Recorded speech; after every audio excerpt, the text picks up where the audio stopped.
on, so there's like a new Jujutsu Kaisen manga. That's cool, right? And it's like a sequel to the original series. It's called Jujutsu Kaisen Modulo. Maybe it's called Majuro in Japanese. I'm going to call it Modulo because that's what Viz is calling it. But it's taking place 68 years after the ending of the original series. So, you know, most of the cast is probably dead and or dying, and we'll get into that because when this opens up, we're seeing the grandchildren of Akotsu and Maki. And Akotsu just dies within like 2 pages of this chapter. Of old age, I guess. Maki died before him too. And it makes you wonder, like, they're so immensely powerful with cursed energy. They're like literally gods, but they still have like a typical human lifespan. You would think, considering that it reinforces them on a tangible scale, it would give them more vitality. You know, like how other superpower characters work. But I get it, they had to die so we can focus on their grandchildren, right? Everybody wants to see them. Also, in like his death picture, whatever you call this, you know, the death picture they put at Japanese funerals, you see like the scars on his head, which was like giving me PTSD flashbacks of covering the last 20 chapters of that series last year. In case you forget, it's because he like took Kenjaku's technique and then took over Gojo's body, and then of course nothing happened. But anyway, like I said, we're following the grandchildren of Maki and Akotsu here, Tsurugi and Yuka. And essentially, I guess they're like the new version of Megumi and Maki. Maki mixed with Nobara, kind of, maybe.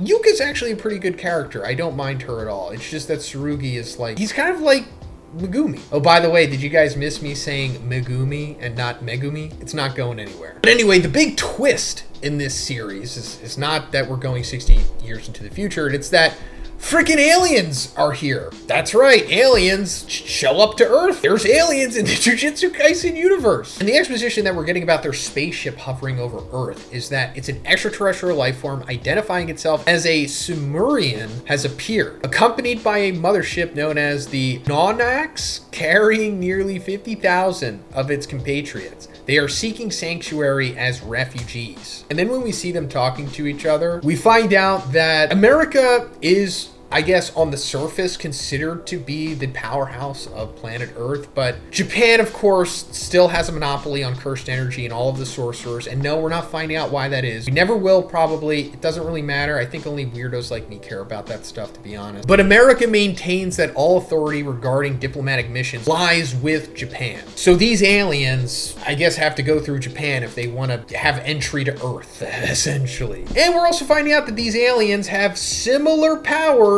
to cursed energy and cursed techniques and all that stuff. So then we jump, I guess, like 6 years into the future, something like that. Maybe not 6 years from the aliens showing up, but 6 years from when we saw Yuka and Tsurugi, because they're now 17 and 16. And they're like full-blown Jujutsu High sorcerers. And they're being put on a team with one of the aliens that we saw in the cold opening of the chapter. He has like a really long name, but he just goes by Maru, so we're just gonna call him Maru. He somehow snuck his way into Jujutsu Society, got into Jujutsu High, and it's just saying that he comes from another country. And of course, they're like a little skeptical or incredulous about it because, you know, like we talked about, Japan has the monopoly on cursed energy, and it's very rare that there is a sorcerer that has been born outside of Japan. Like, you know, we saw Miguel, he was born in Africa, and then there was like maybe 2 other people, I forget, but that's pretty much it. And if you were ever wondering, like, why is that? In my opinion, I think Gege did that just so he didn't have to write as much and like flesh out the world more. I know that sounds mean, but I genuinely think that is why. But anyway, they're put on a mission to crack down on this, I can't even say this word on YouTube because the video will probably be flagged or something, but taking sorcerers against their will and then selling them, you know? And it's mainly children. And we'll get into that because think about back in season 1 when Yuji got together with Nobara and Megumi, and then they went to where that kid had gotten lost. Essentially the same thing here. But anyway, these rogue sorcerers, or as they say, curse users, stealing these individuals on the younger side because of their cursed energy. You know, we found out in the original series that Jaku revealed cursed energy and sorcery to the United States and the other nations in the world. And he was like, hey, these sorcerers can become batteries for you. Like, the amount of energy energy that they produce puts like generators and stuff like that to shame. So considering that nothing ever came of that in the original series when Gege set it up, which is, you know, funny and typical of him, I guess he decided that he'll flesh it out now. 68 years later, that's still a lingering thing, I guess. It hasn't been cracked down on. So that's what this cursed user is doing. He's stealing these small Japanese people and selling them because they have cursed energy. So the team here is trying to, you know, crack down on that operation. And also Maru can't like interfere with his abilities or help them because that's what the higher ups wanted, even though he does anyway. They eventually find out that this curse user has like this interesting barrier technique. It essentially compels you to go in a specific like set of directions to get to the location of where you're going to be abducted. And once they see a kid in real time get abducted by this technique, Tsurugi's like, all right, I'm going to go after the kid. And then he gets snatched up too. And it's interesting because normally the barrier is supposed to be keeping sorcerers out. But we're finding out in this instance that Tsurugi, he is a sorcerer, but he doesn't have cursed energy, as his sister says here. And that's why he uses that cursed tool katana. They're not saying heavenly restriction.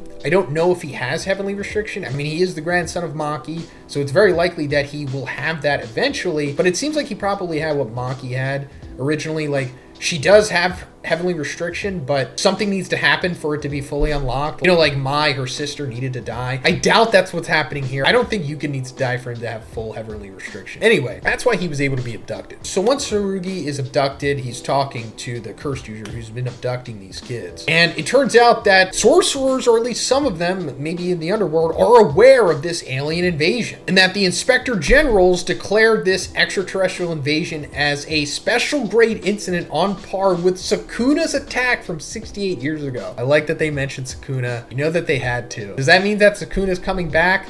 Probably not. He doesn't need to come back, but there is a chance, I suppose. Anyway, they ultimately think that there's going to be like a war to invade the Earth. And for sure, that is what's going to happen. I mean, you can't have like an alien invasion in a series where they're not going to be hostile in some way. I mean, yeah, there's some good guys here. Obviously, Maru is kind of like a fusion between like Yuji and Deku and Naruto, but he's probably the outlier along with his younger brother. But this is like the cursed user's last job, essentially, because of the alien invasion. Then he talks about packaging up the kids, and this page is not good. You guys know that I'm not like a paragon of virtue. But why would you draw this? Feel free to justify this in the comments, because I know some of you are, but just imagine if somebody in America did this. That's all I'm going to say. But anyway, the cursed user starts smacking them around until Maru and Yuka eventually find them. And it's because Maru's curse technique is to be able to bring someone and the world into harmony. So it will seek balance and find the person who's an equal match with you. In other words, it'll find Tsurugi. What an odd curse technique. I mean, it's so specific for this very instance. I guess there's more to it, and I'm sure Gege will have creative ways of Maru using it in the future, but it's very strange, right? It almost seems like it was just orchestrated to move the plot along. But Yuka goes after Tsurugi because they have like this weird bullying relationship, and Yuka like wanted to try to beat him up and show that she's strong, but of course he beats her down again because she's a woman in a shonen manga. Then we see what's going on with Tsurugi's cursed tool katana thing, and apparently it's called the Honoyagi, and the sparks generated from the scabbard and the guard are infused into the blade, and it like catches on fire, which is cool. I don't know if this is Maki's dad's curse technique or something related to that, because he did have like a fire curse technique that he used with his katana. I don't know if this is that. I mean, he was a Zenin, and this technically that would be his great-grandfather. Who knows? Maybe it's just something new, but he is using new shadow style, so that's cool too. Also, let me mention that the Rika ring, you know, that Akotsu had, it's been given to Tsurugi, but it was also given to Yuka, so now they're kind of like fighting over the ring. That's going to come back to play, obviously. Like, Rika is going to come out of the ring, which is like weird, because how do you even explain Rika? Especially like, why did she stick around when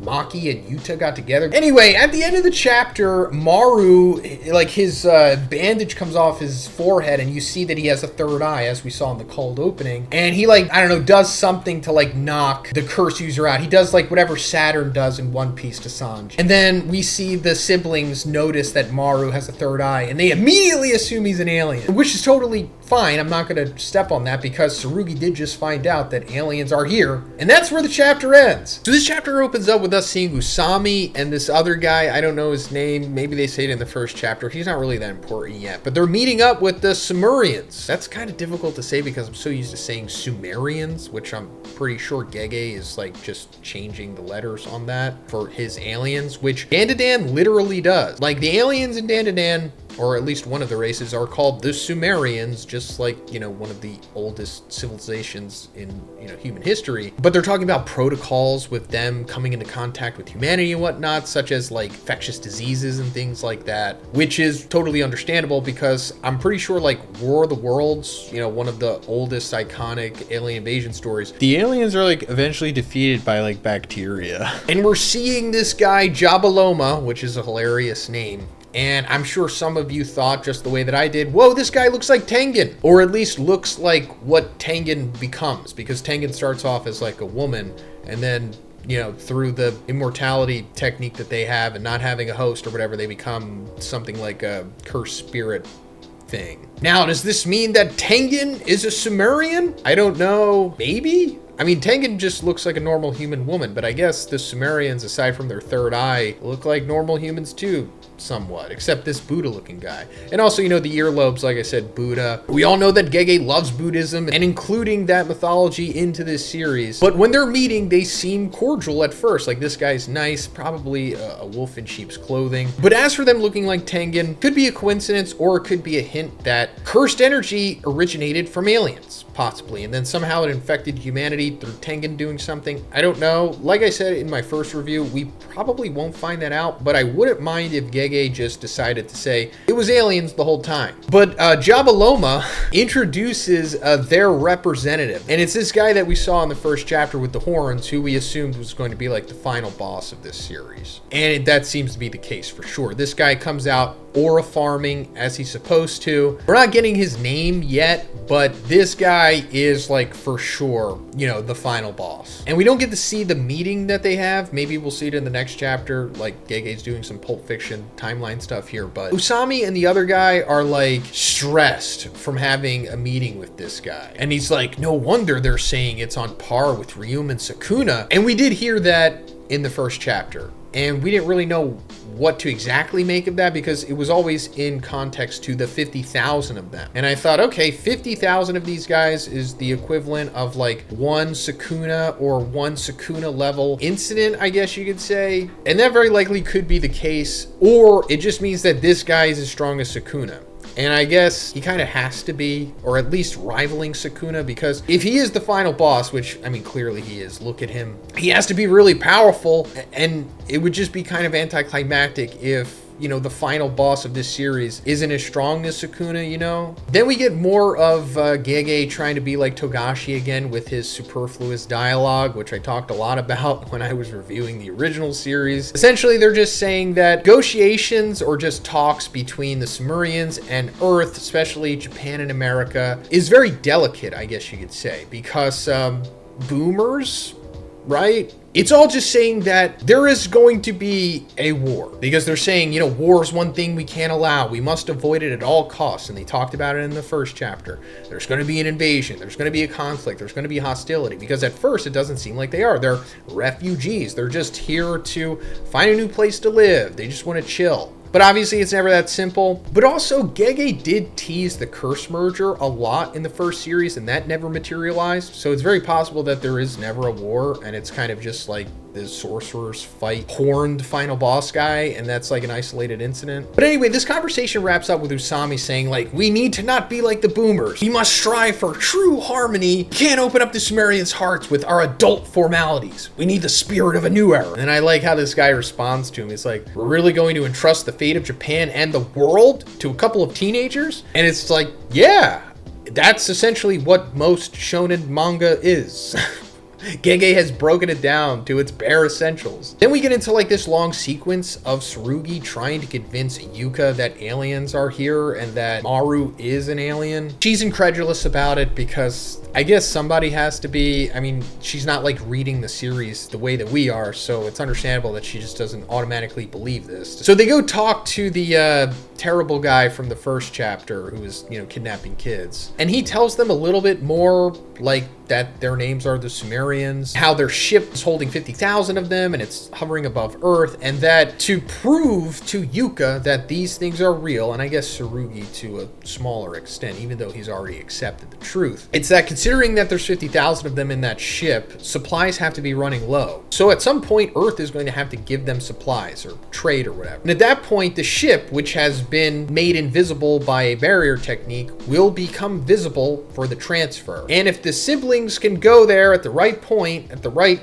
elevation or whatever, they can see the ship. And that's exactly what they do. They wind up seeing the ship and they're now convinced that yes, aliens are here. And once they see the ship, Tsurugi is like, so this is the special grade curse that's on par with Ryum and Sukuna, right? And again, it makes you think like, I guess all 50,000 of these aliens with their ship is on par with just one Sukuna. It's an ambiguous thing going on here. You can take it however you want. I guess we're just gonna have to wait and see exactly what this truly means, because they do say that 50,000 of these guys could probably take over Earth if they all do have cursed energy, which seems to be the case. And then we get further clarification, if we didn't already get it in the first chapter, that Tsurugi is trying to be the next Maki and Yuka is trying to be the next Yuta. Then we come to Maru and his brother, whose name is Cross. We heard about this guy in the first chapter and we knew that he was probably going to be the opposite of Maru, and it turns out, he is.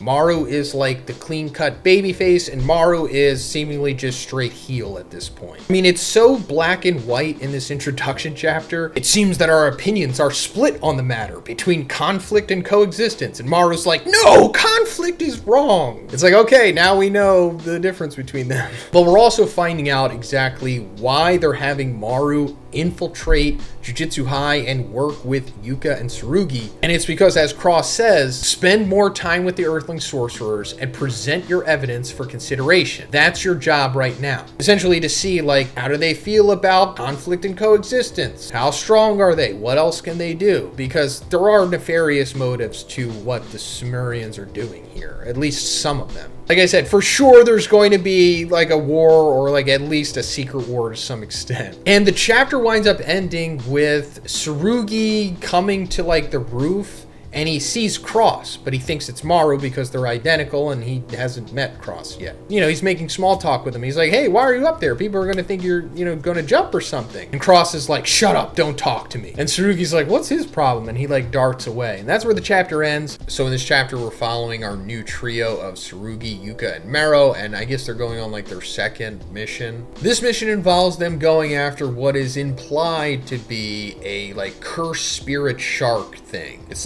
floating around, it's attacking, killing people, and it's happening in a very odd area, which is in the Gifu prefecture of Japan. Now, normally that would be fine because it's just Japan, but since the whole Inhuman Makyo event, 60 years ago, which was the end of Jujutsu Kaisen essentially, cursed spirits have kind of been centralized to just Tokyo and that Inhuman Makyo area. Add to the fact that it's also landlocked and, sharks need to swim in water or whatever, it's unusual. So they're going there to try to stop this thing. As I went through this chapter, I was like, what's the point of this? Where is this going? Especially as it unfolds. But once you get to the end, or at least when I did, I thought, this was a necessary chapter. It was actually pretty good. Because it's mainly just to expand Tsurugi's character, which I think is great. Because now we just have a better understanding of him, and he's more fleshed out.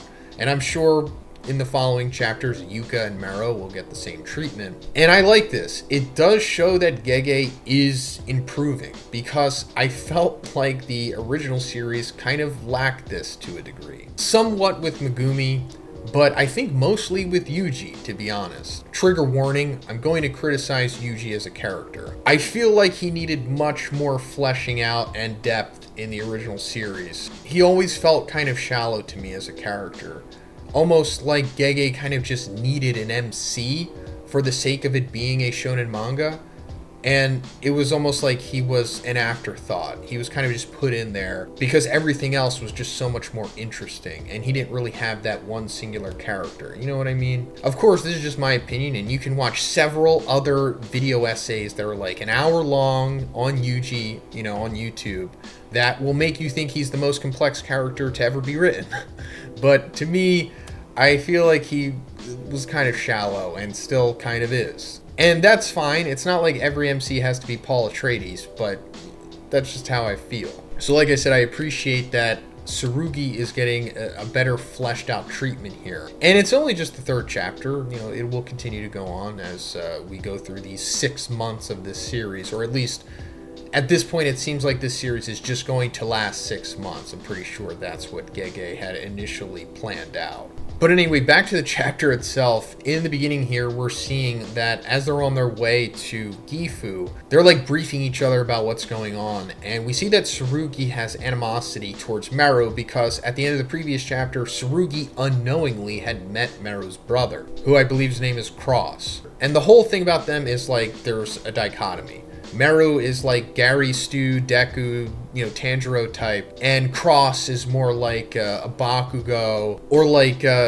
first 70 chapters of Bleach, Ishida type. And they had the moment where Tsurugi was like trying to be friendly with him, thinking that he was Meru because they're identical twins, and Cross was like, don't talk to me, get away from me and all that stuff, because so understandably so Tsurugi still thinks that that was Meru last night, since he's not aware of the twin dynamic yet. Also, it is understandable that they're not just like talking this out, like why Tsurugi isn't just straight up asking Meru like, hey, what happened last night? Why did you act that way?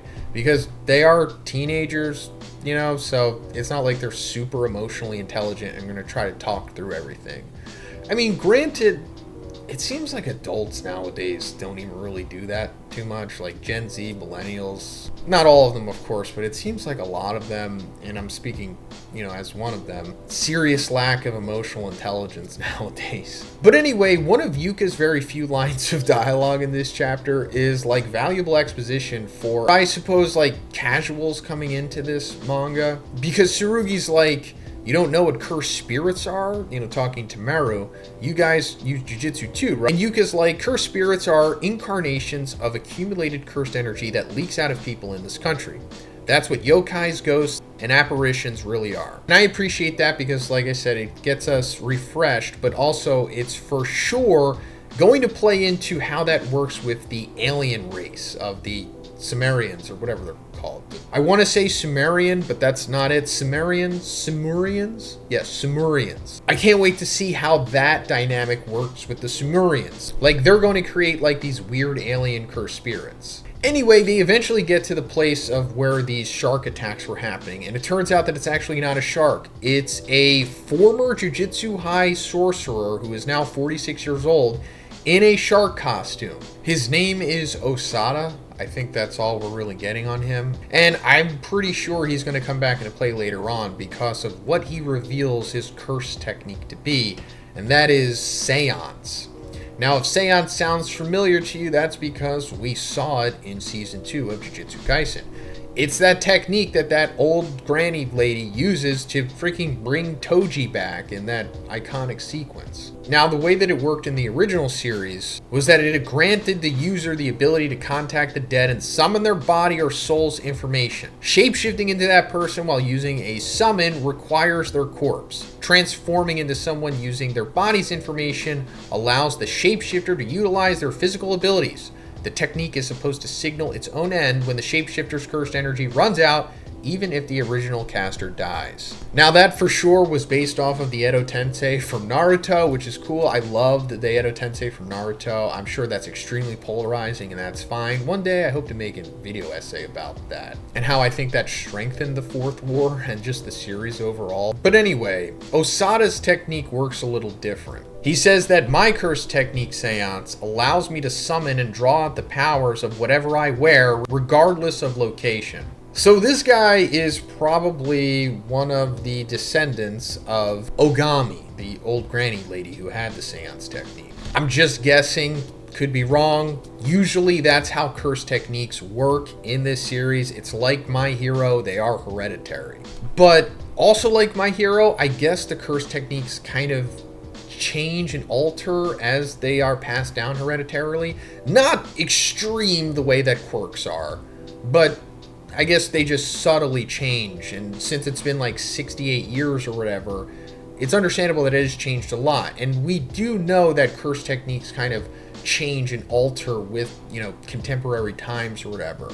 There was like a comment made about Hikari's curse technique. I forget exactly who made the comment on it. It might have been Gaku Ganji, but he said something along the lines of like, new curse techniques are all weird and complicated. The way that like Hikari's patchy slot curse technique / domain expansion thing worked. But anyway, long story short, Osada is dressing up like this shark because he's summoning the powers of it to be able to smell blood, because he's trying to track the true creature that has been killing and attacking people, and it turns out it's just this tiger. It's not like a cursed spirit tiger or anything, it's just a normal tiger. Back in the day, some foreigners brought these tigers to Japan in this area, and they like escaped or something, and then they inbred, and it eventually led to this tiger, Torinosuke. The whole conflict here is that Osada doesn't want to kill Torinosuke because he's like attached to it, because he knew it as a cub, and Tsurugi's like, no, we need to kill this thing because it has killed people and now it has the taste for human blood,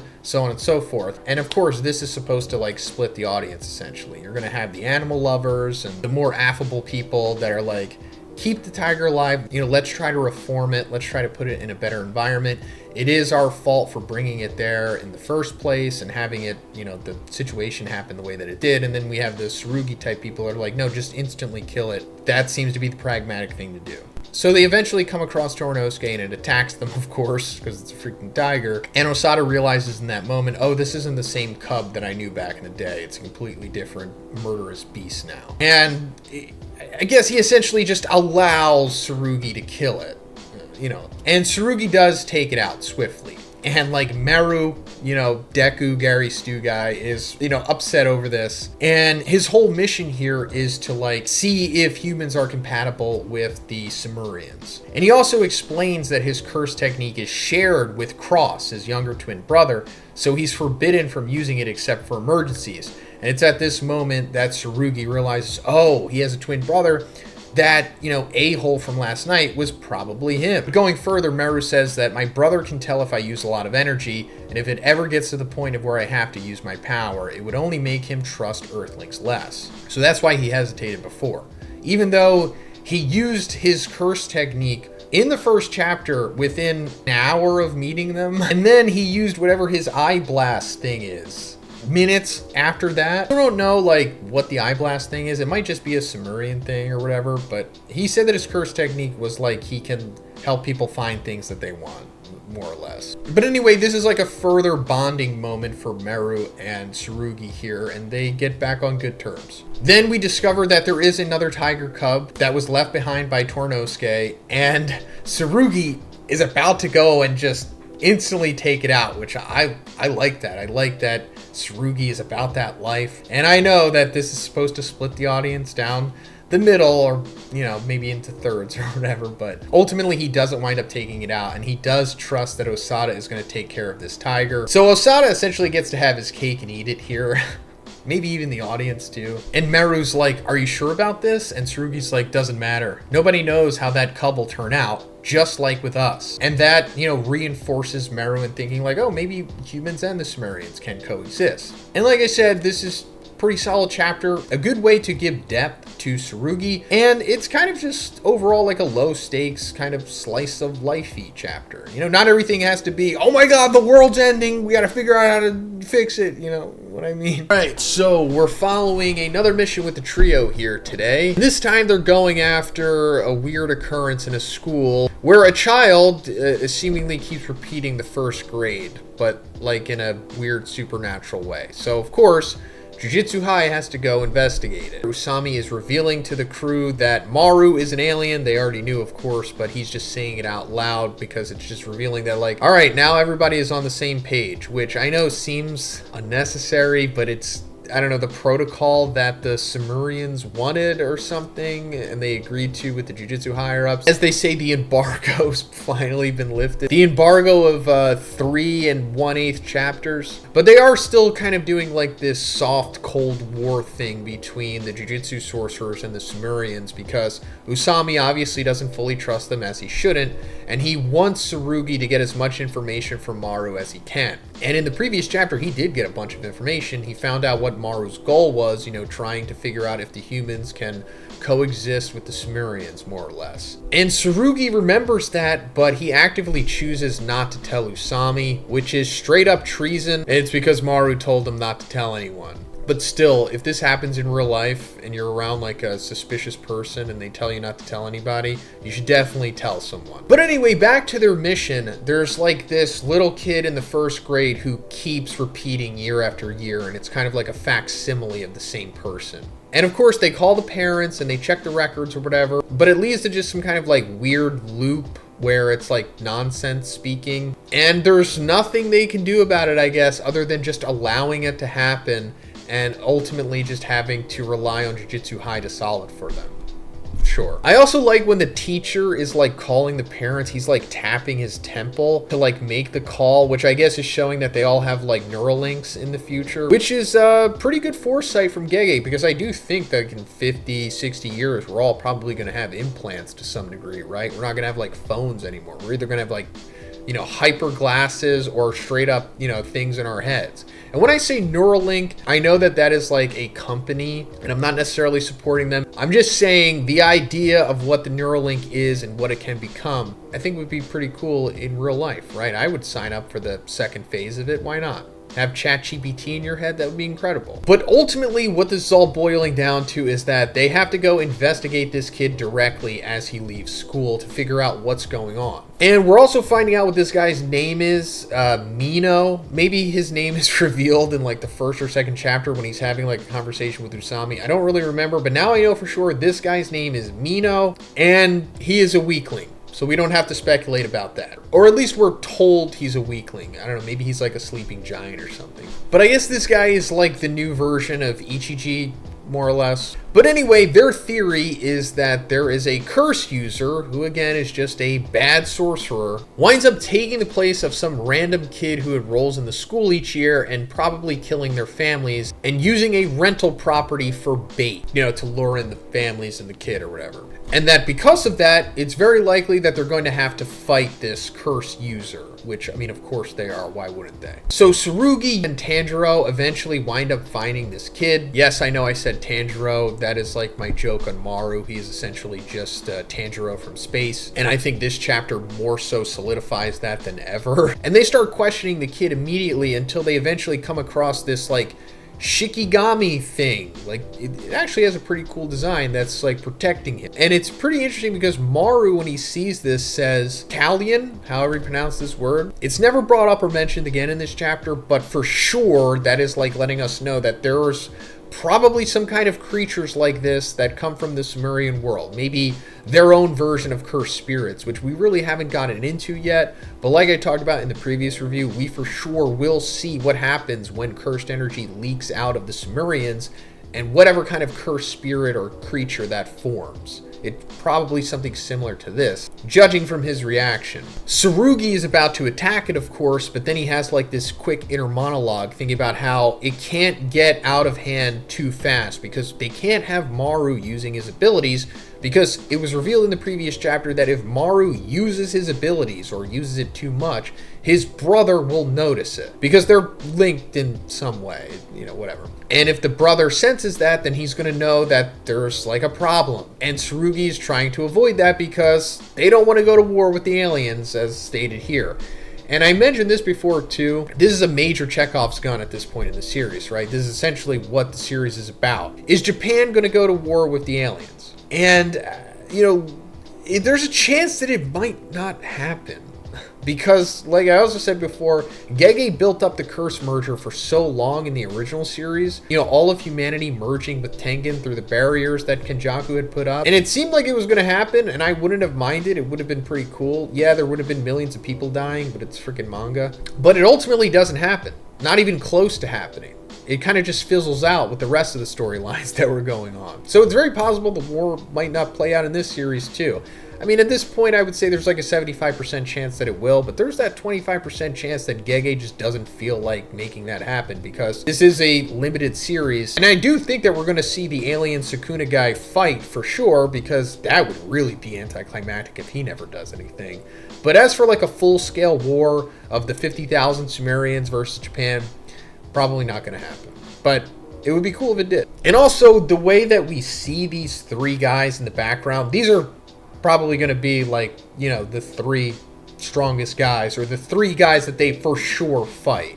Cross, Maru's brother, the Tengen looking guy, I forget his name, and then the Sukuna King guy. This is like, I guess, the new Sukuna, Kenjaku, and Urarame / Mahito, maybe. But they don't fight this Shikigami thing. They just kind of talk to this kid, and he reveals that his mom had died just randomly, and that, like, the trauma had forced him to make a deal with her to where he can, like, stay a first grader forever, and she kind of became, like, this Shikigami cursed spirit thing, which, of course, is supposed to parallel to Akotsu's origin. I mean, Tsurugi even mentions it in this chapter, so it's obviously pretty on the nose. Just in this world, if you have some kind of innate jujitsu ability or sorcery or cursed energy or whatever, through like extreme trauma like that, it can like amplify, and then you can just straight up curse someone. But essentially he has like his own version of Rika here,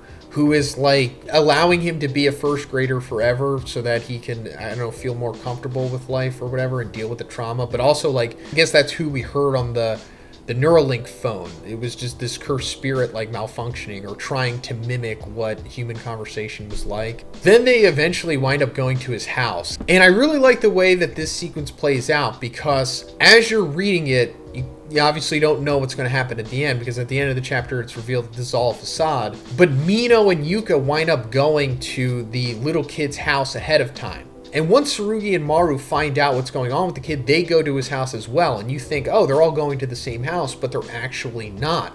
They are both in two separate locations at this point. Yuka also looks over to the red spider lilies in the garden, and I'm sure you've noticed them from Demon Slayer. The blue spider lily is like the MacGuffin of that series, more or less. But the red spider lily in like Japanese culture represents like funeral, separation and farewell, and protection, which obviously plays into the themes of what's going on with the kid and his Shikigami mom. So they decide to dig there first. And Yuka like pulls up, you know, one of the vines, and it has like his mom's skull in it. And we also see Tsurugi and Maru there digging up the corpse as well. And it's just really actually well done. I like this sequence. It's pretty cool because you don't realize what's fully happening at this point, how it's like two separate sequences playing out. I mean, I'm sure some of you are ultra geniuses and you figured it out immediately, but to us regular people, it was a fun ride, especially once you figure out how everything happened at the end. I also genuinely laughed out loud at this sequence because they are digging up this kid's mom's corpse in front of him, and they're just so nonchalant about it. Tsurugi's like,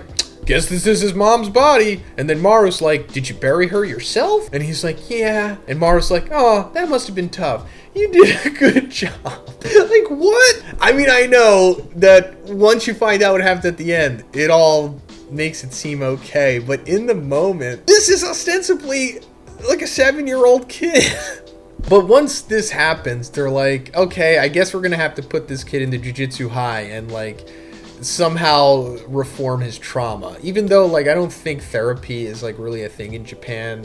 That's really mainly like a Western thing, but I guess they're just gonna like train him to be a sorcerer and hopefully he'll overcome it that way. And then when everything seems like it's gonna be fine and good, suddenly Yuka calls Tsurugi, and that's when we find out they are at two different houses. There's multiple houses here, and that where Yuka and Mino are, there's like 5 bodies buried. And it's revealed, of course, at the very end that the little kid is actually not a little kid because he's tearing his face off, and it seems like they're like an old person. And the theory that Mino had in the beginning is very likely true. They are straight up just murdering families here for some reason. We don't know the full motive yet, although it is said like multiple times that there seems to be no rational thought process going on here. So either this person is just a despicable psychopath and just killing for the fun of it like some kind of One Piece villain, or there's more of a motive here, which I'm pretty sure there is. Gege doesn't just typically make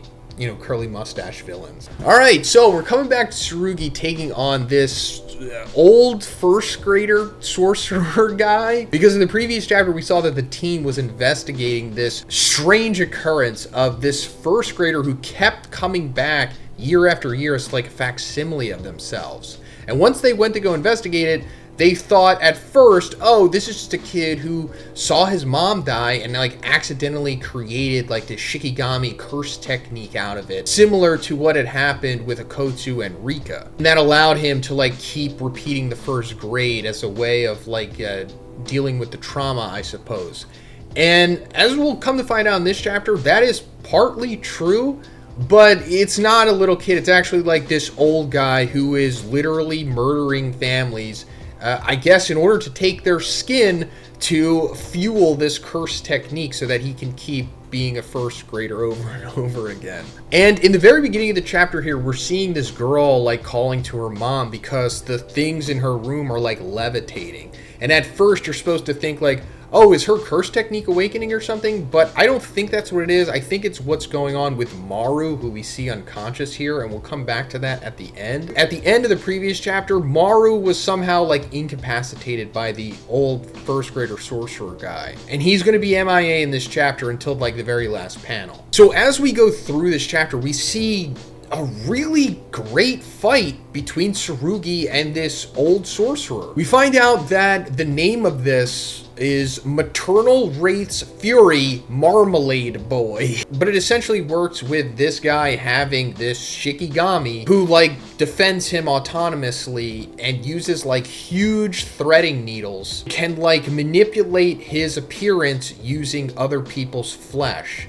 as well as making like other flesh puppets for him using its skin or whatever, flesh. But as they continue to fight, this old guy like starts to like repeat what he's saying in like a weird way. And it makes Tsurugi think that he's essentially going senile or experiencing dementia or something like that, which the verdict is still out.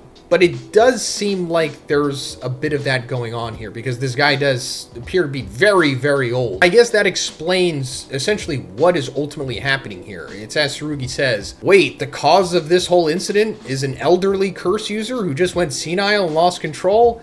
I mean, I guess that's what it is. I mean, he says that his name is Masaki Takeda in the previous chapter, and maybe that's the truth. I don't really know. But I guess the explanation of how this curse technique, Shikigami thing came to be is maybe the truth, because he said in the previous chapter, 3 years ago, I went home, found my mom on the floor. I didn't want to be in a different class in the second grade, so I begged my mom to let me stay in the first grade forever. Mom became a ghost, and she made it so that I could be a first grader forever. I guess that's how it came to be, because that is what Takeda, Masaki, whatever, is doing. But I don't think it happened 3 years ago. It probably happened like 80 years ago or something. Which, wow, if that is the case, then that means that he was around during the actual first series timeline. But continuing in the fight, we see Tsurugi use new Shadow Style Simple Domain Maculation, which I don't think we've seen that variant of it before. This is like a new variation of it. 60 years in the future, things have changed. But Takeda observing this gives us some very valuable exposition, because he says, hang on, is this brat from one of the big 3 clans? Of course, he's from the Zenin. So he's got a heavenly restriction that traded his cursed energy for incredible physical abilities. He uses the cursed energy channeled into his cursed tool to perform new Shadow Style. Pretty darn impressive. So I guess that's it. It's confirming that Tsurugi does have heavenly restriction. And I know that there's probably been some translators or super hardcores on Reddit or Twitter that already knew this by directly translating the Japanese text for themselves, but going off of Viz, this is the first time I think it has been confirmed that he actually has heavenly restriction and not something in between or whatever. And the way that he's using Simple Domain Maculation through the sword itself is kind of cheating. At least given the rules that Gege established in the first series.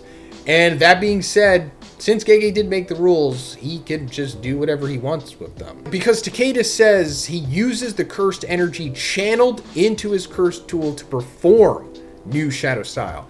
Technically, you shouldn't be able to do that. If you have heavenly restriction, you shouldn't be able to manipulate cursed energy at all, even like through a tool. You can activate the tool because that's how it works, but the tool also has like that fire ability into it. So that means that he is now going in between techniques in the sword. Like, how do you do that? Is there like a button you're pressing? I don't think so. I guess he's just doing what he wants because Gege changed the way that this works, I guess, maybe. And also, if you feel that I am wrong and stupid, please let me know in the comments. I'm not mad at it. I think it's awesome. I would love to see more of Heavenly Restriction users using cursed tools. I mean, that's why we all love Toji and I guess Maki to an extent. But the way that maculation works is just how the other, simple domains that we've seen, such as like Miwa's and Kusakabe's, like if you come into that domain, you essentially activate the auto trigger effect of it to where they're either going to like slice you or defend against you or whatever. But with Tsurugi here, he's kind of doing both. Like once you enter it and it triggers the effect of it, he becomes so proficient that he's effortlessly fighting off both Takeda and Maternal Wraith's Fury, which I guess is the name of this Shikigami. Then after that, we see a curtain is activated to cover this area, and it is Mino activating it, which is funny because in the previous chapter we were saying like, oh, I guess he's just the replacement for Ichiji, and yeah, he is. He's just the assistant manager. Also, it's been called an auxiliary manager, but they essentially have like the same purpose. Then Yuka comes in, hits him with her curse technique, ? The claws thing that she does. Then they both team up in this really well-drawn sequence where they just go at him, double teaming him, messing him up. But he's still able to fight back from this because it goes back to one of the other abilities that we were talking about earlier where he can make like a puppet using the flesh that he has gathered with the flesh stuffings of the Maternal Wraith's Fury. Catching them off guard with this, he's able to like stab Yuka in the shoulder. And it's like, I really want to see Yuka like thrive in this series. I don't know, for some reason I like her as a character. I think she has a lot of potential, but so far she's really being held back. I guess there's time for that, right? She will have her comeuppance, but right now it's like Tsurugi is just dominating everything. And that's fine too, Tsurugi's great. But after that, for some reason, Takeda just decides, I'm gonna bounce out of here. I lost a few marbles from my arithmetic set, so I gotta go home and look for them. This could be just him being senile or whatever, or he's just feels that this isn't a fight that he can really win right now. But as he's about to leave, we come back to Maru on the ground, whose third eye opens, and suddenly things start levitating. And it goes back to the first panel. I think this is just a neighbor in that vicinity experiencing the first effects of Maru's ability here. Now, I don't think this is his curse technique because his curse technique was like helping you find what's dearest to you or whatever. He says it in the first chapter. This seems to be tied to his third eye, which is like a Sumerian thing. So the Sumerians probably have like telekinesis to some extent because we saw that he blasted that child kidnapper guy in the first chapter with it. So this is probably an extension of that. And it's even possible that this might be some kind of unconscious defense mechanism because he doesn't really seem awake yet, unless he is about to wake up and then do something. But also this ties into him activating his abilities, which are linked to his brother Cross. And he didn't want to do that because if Cross figures out what's going on here, he's going to know that, oh, Maru got messed up. Maybe we can't trust the humans anymore, which is nonsensical because they know that they're going on these missions to fight against bad people or the cursed users. So yeah, Maru is going to get his hands dirty a little bit, but it's like, oh, if anything remotely happens, we got to kill the humans or we got to go to war with the humans. And it's like, if it's that sensitive, that's kind of nonsensical, but I'm sure there's going to be some kind of checks and balances to this. It is only the 5th chapter, if we do see a war, it won't happen until like chapter 20. So picking up off of the previous chapter, we're coming to the team taking on this old curse user by the name of Takeda, who has been like masquerading as like a first grader, I think, right? And Takeda like almost wound up killing Tsurugi and Yuka in the previous chapter by like catching them off guard because of how his curse technique worked. But he was about to just kind of leave. Like, he wasn't going to finish them off. He decided, oh, you know, we had enough. I'm just going to bounce out of here. Until Maru, who was still unconscious at this point because Takeda did something to make him that way, his third eye opened and things started levitating. And we're coming into this chapter and we're seeing that he is still unconscious, but something has happened to him. And I guess the implication here is that this is like a fail-safe sorcery thing that's built into the Sumerians, maybe? Because while Maru himself is not actively conscious, his third eye is open, which I know me saying that is supposed to parallel to like opening your third eye, the pineal gland and all that stuff. And Gege is really into Buddhism, because if you go back to, you know, the first series, there's a whole bunch of Buddhism tied into that. Like all of the domain expansion stuff, I know it looks like Naruto, but it's more so just Buddhism stuff. Now that I think about it, maybe Kishimoto got the Buddhism stuff into the hand seals with Naruto as well, right? Maybe, I don't know. I'm sure there's like a 50-minute video essay explaining it. But we've seen that Maru was able to like blast you, essentially, with his third eye. Like, he did that in the first chapter against that child kidnapper guy. Now we're seeing that there is like way more to it, or just way more to the Sumerian abilities. And speaking of Naruto, it seems like he's doing something of like a genjutsu, kind of, to Takeda here. Because he like looks at him and then something like happens and Takeda like starts going crazy. He's like, is he trying to trigger a state of mental confusion? And then like he stabs himself in the hand to like get out of it, which is what, you know, Naruto characters do to get out of genjutsus. And he's like, I can't maintain my guardian spirit. So whatever Maru did was, I guess, to nullify the maternal wraith's fury Shikigami thing. Then he like throws a rock at him, but like mid-trajectory he's able to like make a curve and then hit him, which further goes into Maru's like telekinesis abilities that he has. Then just going further, he's just mopping the floor with Takeda here. And it comes to this point where we're seeing his brother Cross. Cross is just instantly there, just watching the fight, because we found out that Cross and Maru are like linked. So if something happens to Maru, or if he uses his abilities or whatever, Cross will be aware of it. But we didn't know that like he was going to be there instantly. Like, he seemingly just teleported there. And he's like, Maru, to think you lost control so easily. You're truly a fool, brother. Losing control, like, it is for sure, like, their inherent Sumerian abilities. I don't know if it's like all the Sumerians can do this, but maybe just like the really strong ones, like Cross, Maru, the Tengen looking guy, and then this guy whose name is Deborah. Because going further, Cross says, however, this might be a good opportunity to have the Earthlings make the first move after this. And once war breaks out, we have Deborah on our side. So now we know this guy's name. He's like the king of the Sumerians, and he is kind of hinted at being just as strong as Sukuna, if not even stronger than him. I mean, just look at this guy. We talked about it before. Yes, he has no feats yet. I think he's only said one thing, and we've only seen him in like 3, maybe 4 panels at the most in the series so far, but he's probably stronger than Sukuna, at minimum just as strong as him, because he kind of has to be. If you're gonna make a sequel series to Jujutsu Kaisen, you can't have like the final boss be weaker than the final boss of the previous series. You know what I mean? Also, he's a freaking alien, and we're seeing what Maru is capable of with his Sumerian abilities. So this guy, whose third eye looks even crazier than Maru's, can probably just do whatever he wants, essentially. We just have aura farming. We don't even have hype moments yet on him. Gege is just farming that aura, and it's definitely working. And once again, a war breaking out is being hinted at here. It seems almost inevitable, but I don't want to say it's guaranteed, okay? Most likely there will be a war, or we'll just see everybody fight Deborah, Cross, and then the Tengen guy. Hold on, I keep saying Tengen guy. Let me look up what his name is. It's something like funny sounding. His name is Jabaloma.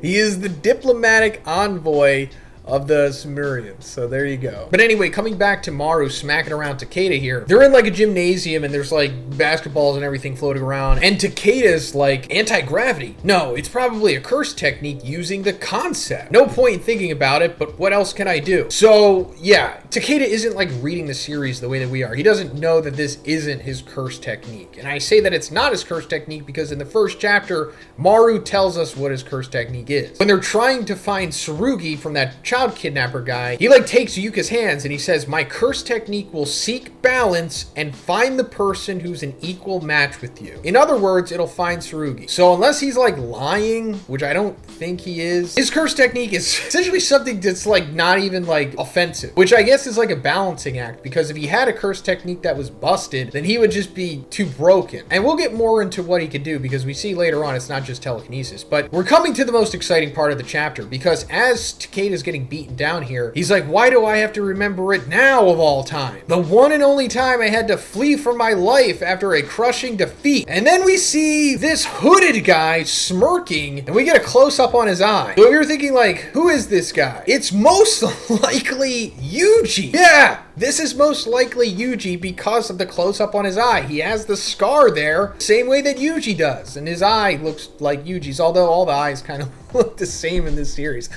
I mean the way that they're drawn. Don't take that out of context. But also, if you go to like how Yuji is dressed, I think in the final chapter, he's essentially has like the same thing, except just his hood is pulled up. So this is incredible. Hype moment. I love it. Yuji is back. Well, technically back. Why is Takeda able to remember this? Well, because we actually talked about this in the previous review. Takeda's like really old. He's, I don't know, 80 years old, maybe 70. I don't know. He looks really old, right? It's implied that he's been doing like his killing people and using his curse technique to make himself into a first grader for a very long time. And we know that we're at least 60 years into the future from the ending of the previous series. So he was around during the time of the first series for sure. And this means that he encountered Yuji at some point. Now, of course, we don't know when. It's not even confirmed that this is Yuji. Let me just point that out there. It could not be him, but most likely it is. And considering the way that Yuji is dressed, it's very likely that this happened after the ending of the first series. So after he had defeated Sukuna, maybe it goes into the theory that I had, or that maybe we all had, is that Yuji just was like God. He became like the new Gojo and just all-mighted it up. Because I've always said that Gojo is just millennial, edgy All Might anyway. But Yuji, I guess, was protecting Tokyo? Maybe just Japan as a whole? I don't know if this means that Yuji is still around in the series. We also talked about this maybe a few times throughout these reviews, but I hope Yuji is still alive. That would be cool. I mean, because Okotsu was still alive until like the first chapter, right? He died, I don't know, a couple of years before this, along with Maki too. So Yuji should still be alive.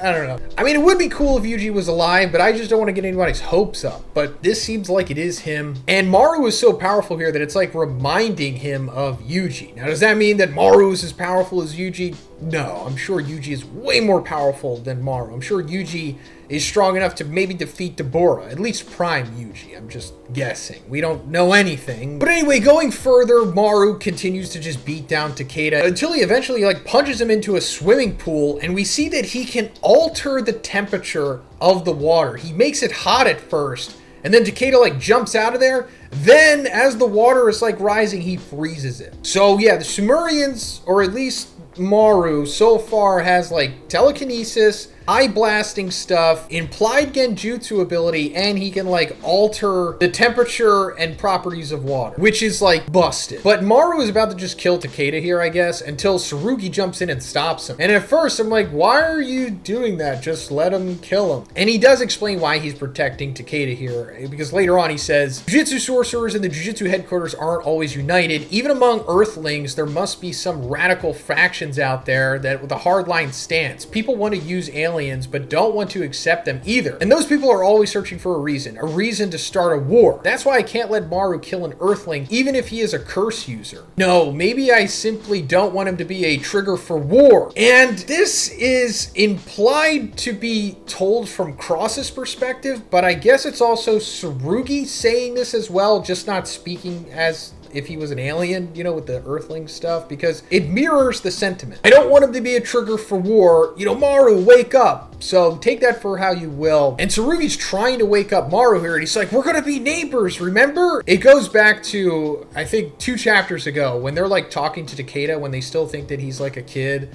and they're explaining the concept of neighbors to him. But Cross steps in after seeing Tsurugi like selflessly trying to stop, you know, Maru here, and he's like trying to be neighbors with him. And he's like, all right. And he hits like the sleep mode button on Maru, and both Maru and Tsurugi fall. And Cross looks over to Tsurugi in the final panels of the chapter, and he's like, darn it, what am I doing? It's like, okay, Cross is starting to turn babyface now. I think we kind of saw that coming the way that Maru was talking about Cross in the, you know, last couple chapters. So there is going to be probably an interesting dynamic going forward with Cross being conflicted, where he will eventually see things the way that Maru does, but Deborah probably not going to turn face.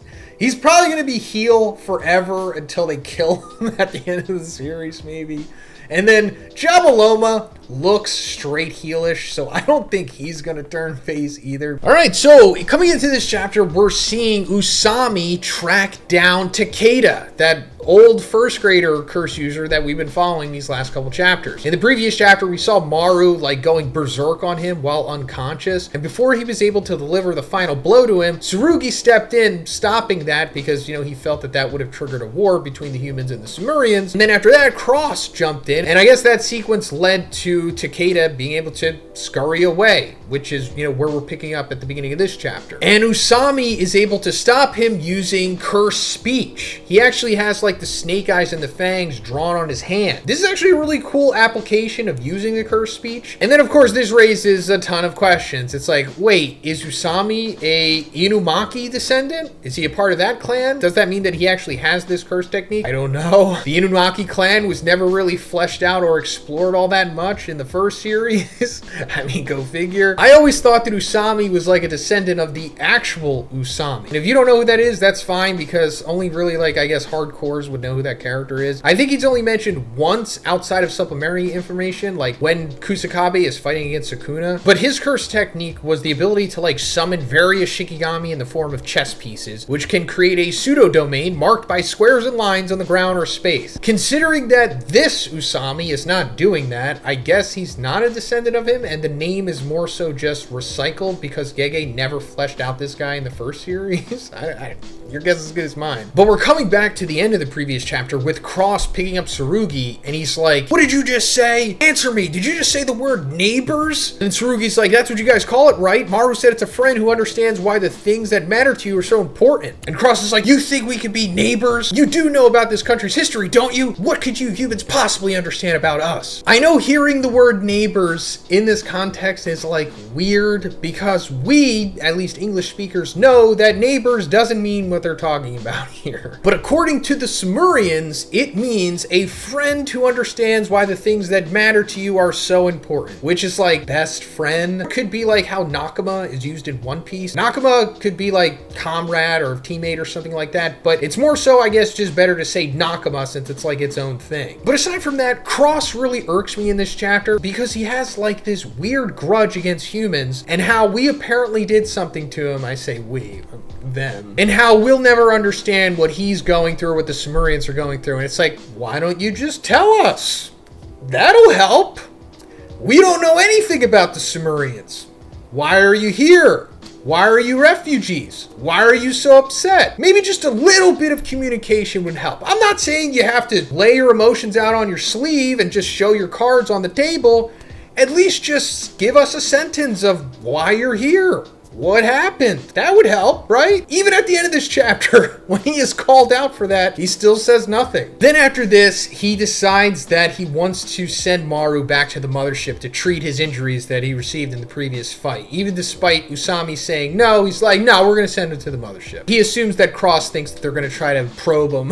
No, not probe him, but take biological information from him. Then Cross tries to go undercover as Maru by taking his eye bandage thing and putting it on himself. himself. I guess he's just trying to get further intel, or just trying to further see the true intentions of Tsurugi and Yuka. Then we're coming to by far the most interesting part of this chapter, and Tsurugi is waking up from his, I guess, coma, because he was close to death in the previous chapter from, getting stabbed by Takeda and whatever damage he took from Maru. But before he wakes up, we see freaking Mahito. Mahito is like, darn, so it's not him after all. And then Tsurugi wakes up. Very hype sequence. So I assume that this means that Mahito is still chilling in the void that we saw in the last chapter. After Sukuna decided that he was just going to pull a complete 180 out of nowhere and not be the character that he was the entire series, and decide to just live in the afterlife with his ladyboy forever, or whatever that place is. And it made it seem like Mahito was stuck in that purgatory because he couldn't move on or whatever, even though Mahito will always be reincarnated essentially, as long as there is still curses, because he represents the fear that humans have of humans themselves. And that goes into a whole speech about how Yuji said, even if you keep coming back, I'll always be there to stop you. And that's, I think, what we're coming to here, because him saying, so it's not him after all, he's referring to Yuji. I mean, come on, who else is he referring to? And this is great because it means that Yuji is not dead. I think this confirms that, right? Yuji is still alive, and this is the second consecutive chapter where Yuji is brought up. We saw him in the previous chapter. We saw that back in the day at some point he had fought Takeda. So now, with Mahito saying this, it means Yuji's not dead. And I think this is probably setting up that Mahito is going to come back, and then maybe Yuji's going to kill him again. And if we're lucky, we'll get that sequence. Because like I also talked about before, I don't think Yuji's going to come back and like save the day at the end of the series. Like, he's not going to be the one that defeats Deborah, because that's just not how shonen manga work. Like, the new pro tags of this series have to be the ones that win in the end. At best, we're going to see Yuji maybe fight Deborah or something, maybe something like that, but he won't defeat him. Actually, I wouldn't even be surprised if Deborah kills Yuji. But anyway, this is cool. Yuji's still alive, and Mahito's probably going to be reincarnated at some point. So we got that to look forward to. Then we come to this sequence where Cross, impersonating Maru, is going with the gang to this amusement park because they were going to show Maru this. And Cross is just angrily depressed, I guess, so of course he's not enjoying this. And he's unable to keep up this facade of trying to be Maru, because he can't cosplay Tanjiro the way that Maru does. Like, he is giving away big hints that he's Cross almost immediately, and I love that Yuka picks up on it, because I really would have been upset if Gege just portrayed Yuka as being so stupid that she couldn't figure out that this was Cross and not Maru. And then they go into this long speech about religion and how it works in Japan and how it works overseas and everything. I'm not really going to get into that stuff, but it's also just showing that Yuka is trying to get through to Cross, because he has this huge wall up, he has this big vendetta against humanity for some reason, even with him going as far as saying that humans like you have trampled on our way of life without even realizing it. Sometimes by standing idly by, sometimes by outright stealing from us. What does that mean? I don't think we're supposed to know yet, but I really hope that this isn't alluding to the fact that cursed energy comes from the Sumerians inherently. Like Tengen, or whoever before Tengen, somehow interacted with the Sumerians, or it was like a Sumerian that left Sumeria, or whatever the name of their planet is, came to the planet, and then whatever happened with them led to cursed energy and sorcerers and all that stuff. Because if that is the case, that is literally just Naruto and Chakra. But anyway, after this sequence, Yuka asks Cross to come with her to this doctor's appointment, because, I don't know, she's trying to like further get through to him and say, hey, we're not evil the way that you think that we are, and hey, look at my diagnosis, because it turns out Yuka has a brain tumor and she's going to die in 6 months. This came out of left field.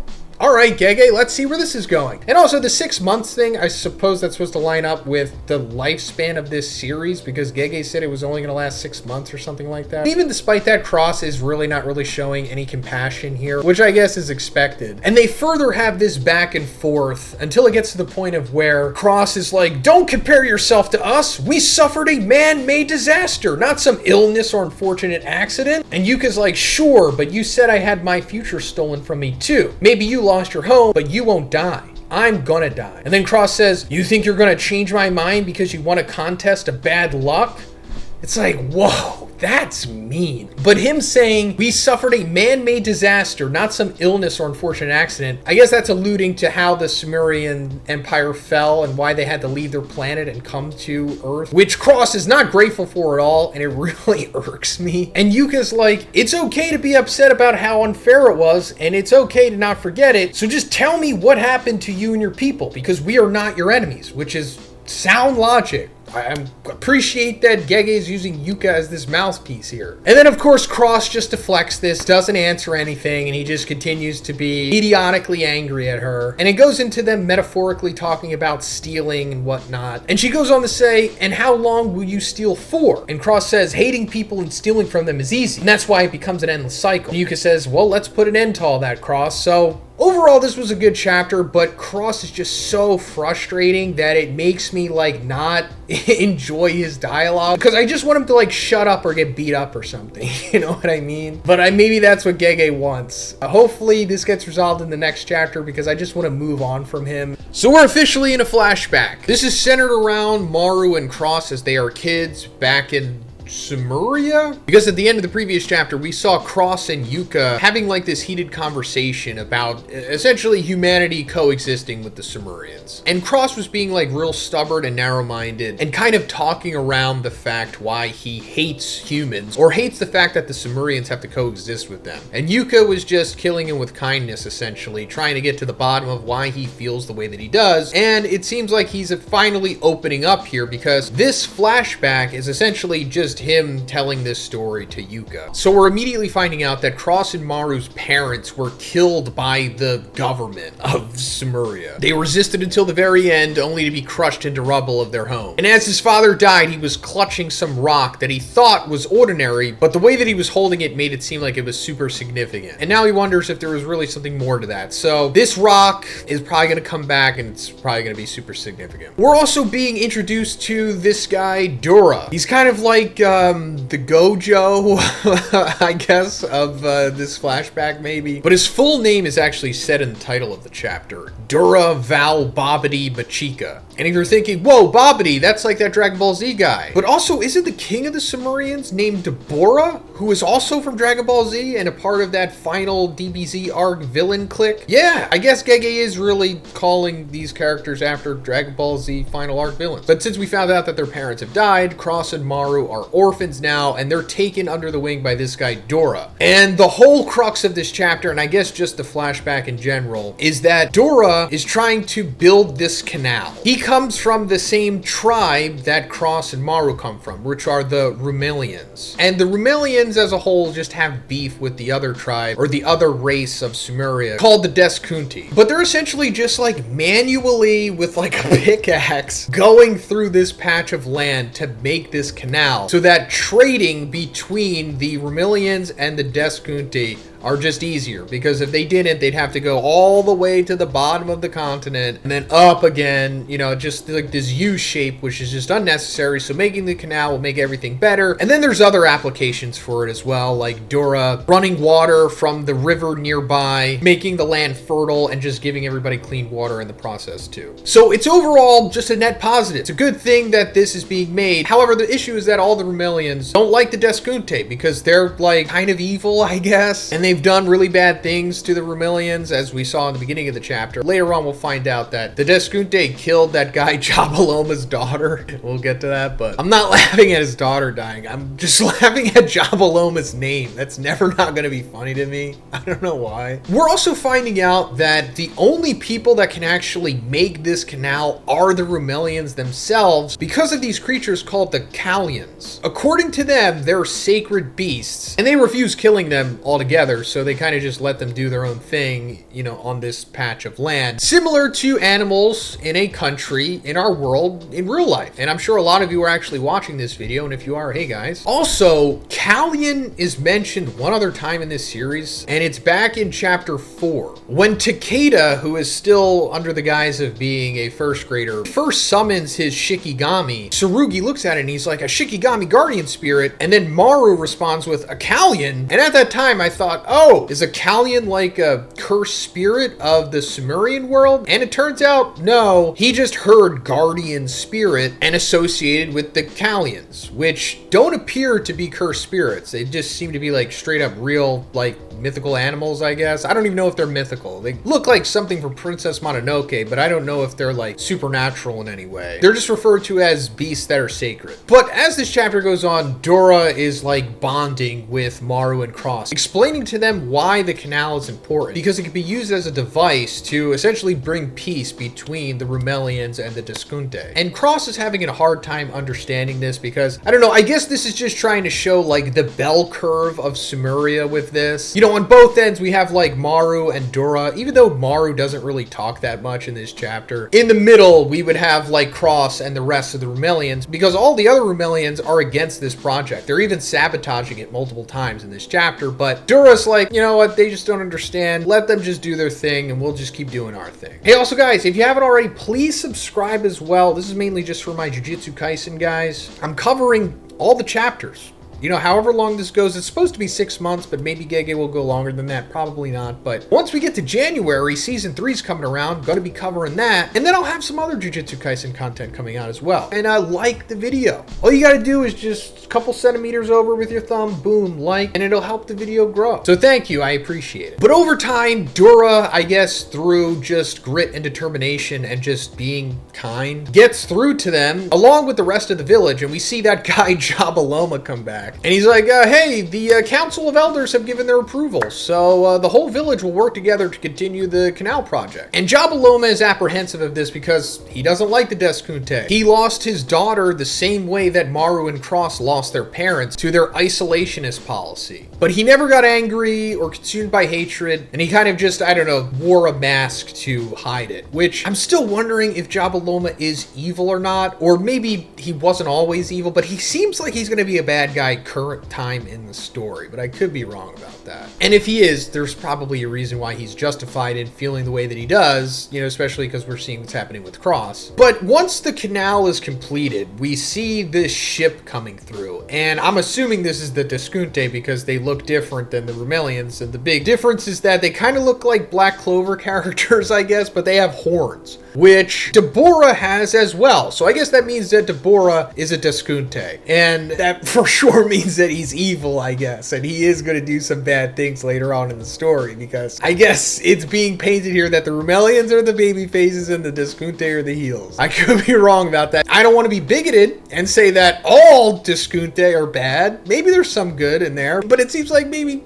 a lot of them aren't the best people. But anyway, long story short, the trading between the two races resumes and everything seems to be going well. Until we come to the end of the chapter and we find out that just one day, a Kallian, you know, those sacred beasts that we were talking about, mauled the daughter of a Deskunte chieftain to death. Because, you know, they attack everyone that's not a Rumelian. So this is probably going to start a war between them. And then everything's just going to go to chaos. And I assume this is going to lead to all of the surviving Sumerians have to leave to Earth. And that also raises another question. It's like, how do they have interstellar travel, yet they just seem kind of primitive in this chapter? Like, they're like using like pickaxes and like mesh nets to hold the rocks and everything. Like, do they just have pretty primitive technology outside of just having a crazy spaceship that can travel light years? Maybe it has something to do with their abilities or something, or maybe Gege just didn't think that far through. And also, gotta beat a dead horse here, because I know I talked about this a lot in 2023 and 2024, but why couldn't have Gege given us a flashback like this in Jujutsu Kaisen? Because all I wanted was just an extended flashback of the Heian era, and I obviously wasn't the only one. I appreciate that he's doing it now, and maybe he's doing that because he realized that we wanted that. And he was like, you know what, sorry guys, here, I'll give you the Sumerian flashback, even though we're only 8 chapters into the story and you guys haven't really been begging for it the way that you wanted to see the Heian era, but, you know, I guess this is better than nothing. Maybe he's learning from his mistakes. I know a lot of you out there are like super hardcore Gege fans and apologists of his, and you'll just defend anything that he does, and that's fine. But I won't really ever get over that. We need a Heian era flashback. Hopefully they make like a movie out of that, even though that probably won't happen. Gojo and Yuji wouldn't be in it, so maybe nobody would buy tickets, but I would. But anyway, that's where the chapter ends, and this is just part 1 of the flashback. I mean, it's going to keep going further. I assume Dora is going to die because he's not, a part of the cast right now, and I guess that's going to lead to why Cross is, so Cross-like. All right, so we're starting off this chapter with some valuable exposition about the Sumerians. So the third eye that they have is an essential organ for every being on Sumeria, which we're getting the name of their planet. We guessed it was that. And it's the source of all of their Rololuka, which is their version of cursed energy. So we kind of assumed that, I guess, just based off of the context, but that's confirming it. So we got that out of the way. And coming into this chapter, we're being reminded that a daughter of the Deskunte chieftain was killed by a Callion. Because, like we said, those sacred beasts that is apparently a part of the Rumelian religion is hostile against anyone that's not Rumelian. So the Deskunte's chieftain's daughter got killed by one. And it's really bad timing because this is essentially happening soon after the canal had been finished and trade with the Rumelians at the Deskunte was put in place, and they were on pretty much good terms for the first time in a very long time. So obviously this is going to upset the Deskunte, who already had problems with the Rumelians. And the chieftain, of course, is blaming the Rumelians for the Kaelin killing them because it's part of their religion. And they're claiming that even they provoked the Kaelins, which is not true. But it's understandable that the Deskunte would think that. And in exchange for his daughter's life, the chieftain is demanding 90% of their territory, including the canal. And if they don't do it, he's gonna attack them. But first, they have to go through like a duel. That's how things are settled in Sumeria. In Sumeria, the most powerful people are generally the ones who wield authority, and the same is for the Rumelians. But the Deskunte tribe takes it one step further, and whoever's the strongest is the one who's right. And it makes you wonder, like, man, what if it was like that in, like, real life, like on Earth? And then I was thinking, like, who are the strongest fighters in the world? And then I was like, oh, wait, maybe let's not do that because it's probably Tom Aspinall, who is British. But then again, we do have John Jones, but he's afraid of Tom Aspinall. And then I was also thinking, like, oh, what about Francis Ngannou? But oh no, he's like Cameroonian, but also French. Then I was like, okay, maybe it's not such a good idea. Let's just keep doing what we've always been doing and having sociopathic baby boomers rule the world. But anyway, they settle disputes by having each side choose a champion to battle one-on-one in a duel. And if they win, they're free to trample on their opponent until their goal has been achieved. And if they lose, they accept their opponent's demands and end the dispute. This is super fascinating, not only for what happens in this chapter, but I think this is foreshadowing for what is going to come later on in this series. And I think it means that we're going to see Deborah versus Yuji. We talked about this before when we found out, what was it, like 2 chapters ago, that Yuji is essentially still alive. Or at least it's implied that he is, because we saw that Tsurugi like came close to death, and he went what is implied to be like that void in between dreams and reality, or the pre-death place or whatever. And Mahito was like there still from the end of the last chapter of Jujutsu Kaisen. And he was like, it's not him again. I'm paraphrasing, but he was like saying like, it's not Yuji. Like, when is Yuji going to show up here? When's he going to die? So if Yuji is still alive, I think this means that something is going to happen between the Sumerians and the humans, because that has been like the big Chekhov's gun of this entire series so far. It's like, is war going to break out between the humans and the Sumerians? It seems really fragile at this point. What's going to happen? So either Gege is just going to pull another failed curse merger on us, and that's never going to happen, or instead of a full-blown war, we'll go by Sumerian rules where, each side picks their strongest guy to settle the conflict. Obviously, the Sumerians are going to pick Deborah, and then Earth is going to pick Yuji, because who else right now is strong enough to fight Deborah? No one! No one's even close enough to fight that guy, as we'll come to see. So it has to be Yuji. And this is like classic Gege. Gege's strongest asset as an author is hype moments and aura. And Gege's hype moments and aura led to the biggest part of the series in the first one, which was Gojo versus Sukuna. And that was foreshadowed from the very beginning. I even made a video saying that was very likely going to happen like 2 or 3 years before it actually did. And of course, at that time, you guys were calling me an idiot for it, which is, part of the course. But I'm thinking that he is going to pull that again. If we come into the sequel to that, it will be Yuji, the strongest sorcerer, I guess, in history, they'll call him that, against the strongest sorcerer of today, which is Deborah, I suppose. And I don't know, does that mean that it's going to exactly mirror what happened between Gojo and Sukuna as to where Yuji is going to die against Deborah? I mean, that could happen, although I don't know if Gege wants to be that rinse and repeat with it, but I do think that this is going to happen, and that's just another great way for Gege to break the internet. Yuji versus Deborah? Are you kidding me? Especially especially old man Yuji, which we don't even know what he's capable of at this point. I mean, he randomly went from like special grade 1 sorcerer to like a beyond special grade at the end of the series in the span of like a month. So we hardly really got to see what he was capable of. So now that he's fleshed it out over the last 60 years, that hypothetical matchup is just too good to pass up on. Now, I don't want to hype you guys up too much. This doesn't mean that it's confirmed, we're just speculating, but it just seems like an easy home run at this point, right? Hey, also guys, if you haven't already, could you please subscribe? This is mainly just to my Jujutsu Kaisen followers. I know a lot of you probably watched this video from the recommended, and that's fine. I do that a lot myself, but please subscribe. And also, if you can, just please like the video. Let's try to get it to 2,000 likes. That might be too much for my Jujutsu Kaisen reviews, but if you could do that, it would help the video, and it would help me a lot too. So thank you guys, I appreciate it. But anyway, going further, we find out that the Sumerians had like this tournament back in the day. This was before the Rumelians' village was destroyed by the Deskunte. And Dora was the winner of that tournament. And like even in that tournament, the Deskunte chief at that time participated in it. Even with all the matches rigged to favor the Deskunte, Dora still won. So again, hype moments in Aura. This chapter is really good at that. It's building up Dora without even showing us him doing anything other than in the previous chapter of him like punching that boulder. Oh, this guy's really strong. He's either number 1 or number 2 pound for pound among the Sumerians. And of course, that means that he's going to have to fight Deborah because, you know, Deborah is a Deskunte, as we discovered in the previous chapter. But Deborah is not the chieftain. He's just the strongest guy randomly amongst them. The chieftain is actually just some old guy. It remains to be seen how strong he is. But another fascinating thing that's revealed here is that Deborah appears to not be healed. Like, he's not a bad guy. He's actually a good guy? Which is surprising. I thought this guy was going to be evil. I mean, he looks like it, and he's kind of been built up to have that aura of an evil guy, but I guess that's what Gege wanted. He lulled us into a false sense of security, which is good. I like it. Although, you know, the verdict is still out. I'm still not sure.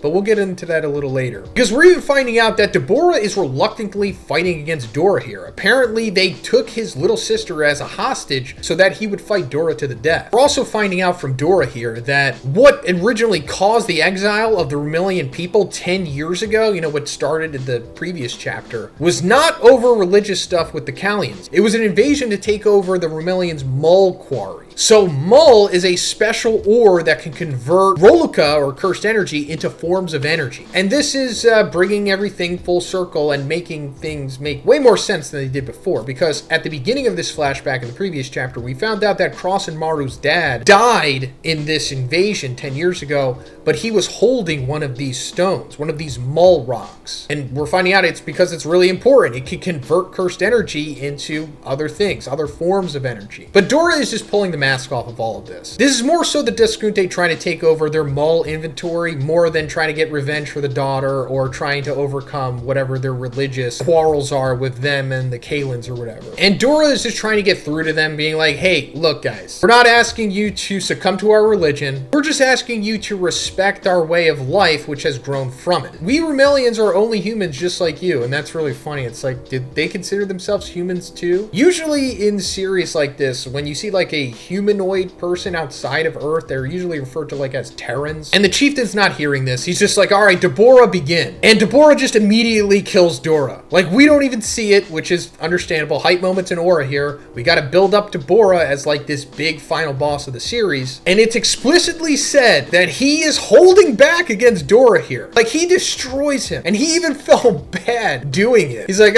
sorry, I didn't want to harm his face. And then when later we find out that Dora and Deborah were friends back in the day. And since the Deskunte won, they could essentially do whatever they want. They could take over all the Rumelian land, and they could take over the quarry. And obviously, they're not going to do what Dora wanted in the previous chapter with siphoning water from the river or whatever to benefit the rest of the Rumelians. So they're like, yeah, there's nothing left on the remaining land. We can't grow anything without the connected waterway, and illness will spread again. And they're going to die if they fight back anyway because the Deskunte are stronger than them, especially Deborah, who is like number 1 pound for pound. Remember, it was said that he is just as strong as Sukuna, if not even stronger than him. And speaking of Deborah, he comes back to the Rumelians after the fact. And he's like, Deborah told me that he left something to you. And we find out that was mining his own little Mul quarry. Like, as he was digging through, making the canal, he was separating all of the mall pieces. He just left them all behind for everyone to use in his absence. And we see that Maru and Cross can manipulate the mall, and they're able to turn it into like a new material, which Jabaloma says is something with even greater purity than mall. And they're like, okay, we lost. And the Discute are for sure going to, if they don't genocide us, they're just going to ruin everything anyway. So let's go search for another place to live. And the other Remelians are like, what? Another place? They're like, yeah, sure. There's got to be some other planet out there with people like us. So we'll just leave and we'll go there. And Deborah's like, I'll go with you. I promised Dora that I'll protect the Remelians. So Deborah, a good guy. So far. I don't know what's going to happen, but I do know for sure that he is going to fight Yuji. Not confirmed, but man, I really hope that happens. And also, there has to be some kind of ultimate antagonist in this series, right? I mean, unless it's not one of the Sumerians, but this also implies that not all of the Sumerians left Sumeria. There are like the Discute that stayed behind. So maybe the Discute wind up following them to Earth, and then the chieftain is like the big antagonist eventually, or I don't know, maybe there just is no big ultimate antagonist from the Sumerians in this series. Maybe it just winds up being like a cursed user or something trying to manipulate the Sumerians into a war or something like that. But if Deborah isn't secretly a heel, which I don't know, so far it seems like he's not, I guess he'll just reluctantly have to be a heel or maybe an anti-heel at some point. But anyway, at the end of the chapter, we see Cross and Maru manipulating the super pure mall that they made into what is going to become the Sumerian spaceship. And I was talking about this in the previous chapter because we saw what the Sumerian civilization was like, and they're pretty rudimentary. Like, they're not really advanced at all. They don't really have anything outside of like Bronze Age technology, at least from what we saw. And I was like, wait, how do they have a spaceship that can achieve interstellar travel? And I was like, well, maybe it has something to do with their cursed energy or whatever. And it turns out, yeah, they're manipulating the mall into making a freaking spaceship. So the spaceship that we saw, I think it was in chapter 2 or whatever, that's completely made out of mall. And with cursed energy and some plot convenience, they're able to achieve interstellar travel and find where Earth is. So this was a really cool flashback. I mean, I don't know if this is necessarily the end of it. I guess we'll have to see how they get from point A to point B, maybe. It would be cool if there was at least one more chapter of this flashback to just fully flesh things out, but I could see Gege maybe trying to save that for later, possibly. So we're coming off of the end of the Sumerian flashback here. So I guess we're picking up from the end of chapter 7. And I guess we're seeing like the Jujutsu Council of Japan or whatever reacting to what had happened between the trio taking on that curse user Takeda that eventually ended with Maru getting injured and going on like that subconscious rampage. They're saying things like, don't you think we're letting the aliens get away with too much? I heard it was the Sumerians who refused your suggestion for escort Usami. Usami was suggesting to Cross that like, hey, let's have the Japanese doctors take care of Maru. You know, it's kind of our fault. It's on the house, or you know, something like that. But it was kind of a way to like de-escalate the situations, especially with the other Sumerians finding out that Maru had gotten injured. They're also acknowledging that like when Maru was unconscious and went to like his berserk autopilot mode, he did like attack Tsurugi. Even though Usami tried to delete that part of the video, the other guy's like, so according to Article 7 of the Jujutsu regulations, the Sumerian should be categorized as threats. And Usami's like, well, you know, not according to the Hikari provision. And of course, this is in reference to like the Hikari from the original series. And the girl here is like, yeah, a long time ago there was talk about making Jujutsu battles into performances as a form of public gambling. The government made the existence of cursed spirits public due to the culling game, so Article 8's secrecy clause basically lost all meaning. And that makes sense because that was like Hikari's whole thing. He loved gambling, and when we were actually introduced to him like for the first time, it was revealed that he had like this Jujutsu fight gambling circuit thing going on. But anyway, long story short, Usami's like, well, you know, considering how the laws and rules work, it's okay if sorcerers fight if they're being paid. And considering that all three of them were contracted and approved under Jujutsu headquarters, it's fine that this happened, even if it is an alien attacking a human. The one guy talked to Usami's like, why are you going out of your way to side with the Sumerians? And then Usami's like, why are you going out of your way to side against them? And then the guy says, because independent diplomacy, once they stop taking you seriously, it's all over. They've already kept us in check once. It's time for us to demonstrate the power of our own deterrent. We need to find Yuji Itadori. So yes, this is like the big hype moment of this chapter. Finally, they are straight up acknowledging Yuji. I mean, we've seen him before in the series at least 2 times, and he's been alluded to a couple chapters back with that whole Hito sequence that we talked about at length multiple times. Now we're like fully seeing him, and they're saying his name. Hey, also guys, can we please try to get 2,000 likes on this video? Go ahead, grab that phone, hit that like button, and it would help me out so much. Thank you guys. So first of all, this means that they don't know where he is, and that also means that the audience doesn't know where he is, so we can just speculate about that endlessly. But also, I guess this implies that what we're seeing here is Yuji, like, currently, right? I don't know if this is like a flashback to him, but it just seems like this is what's going on right now. And if that is the case, then that's pretty exciting because Yuji's not old. Because, you know, it is like 68 years or something, 6-7 years into the future at this point from the ending of the original series. And we were speculating, well, since Kotsu and Maki were super old, they actually die in the first chapter of old age, then Yuji's probably old too. He'd be like in his 80s or something, but no, he still looks pretty young. I mean, his age is ambiguous, but he doesn't look older than, let's say, 30. But if this is current day Yuji and he still looks young like this, there is a logical explanation to it. And it's because Yuji isn't like a normal human. He's like an augmented curse womb that Kenjaku made to be the vessel for Sukuna figures. And he's also the son of Sukuna's reincarnated brother that was eaten in the womb or whatever. And we saw that Choso, who is very similar to Yuji, is like over 150 years old or whatever, something like that. And he still looked pretty young, even though most of his life was in incubation. And Yuji did wind up eating the other cursed wombs that were technically his brothers. So all of that together makes sense that Yuji would still be young and either just straight up stops aging at a certain point or just ages extremely slowly. Like, I don't know, like a Saiyan would or something. And I hope that's the case because, like we talked about in last week's review, it seems like this series is headed towards Yuji versus Deborah. And considering what's going on in this chapter, that makes me think that it's even more likely. So we want to see like prime Yuji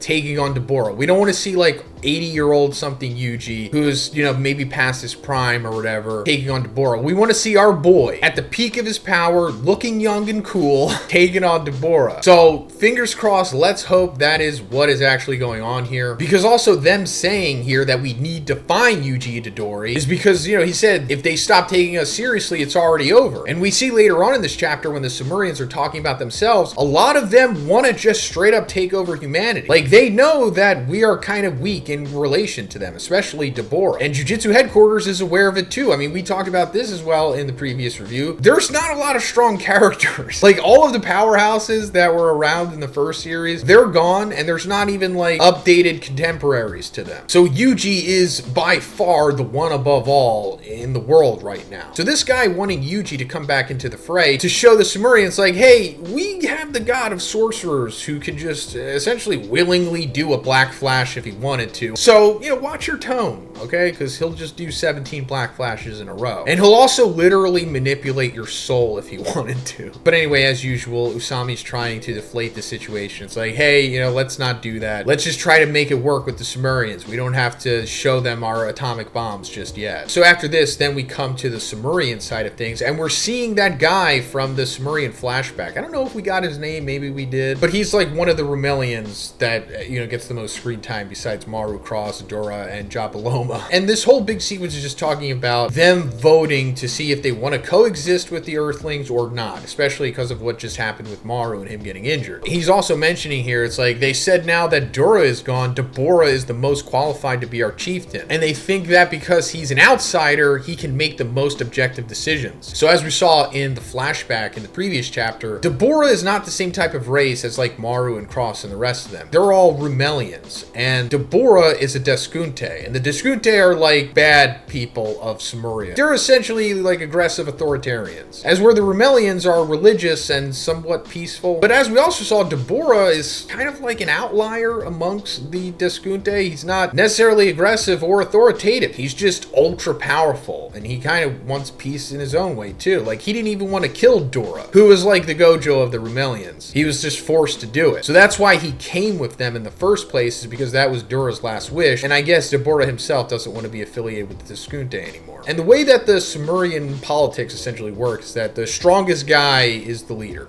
So, yeah, Deborah is the leader because he's the strongest. So, long story short, the majority votes that they're going to coexist with the Earthlings. But the way that it's being framed, it's like, it could change at any point. Because originally, it's implied that they voted that they didn't want to coexist with them, but then it got overturned or something. And Deborah's response to this is like, yeah, sounds fine to me. Conflict or invasion, to put it bluntly, can be done at any time. However, once we begin an invasion, there will be no further chance to properly understand each other. So he is open to trying to understand and coexist, but he's also not against just overthrowing them. Like, he is a good guy, but he's not like Maru. He's definitely very capable of just overthrowing them if he wanted to. Then coming into the end of this chapter, it essentially boils down to the group planning to have like a dinner party with the Sumerian hierarchy. And they're all going to eat takoyaki and stuff like that. So I guess that's where the next chapter is headed. But so Usami is discovering that the Sumerian spaceship is powered by cursed energy. Also, the name of it is called the Nanox. We found this out in the Sumeria flashback 2 chapters ago, because on Sumeria, they have like this special ore called Mull. And if you use cursed energy on it, you can convert it into like different types of energy. And when Maru and Cross used cursed energy on Mull, they developed something with even greater purity. And they like quickly were able to make a spaceship out of it. And one way or another, with the cursed energy in the Mull ship, it's able to like, I don't know, bend space-time or something, or just ambiguously travel interstellarly. But they basically can't let this information leave the hands of Jujutsu headquarters, because if curse users or other countries were to discover this, they might try to manipulate cursed energy again outside of like Jujutsu, either through sorcerers from Japan or the Sumerians themselves, or just trying to figure out how the Sumerians manipulate the Mull with cursed energy. Because, you know, if you could use that technology on Earth, you would send them even further into the future than they already are. We also saw that back in the original series, Gege set up this plot line that essentially went nowhere, where Kenjaku revealed cursed energy to like other countries. We mainly saw him talking to like the US and China, and that led to the whole invasion of the Culling Games and the US Army trying to steal sorcerers so that they could harvest their cursed energy. But apparently that research stalled, so that's like Gege, I guess, explaining why that story went nowhere. But since this is being mentioned, it's for sure going to lead to something, or at least I hope so. But in this case, I will give Gege the benefit of the doubt, and I do think that this is going to lead to the Mull being used by Earthlings in some way, either the Japanese curse users or, you know, whatever, maybe another country. That would be interesting. I assume it's just going to lead to weapons being made, and I think that would be pretty cool, you know, like a Mull gun that fires cursed energy or something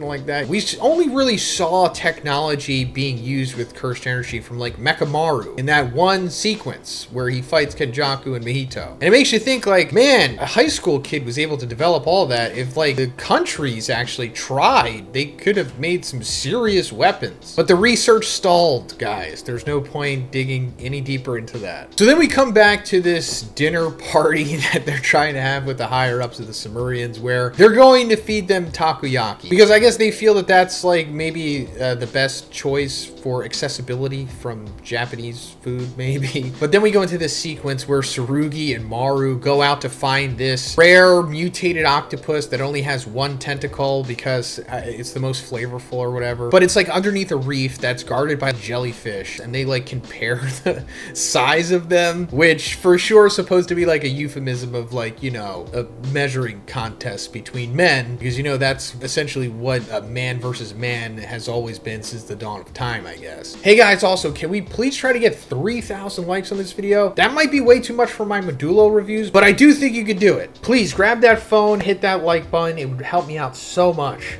And I appreciate it, guys. Thank you. But after this, Maru goes on to explain that the Sumerian warriors are essentially just their version of sorcerers, as we saw in the flashback. Even though they don't operate the same exact way as like Jujutsu sorcerers on Earth do. In fact, we haven't really seen the Sumerians do much. We've only really seen what Maru could do. And then I guess we saw a single punch from Dora, and then Cross like put Maru to sleep. I mean, I guess Gege is purposely doing this because eventually we will see what the Sumerians are fully capable of, and I'm sure they're all beasts to some extent. But it's also explained here that their Jujutsu, or Roluka, is said to be a power bestowed upon them by their Rumelian ancestor, by the Kalyan, who were sent by the gods. So that's really interesting, and that is way more insight than we ever got in the original series as to where cursed energy and Jujutsu comes from. Gege never fully tells us or explains it to any extent. I mean, if you're super hardcore, you can like look at the timelines going through the chapters and kind of see that like, okay, Jujutsu kind of started with Tengen, but there was other people before Tengen that had Jujutsu, and that's as far as it goes. And other than that, cursed energy is like born from negativity or whatever inside of Japanese people. And then maybe some Africans, and that's it. We're never going to get any more backstory to how cursed energy came to be on Earth unless Gege, I guess, decides to explain it in the later chapters in this series. But at least we're getting some lore on Sumerians. And that being said, I don't even know if this is true or if this is just what Maru believes is true, because cursed energy was apparently given to the Rumelians by the Kalyan, who were sent by the gods. And it's like, what does that mean? Who are the gods? We'll probably never know. And how do the Kalyans give cursed energy? And where do the Kalyans actually truly come from? Honestly, we probably even shouldn't waste our time on this and just take it for face value and just accept that for what it is. Also, we find out that the Sumerian women, or just, I guess, Rumelian women, they can't use cursed energy or Roluka because they were taught that men are granted this power because they can't bear children and that they should use it to protect women and children because they can't. And it is what it is. It's even kind of addressed in a meta way somewhat in this sequence because they talk about how they don't let the women off of the spaceship because they're worried about them. And Tsurugi says, it's not just being overprotective, but downright patriarchal, huh? But I get it though. It's like, do you get it? Also, Tsurugi brings up another good point. He's like, but isn't it tough for men who aren't Jujutsu sorcerers and women who can't bear children to live in society with those values? And then Maru says, I didn't mean to make you misunderstand. Anyone who works to protect Rumel is respected, even if they're not warriors and even if they're not men, of course. You know, like Jabaloma. So Jabaloma isn't a sorcerer, I guess. He's just like a wise council guy. There's more to him beneath the surface. I'm not, completely saying that he's a bad guy like I was before the flashback, but there's still something going on with this guy. But then we come to the takoyaki dinner party and we actually see Rumelian women, I think for the first time. I don't even think we saw them in the flashback. We kind of saw what was implied to be Deborah's sister, but she's a Diskunte, but still just Sumerian overall. By the way, the Diskunte women are allowed to be warriors, or should I say are capable of being them, not allowed. Oh, speaking of her, we find out that the Diskunte tribe put a death curse on her, and it activates when the chieftain dies or when Deborah defies the chieftain's orders. This is in reference to the flashback that we got a couple chapters back when we saw that they essentially forced Deborah to fight Dora in that war duel thing between the Diskunte and the Rumelians, and it was revealed that the Diskunte took Deborah's sister as a hostage to force him to have to kill Dora in this fight. So now we're coming back to this and we're finding out about the whole death curse thing. Now, what is the death curse? I guess it's going to be explained fully later on. It seems like it's like a binding vow or something, or maybe it's a curse technique, or maybe it's a curse. But their plan is to use the black rope to cancel this out. You know, the black rope, the thing that Miguel had way back in the day. One of like two, I guess, cursed objects that could shut down curse techniques, the other being the reverse horn of heaven. And they're like, yeah, we're going to go try to get that for you, but it's not going to be easy. So I guess that's going to be a future plot line. Them going to Africa, and then I guess we're going to see what happened with Miguel's lineage, or maybe we'll see more African sorcerers, or maybe that might lead to Africa getting their hands on the Rumelian technology, possibly. I don't know. Does Gege want to paint Africa as bad guys? I thought he more so wanted to just paint Americans as that. But anyway, it seems like the takoyaki dinner party's going well until we come to the end of this chapter, and we see the Rumelians back on the spaceship, and we see one of the elders coming up, and he's like, they're dangerous. I saw the Earthlings, the Japanese Japanese, I saw them killing a Callion! And he's crying from his third eye. Now, this is significant because of the exposition that we got in the flashback a couple chapters ago when it said that the third eye is an essential organ for every being on Samuria, and it is the source of all of their Rololuka or cursed energy. However, only Rumelians shed tears from their third eyes when a Callion dies. The only times other Sumerians shed tears from their eyes are when they are born and when they die. So I guess this means that a Callion has literally been killed here. Because I know naturally you would think, oh, this is a case of mistaken identity, because, you know, we saw a couple chapters back when Takeda had summoned his Shikigami Guardian Cursed Spirit thing. Maru mistaken that for a Callion. Although maybe we're going to come back to that and maybe it wasn't mistaken, but it seems like that's not the case here, because it straight up told us that the Rumelians can only shed a tear from their third eye when they're born, die, or when a Callion dies. So either this guy's about to die, and this is why he's crying, or a Callion literally died. And that brings the question of how did a Callion die, because Callions shouldn't be on Earth, right? They didn't say anything about them bringing Callions with them. If anything, it's implied that the Callions kind of have to stay on Samuria. Now, either they did bring some Callions with them and they got off the ship somehow and they scurried around and some Japanese guy killed them, or there's way more to this lore than what we knew, because maybe there are Callions on Earth and for some reason the humans don't know that they're Callions, or maybe cursed spirits are Callions, but then it's like, what came first, the chicken or the egg? Because cursed spirits are a result of cursed energy from the humans. So I don't know what this means exactly. I think it would be cool if there are Callions on Earth, and that could be how Gege tries to come full circle with this and be like, yeah, there's Callions on Earth, but humans can't see them or something, and even sorcerers can't see them. Only the Rumelians can see them, and that Callions are the result of cursed energy infecting humanity, possibly? Also, now that I think about it, it's very possible that one of the Rumelians smuggled a Callion on the ship. Maybe later they figured that, oh, I can just release this thing to the Japanese or something and have them kill it, and then that could be a reason to force this war on the Japanese or something. But anyway, this is probably going to be one of the catalysts that start the beginning of this war, maybe. Or maybe it starts a Cold War. I don't really think that Deborah is going to care about this because he's a Diskunte and the Callions aren't a part of their religion. If anything, it seems like the Diskunte are kind of annoyed by the Callions. But the Rumelians here are obviously going to be very upset about that. As we see, this guy with the long hair, he doesn't like humanity. He never has. He wanted to vote against joining with them. He wanted to like take over the Japanese, if anything. So maybe this is going to like cause them to have like another vote,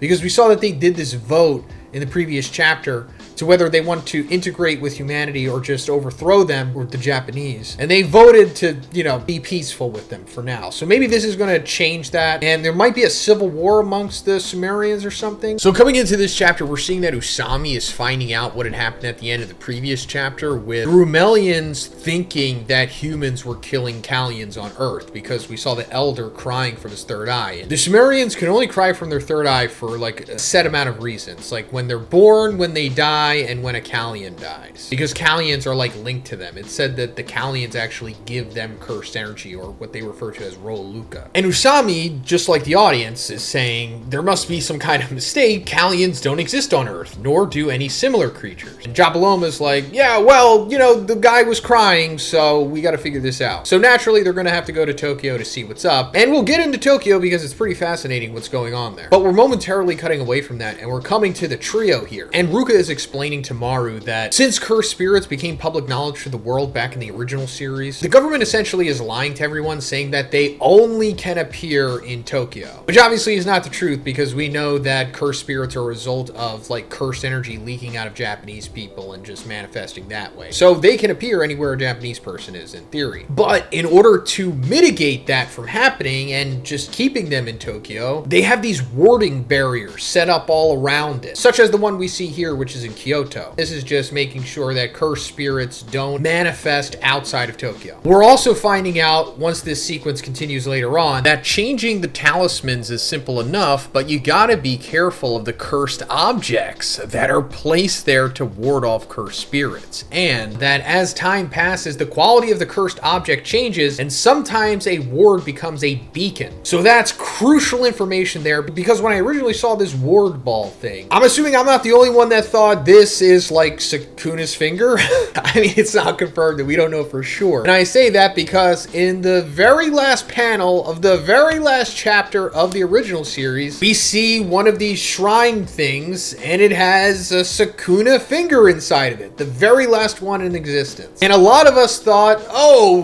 what does that mean? Does that mean that there's going to be a sequel or something? Does that mean that Sukuna's going to come back in the future? I don't remember what I said exactly. I was probably pretty pessimistic about it, assuming that there is going to be no sequel series, but I was wrong about that, so good. But I don't think it's a coincidence, especially them specifically saying in the follow-up sequence here that as time passes, the quality of the cursed object changes. A cursed object, like there needs to be a cursed object wrapped in these wards. And we know that if a Sukuna finger is just on its own, without the wards wrapped around it, it will attract cursed spirits to it. I mean, that was like one of the big storylines of the first part of the original series anyway. So obviously not every single one of these is a Sukuna finger, but I think at least one of them is. I don't know if it's the one that we see at the beginning of the chapter. I don't know if it's the one that we see in the steps here. I don't know if it's the one that we see towards the end of the chapter, but one of these has got to be a Sukuna finger. Now, if it is, what does that mean exactly? I don't think it means that Sukuna is like gonna come back, because it seems like he's dead. And besides, you would need all 20 fingers to bring him back fully anyway, which don't exist anymore. So your guess is as good as mine, but I would love it if Gege decides to bring the Sukuna finger back into play here, and I don't know, somebody eats it, and then, I don't know, Sukuna's personality comes back in some way.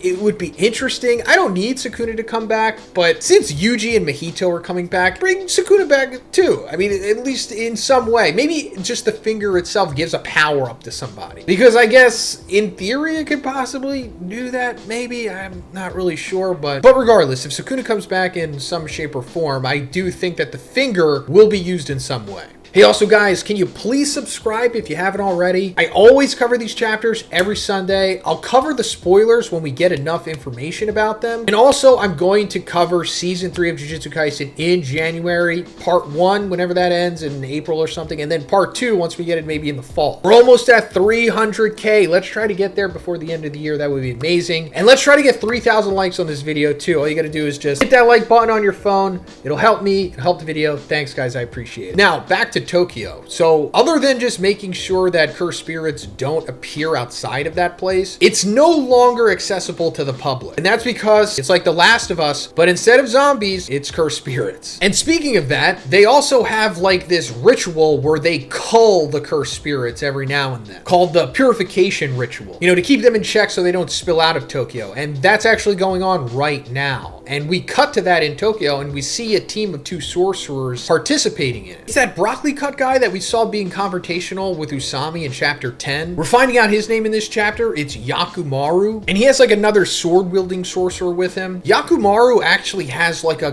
gun, which is cool. I don't think we've ever seen a sorcerer use a gun before. It's like some kind of cursed tool gun, which is like sideways on his arm. And as they're going around culling these cursed spirits, they make their way into this building because there's like attention being drawn to it. And they wind up finding a Rumelian in there treating a cursed spirit like it's like a dog or something. And it's because the Rumelians think that cursed spirits on Earth are Callians. However, there's a lot of confusion going on here, so both sides don't truly know what's going on, and Yakumaru just winds up killing the cursed spirit, because why wouldn't he? But at the same time, it's implied that he is attacked by Otsuki here, that Rumelian with the long hair. And once they get outside, Yakumaru's about to just light up the other Rumelians that are approaching. And he's like, your side made a move first. You know, going back to off panel, it seems like Otsuki attacked him because he killed that cursed spirit, which he thought he was a Callian. And luckily, Usami, Cross, and Jabaloma show up just in time, and Usami uses his cursed speech to stop Yakumaru before he starts lighting them up. And Cross starts explaining to Otsuki that like, hey, this is a cursed spirit, it's not a Callian. And Otsuki's like, well, look, I'm crying. How else can you explain this? And Cross is like, look at the ground, that thing's like disappearing. And Otsuki's like,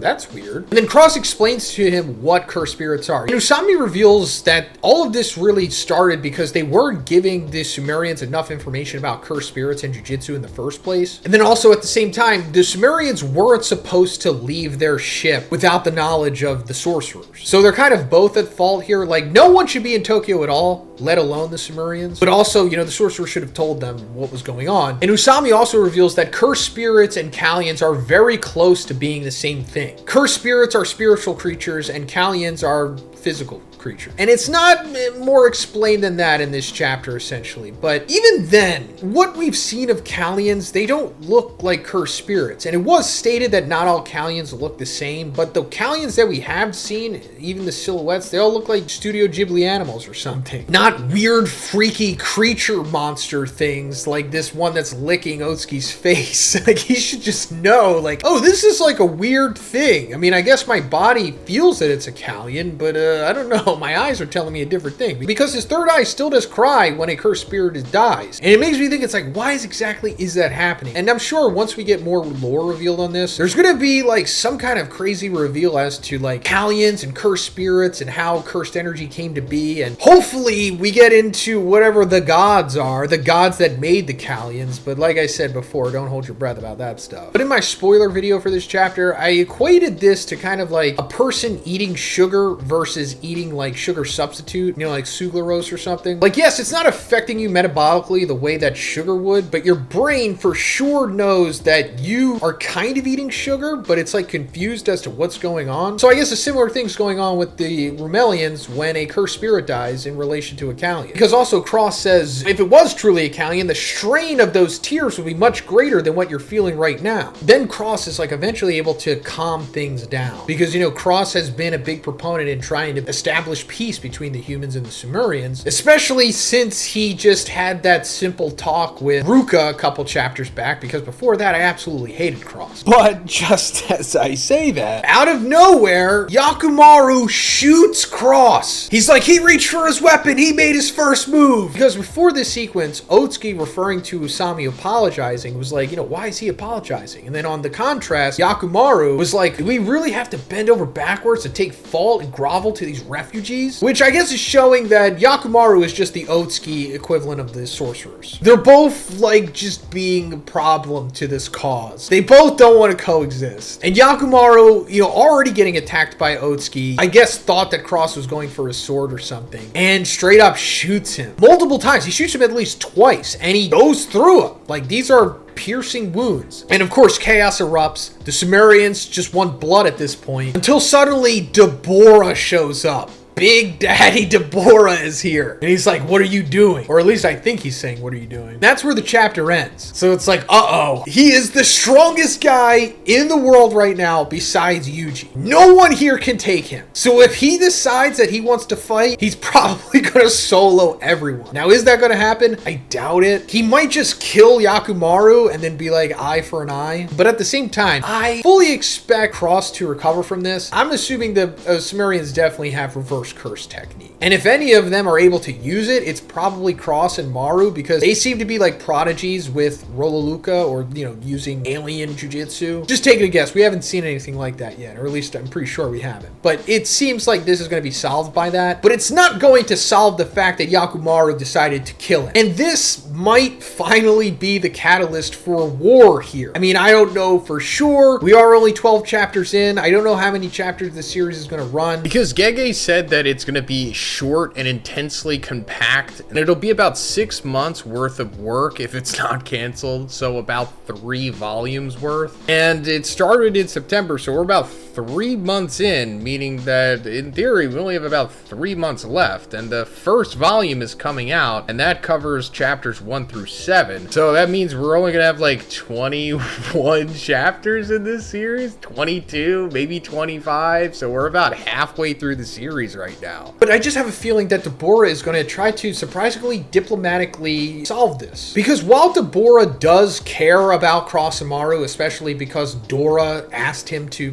protect protect them along with the rest of the Remelians. Dabura himself is different than them. He's a Deskunte. So I doubt he's exactly bloodlusted over this, but I could also see him being like, okay, well, you guys are going to have to do something to make up for this. Which could go into the sorcerers allocating all of their resources and energy into getting the black rope from Africa or wherever it is to undo that death curse that was put on his sister by the rest of the Deskuntes back on Sumeria. And I don't think we're immediately going to go into the whole big duel thing that was set up a couple chapters ago, which is why Dabura killed Dora in the first place, because it was also set up that that's eventually going to happen. At least it seems that way. And that the sorcerers are going to have to find Yuji and have him fight against Dabura. And if that starts already, then we can start assuming that this series is going to end in 3 months maybe, or even sooner than that. So we're seeing the aftermath of what had happened after Yakumaru had shot Cross at the end of the previous chapter. It turns out that Cross is like in a coma, and his wounds can't be healed by reverse curse technique. This is interesting because I thought that's how it was going to be solved. Not necessarily by a doctor or whatever, as we're going to see in this chapter, but I thought just Cross himself would just have reverse curse technique because he's pretty powerful. It's implied that he and Maru are kind of like prodigies with this stuff. I mean, they were able to almost, I don't know, single-handedly create the Sumerian spaceship. I mean, that still remains to be seen, but it seems that way. Now, of course, the Sumerians are very upset with what had happened, but not only Cross is in a coma, we're also seeing that Usami is in one as well. He's kind of like in a cursed coma or whatever, because we're coming back to the moment at the end of the previous chapter when Dabura had shown up right after Cross got shot, and we're seeing that he's just an absolute beast. Like, I don't even know if this can be called aura farming. It's something more than that. It's actually aura paralysis, I suppose, because everyone is just frozen in fear because of how powerful this freak is. And Dabura is reminded of his promise that he made to Dora at the end of the flashback, like when we found out why he is even with the Remelians at this point and why the Remelians came to Earth and everything. It was, you know, he'll protect the Remelians because Dabura himself is not a Remelian. Yes, they are all Sumerians, but there's like different races of them. Dabura is a Deskunte, which aren't really tied to the Kallians at all. They actually kind of dislike them, but we'll get into that. And Dabura goes up to Yakumaru and he's like, was it you? Are you the one who shot Cross? And then suddenly Usami comes behind Dabura and surprisingly tries to use curse speech on him, telling him not to move, but it doesn't matter. Dabura instantly takes off Yakumaru's arm. And at first they're like, he was too fast, but it seems like it didn't even really matter because he's just beasting through curse speech. Like, it's not affecting him at all, seemingly. And because of this, Usami's being hit with curse speech recoil. Like, he's stroking out because of Dabura just brute forcing through the curse speech command. Like, even Sukuna was susceptible to Inumaki's curse speech at the end of the first series. I mean, granted, that was like an end of series, you know, last thing Inumaki does. So that couldn't really spoil his last moment. But still, I guess this means that Dabura is stronger than Sukuna. At least Sukuna in his nerfed form at the end of the first series. And speaking of that, at the beginning of this chapter, they straight up say that Dabura's power can't be measured by the sorcerer ranking system, meaning that he is above special grade, which Sukuna was in my opinion, although they never outright said it, they still did classify him as a special grade. But this is just taking the Dabura hype to a whole new level. And while Usami is like still conscious, he's like, please forgive our rudeness. And we apologize for what had happened to Cross. I'm begging you, please, just let's talk this over at another time. Give us another chance. And Dabura's like, Cross might die with those injuries. I will take the lives of your subordinates. And everyone's just shook. And Usami's like, no, please have mercy on us. Just take my life instead. And in this moment, Usami reminds Dabura of Dora. Dora, I guess, is like the Remelian equivalent of Dabura, although not nearly as strong. But I guess you could also say he was kind of like the Gojo to Maru and Cross. And Dabura wound up killing him in like their duel that they had to have between the Deskunte and the Remelians back on Sumeria. He was kind of forced to do it because they took his sister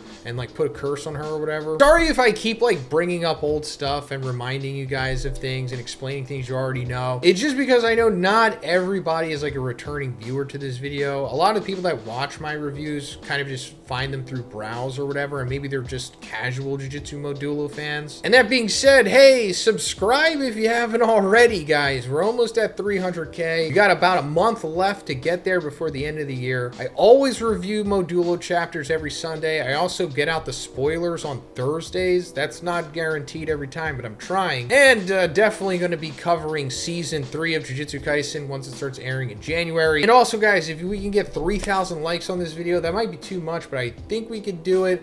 Hit the like button on your phone. I'm sure you're watching it on there. It'll really help the video and it'll help me. Thanks, guys. I appreciate it. But Deborah being reminded of Dora through Usami here, he kind of respects him, I guess. And he's like, okay, you know, whatever. We're returning now, Japaloma. And he decides to not kill anybody, at least for now. And as he's walking away, he's like, once again, it's the Callians. Which he kind of seems annoyed almost by this, or at least frustrated. Because, you know, like we were talking about, he's a Discunte, and the Discuntes aren't tied to the Callians, not through religion or through cursed energy, the way that the Rumelians are. And a lot of the beef that the Discunte have with the Rumelians back on Sumeria is because of the Callians. Because the Rumelians allow the Callians to have like their own land, and the Discunte kind of want to have that land, but the Callians and the Rumelians, you know, conflict with that. Especially like the Callians straight up just killing people or attacking them that aren't Rumelians, such as like the Discunte. In fact, the Callians actually killed the Discunte chieftain's daughter. And that's why Deborah was chosen to fight in that duel against the Rumelians and wound up killing Dora. So he's like, you know, once again, it's the freaking Callians. I hate these things, but, you know, I made a promise to Dora that I'm going to protect the Rumelians. And as we've also established, it's not literally the Callians, it's the cursed spirits, but the Rumelians are just so stubborn that they choose to just fully accept that cursed spirits on Earth are just Callians. And that being said, the Japanese government responds to this by just halting the extermination of cursed spirits, trying to like cool things down and not rile up the Sumerians or the Rumelians anymore. But of course they can't do this forever, because they established in the previous chapter that they're maintaining the cursed spirits inside of Tokyo by having a barrier around it, but also doing like intermittent exterminations or cullings of them so they don't get out of control. But if they do that, then they're just going to start leaking out of Tokyo regardless of the barriers. So they ultimately decide that like 1 month is their limit. So they decide to not kill cursed spirits for like a month, I guess. And then we're just having a time skip, and we're going 1 month later into December of 2086. And we find out that they're secretly exercising the curses because they kind of have to. And of course, the Rumelians find out about this because Otsuki on the ship is like listening in to Tokyo, you know, with like his jujutsu sense or whatever. And he knows for sure that they're still killing the cursed spirits because he's still crying, and also he can like hear the true voices of cursed spirits. So after this, the Sumerians send a message. They're like, hey, we consider you killing the cursed spirits an international crime. Therefore, you're going to have to take international responsibility. And the Japanese government's like, no, actually, you know, we kind of have to do this. It's a force majeure, meaning like, you know, we're not responsible for contractual obligations. Like if something like a natural disaster happens, which, you know, freaking cursed spirits are. And also, it's just nonsense that the Rumelians are doing this anyway. I mean, it's very compelling for the story, of course, but just in general, it's like,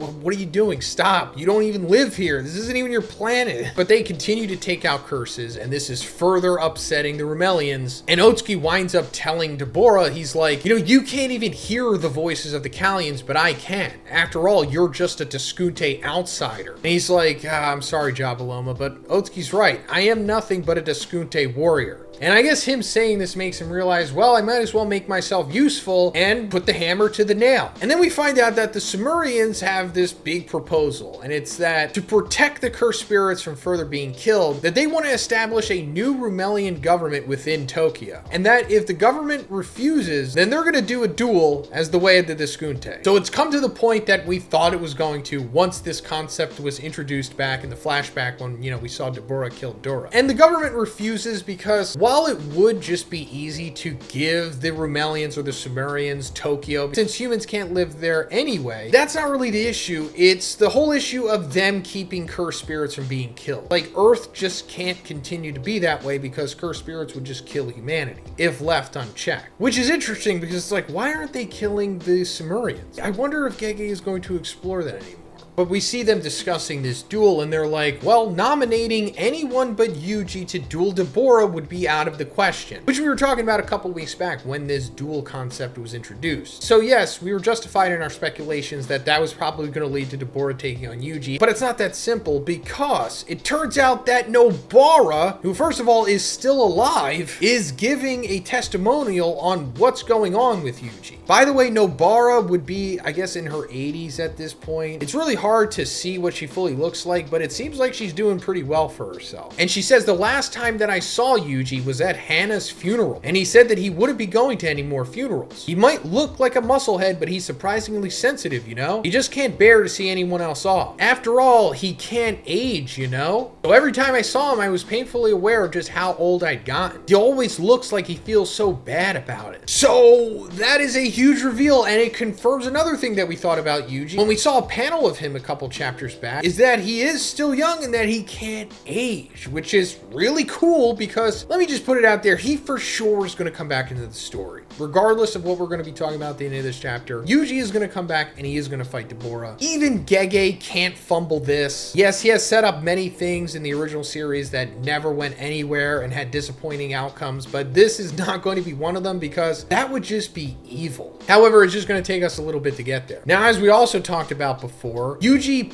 probably hasn't aged because he's not like really a human. He's kind of like a human curse hybrid, curse womb, Sukuna vessel thing that Kenjaku made. So he's special. Also, Nobara saying that might look like a musclehead, but he's surprisingly sensitive, you know?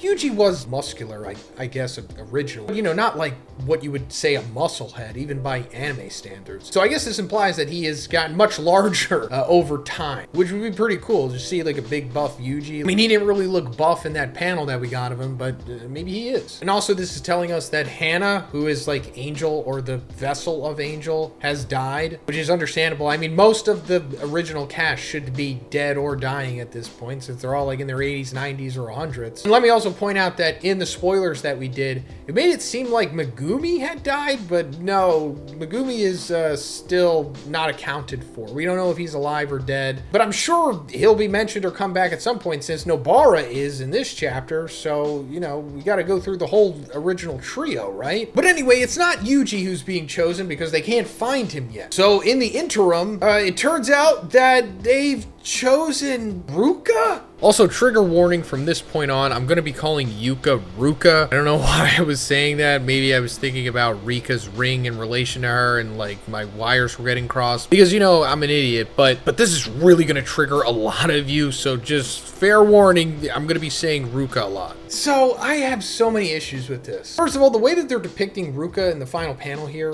which is obviously trying to parallel to Yuta. That's fine and all, but this is like unearned. This is not who Ruka is. Now, granted, it's been 2 months since we saw her, and this might have something to do with Usami. Like, maybe Usami died because of the cursed speech recoil, and it just made her go cold or something. That remains to be seen. I don't really think we got an update on Usami yet. He might just still be in the cursed coma or whatever, but this just seems rushed and unearned. For some reason, I just don't like this. It has that real, like, bro thinks he's on the team type of energy, and I like Ruka. I've said that since the beginning. I think she is a good character, but this is just, like I said, unearned. And also, why is she being selected to fight Deborah? Another meme I'm getting from this is coughing baby versus hydrogen bomb. Now, I know I'm getting ahead of myself. Not everything has been explained. It's been 2 months. Maybe she's special grade level now, because all it took was like 1 month for all of the characters to get ultra powerful at the end of the original series, especially Yuji. I mean, granted, he had to fight Sukuna and then have the end of series MC, you know, out of nowhere power up too, but is Ruka getting this as well? Why is she being picked? Do they literally have no one else on Earth who is a better candidate? And also, I don't even know if she has Yuta's ring.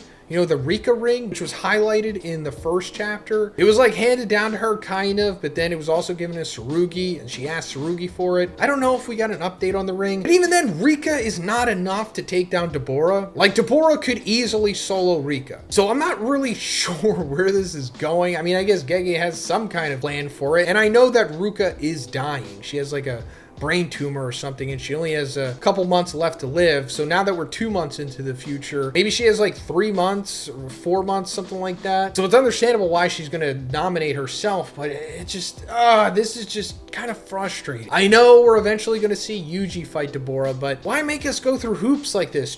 Just put us on a Finding Yuji arc or something. And also, I mentioned this, I think 2 chapters ago, or maybe in the last chapter, but this series is going to be very short because Gege said that it's only going to be like 3 volumes or something. So we're halfway through the series at this point. And I would have liked the Finding Yuji arc, but maybe there's not enough time for that. So coming into this chapter, we're seeing the reaction to the announcement of Yuka taking on Deborah in this this duel for the fate of Tokyo. Like, the Sumerians want to take over Tokyo, make it like their new colony, essentially, like their new home. But also, if that happens, the killing of cursed spirits can no longer happen because they see them as Kallians, like they're sacred beasts, a part of their religion. That's obviously a problem because cursed spirits are bad for humanity. And they're talking about why Yuka was like a good representative here, and I'm still not seeing any good reasons for that other than she's just going to die quicker than they expected because of her brain tumor. She's definitely not the strongest sorcerer available. I'm sure there are other sorcerers stronger than her. I mean, of course, Yuji is like the main candidate, but they can't find him. It doesn't even seem like they tried to find him. This portion of the story is just suffering from severe pacing issues, the same way that the original series did in its last arc. I suppose an explanation for this is that Yuka is going to die anyway, so they feel that she's a justified sacrifice since no one can defeat Deborah besides Yuji. So they don't want to lose a sorcerer who isn't going to die in the process, I guess. But it's like, why even have the duel at all? Just be like, okay, you know what? You can have Tokyo. We'll figure out another way to deal with these cursed spirits. But they're talking about the possibility of like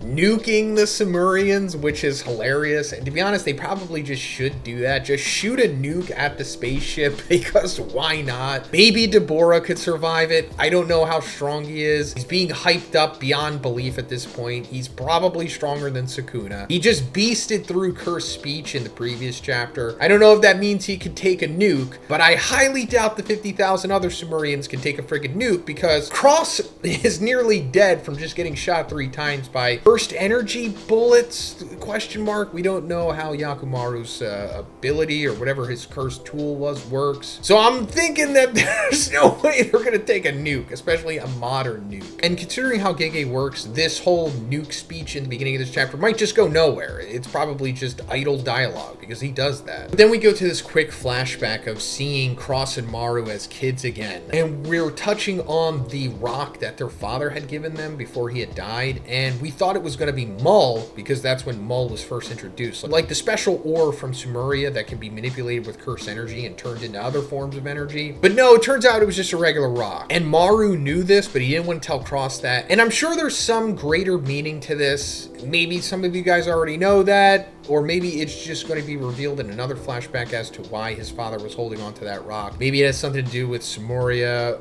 I mean, because apparently they're saying that the father was obsessed with Mull. And that's also why he died, I think, trying to like stop Deskunte from taking over the Mull reserves or whatever. I could be wrong about that. But they do say that his obsession with Mull cost him his life. And we're actually seeing their father for the first time here. Not fully, but you know, enough. Hey, also guys, can we get 3,000 likes on this video? All you gotta do is just hit the like button right there on your phone. It'll help the video. It'll help me. Thanks, guys. I appreciate it. Then we're coming to Tsurugi looking for Maru here, and I thought in the spoilers maybe he was boarding the ship, but he's not. But Tsurugi is wondering about how the ship works. Because he's like, how did they construct this thing? It's capable of carrying 50,000 people through space, and even if it's powered by cursed energy, could the Remelian tribe really be capable of creating such a sophisticated spaceship? And to be honest, that's not only the issue here. It's like, how are you keeping those 50,000 people alive that whole time? Where's like the water and the food on that ship? I mean, granted, there's a lot of missing connective tissue there because at the end of the flashback, we just saw Maru and Cross like constructing the ship at first from the special Mull from the quarry that Dora was like hoarding. But then we don't see what happens after that. So in between that time, they made the ship out of just using cursed energy essentially. And then somehow they got 50,000 people onto it, kept them alive for 2 years, and then made it to Earth. But we are getting some more info on that from Maru here, because once Tsurugi finds him, Maru reveals that the ship was made from not just regular Mull, but like this super pure Mull that came from that quarry that Dora was mining, like we said. But the special purity of the Mull made it so that they could make this ship. Not only made the ship, but I guess also made it have this different form of energy needed to make this crazy interstellar travel, because he says that it took them 2 years to get to Earth. We don't know how far away Sumeria is, but it's definitely light years away. They're traveling faster than the speed of light. I don't know if they're going through like wormholes. They essentially kind of have to. They have to bend space-time in order to make this trip, I guess, right? I don't know if Gege is really going to go that much into it. I mean, he could. He tried to do a lot of scientific posturing in the first series, so I'm surprised that he's not really trying to do that now, but maybe he will get into that once we see like the rest of the flashback, I guess, because I assume we're going to see that, like the trip of the Sumerians getting to Earth, because it's hinted at here. He says, when we left Sumeria, it took almost 2 years to reach Earth, even using our techniques to its fullest extent. But we finally found a place where we could put down our roots. Up until now, everyone was terrified that we'd just drift around forever and end up a speck of dust in the vast darkness of outer space. But aside from just the mall being manipulated with cursed energy, they also used Maru and Cross's curse techniques. So Maru's technique, I guess, kind of makes sense for this, because in chapter 1, Maru says that his curse technique will seek balance and find the person who's an equal match with you. Sure, ambiguous, but I guess it meant that it was supposed to find Earth, like a place that was habitable for him. I don't know if it was singularly looking for an individual. Like, I don't know if it was Maru's curse technique just looking for Tsurugi out there, latching onto his cursed energy. Who knows? Maybe Gege will explain it, maybe he won't. But this is, I guess, enough for us to see how that could work. His curse technique going into the ship through the mall, and then it, I don't know, singles out Earth that way with its own Jujutsu AI system. Sure. As for Cross's technique, we still don't know what that is, but apparently it allows them to like translate their Sumerian language to Japanese or something. I'm sure there's more to it than that. I'm sure their curse techniques working together have some kind of synergy that made this trip possible. But aside from all the spaceship stuff, which maybe I'm just getting too much into, it doesn't really matter. Tsurugi says, you know about the duel between Yuka and Deborah, right? And Cross rightfully says, just forfeit, Yuka can't win. The result will be the same either way she fights or not. Which is like, yeah, I agree with that. But then Tsurugi says, but I don't know that. And that's what's giving me trouble. So is that Gege telling us that like, oh, Yuka has a chance to win and she might actually win in some kind of like end of series Shonen MC last minute power up that usually happens?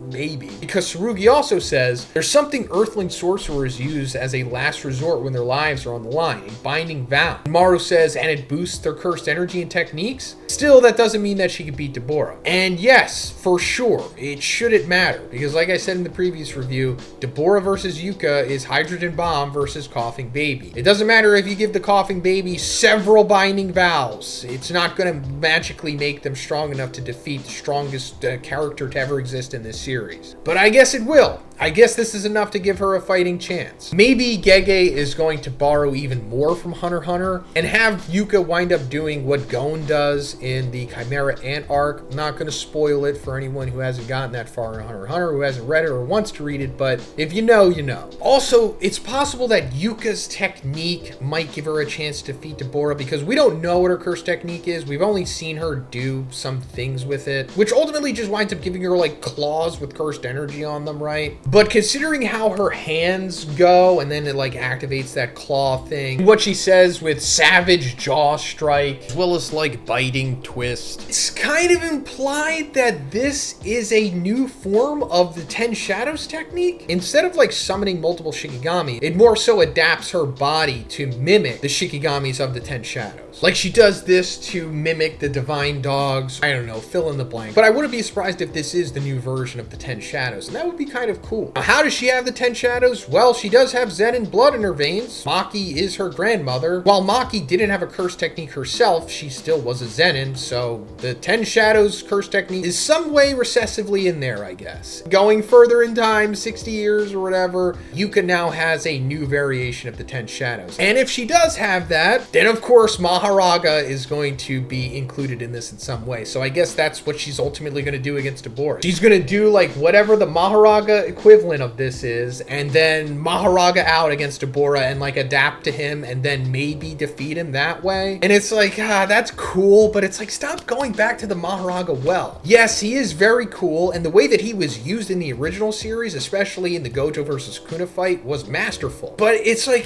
just retire him. I mean, granted, if he does come back, it's not like him fully coming back. It would be her using his adaptability in a different way. But I'm sure Gege will figure out in some way. But one way or another, Maharaga seems to be coming back. So her using the Maharaga ability in some way, along with her Gon, a binding vow Nen contract, I guess she, in theory, could have a chance at defeating Deborah. Or at least making it a competitive fight. Because I still do think Yuji has to come back at some point, right? You can't just build him up for that to go nowhere. That would just be evil. But anyway, we come to the end of the chapter and things are getting heated now because Tsurugi's frustrated, Maru's frustrated. He's like, look, can you guys just like leave? And Maru's like, no, we can't leave at this point. The Remelians see the cursed spirits as Kallians, so they're not letting them go. And we don't have any place left on Samoria, even though that's BS. They left Samoria kind of preemptively, but that's besides the point. There's been a line drawn here, and Maru is just fully against Tsurugi at this point. And it's understandable, his friggin' brothers in critical condition got shot by Yakumaru. But at the end of the chapter, Tsurugi's like, you know what, actually, I meant to say, get the heck out of here. And he draws his sword, ignites the flame, and Maru's like, okay, well, let's go. And he pulls out his sword, which I think was the first time we saw Maru drawing his sword here. And they're gonna fight in the next chapter, I guess, which is gonna be pretty good. Now, on paper, Maru should win. It seems like Maru is much stronger than Tsurugi, but maybe it won't be that simple, because we haven't really seen Maru actively fight. We only saw him fight unconsciously, so maybe he was stronger in his unconscious unhinged state. All right, so the final battle of the series has begun, and Yuka is summoning Maharaga to fight against Deborah. Yes, this is like the big hype moment that everybody's been talking about. We'll go over the full chapter, but first of all, we didn't even know that Yuka had the 10 shadows up until this point. It was kind of mildly hinted at. We talked about that in last week's review, but now we know for sure that she does have the 10 shadows, and that of course she can summon Maharaga. And no, I'm pretty sure she hasn't like tamed Maharaga, and we'll get into that. But we're seeing that her brain tumor or whatever she has is like progressing faster than what they initially thought, and she's straight up experiencing dementia in the beginning of this chapter. Like, she thinks that Mino is Tsurugi as she's like reminiscing on memories with Tsurugi, and they have her on like this plane because the plan is to release her from the plane airborne and have her like descent into Tokyo to take on Deborah that way. But before that happens, we see Deborah is greeted by Yui, the little brother of Mei, you know, that we've seen in the original series, who is now seemingly in his 80s, and he's freaking huge. He's like the size of, I guess, like a pro bodybuilder. And he also has like the Mei braid. He also claims to be the master of the new shadow style, and he has 3 kids with him that look the way that Yui used to look. I guess they're like his grandkids. It's not really stated here, but he's thanking Deborah simply for Deborah being Deborah, because, you know, the last 68 years or whatever have been pretty peaceful since Sukuna had been defeated, and there hasn't been anything like Sukuna or Deborah in that time. So these kids, or their generation or the generation before them, seem to forgot that stuff like this can happen. So Yui's happy that they're going to be able to see what true power is, or what it looks like when a living creature reaches the peak of violence. So that's odd, and I'm sure this is going to come back in some way maybe. But Deborah's like, well, unfortunately, I can't really show you anything without a worthy opponent. And Yui's like, nah, not to worry. I think you'll be quite satisfied, and I'm sure your loneliness will be eased. And Yuka is dropped from the plane and falls directly into Tokyo above Deborah. And as she's falling, she summons Maharaga and like dips into his shadow. So she's not becoming Maharaga here, because I'm not really sure how her 10 shadows works, because she can like, instead of summoning Shikigamis before, she was like using aspects of them on her body with like the biting twist, the claw strike and that stuff. But no, it seems like she's just summoning Maharaga, then hiding in the shadow of the 10 shadows, which is also Maharaga's shadow, so that she doesn't have to fight Maharaga, because we've seen Megumi hide in the shadows in the original series. So this is a great strategy, because she wouldn't be able to defeat Maharaga or tame him. Pretty sure she's not that strong. Now, also in the previous chapter, Tsurugi implied that Yuka is going to do some kind of binding vow like Gon does in Hunter x Hunter, to where she gives up her lifespan or something in exchange for like an extreme power up. Now, she probably did that off panel, and maybe it'll come back to that at some point and show us that she did do that. But even with that, I don't think she'd be strong enough to tame Maharaga. I don't know, maybe she is, but she's just hiding, which is great, because this is essentially what happened in the original series when Megumi first summoned Maharaga. Megumi was kind of like out of the picture at that point, and Maharaga just wound up fighting Sukuna, and Sukuna defeated him and tamed him. So similar situation here. I also love it that Maharaga is like a baby face now, which is cool. He was always kind of a heel. Even when he was going against Sukuna, it was like heel versus heel. But now we're like rooting for Maharaga, because we never really rooted for him before. Not just him going against Sukuna, but even when he was going against Gojo, we definitely weren't rooting for him then. But now we're rooting for him. It's like, we want him to defeat Deborah. Hey, also guys, we're less than 1,000 away from 300,000 subscribers. If you could subscribe so we can get there before the end of the year, that would be amazing. I will be covering season 3 of Jujutsu Kaisen in January, every single week, as well as the rest of this series. I think we only have a couple weeks left of it. Yeah, if you could do that, guys, I'd really appreciate it. Thank you. But after Maharaga is summoned, Deborah just goes immediately into like firing these light light pole things at him. It turns out that this is question mark one of Deborah's curse techniques, because the narrator at the end of the chapter says Deborah's curse techniques, plural, are the first one we don't see that's blacked out and light. So either this is like a typo and it's just his curse technique and it's called blank and light, or he has two curse techniques, which is blank and light is his secondary curse technique. I don't know, but it says blank is murderous intent given tangible form, a concept impossible for Earthlings to even describe in words, passed down through the Diskunte tribe, even though it is literally described in words here, but that's fine. So that's pretty cool and very gay. Murderous intent given tangible form. So is that what this is? These light pillar pole things? Is that the murderous intent given tangible form, or is this just light? And we just haven't seen his murderous intent given tangible form yet. I don't know. We've only seen this in 3 panels so far, and the only exposition that we got on it is what I just said. So I guess we'll get more into this in the next chapter, but this is pretty fascinating stuff. I didn't expect Deborah to have this ability. To be honest, I didn't really know what to expect of his ability at all. But he just summons these things at will, piercing Maharaga. He can even make like a tower out of them that he's standing on. And Maharaga's not being killed by this. He's kind of just messed up big time. And the final narration that we get is, for the first time in recorded history, Maharaga's adaptation towards an extraterrestrial curse technique begins. So that's really cool because it's true. Maharaga's ability is said that he can adapt to any and all phenomena. So I guess that means literally any and all. Even if a straight up alien comes to Earth, he'll be able to adapt to it, as he is in this case. Because yeah, Deborah has already made mistake number 1, and it's that you let Maharaga live. Because that's how you overcome him. You just have to kill him with like one big attack before he can adapt to something. You can't just like keep hurting him, because the more you hurt him, the more his wheel's going to spin, the more he's going to adapt, and he will eventually figure out a way to overcome you. Like, that's how Gojo was defeated in the original series. So I guess Maharaga, in theory, would be able to figure out how to overcome the tangible form of murderous intent.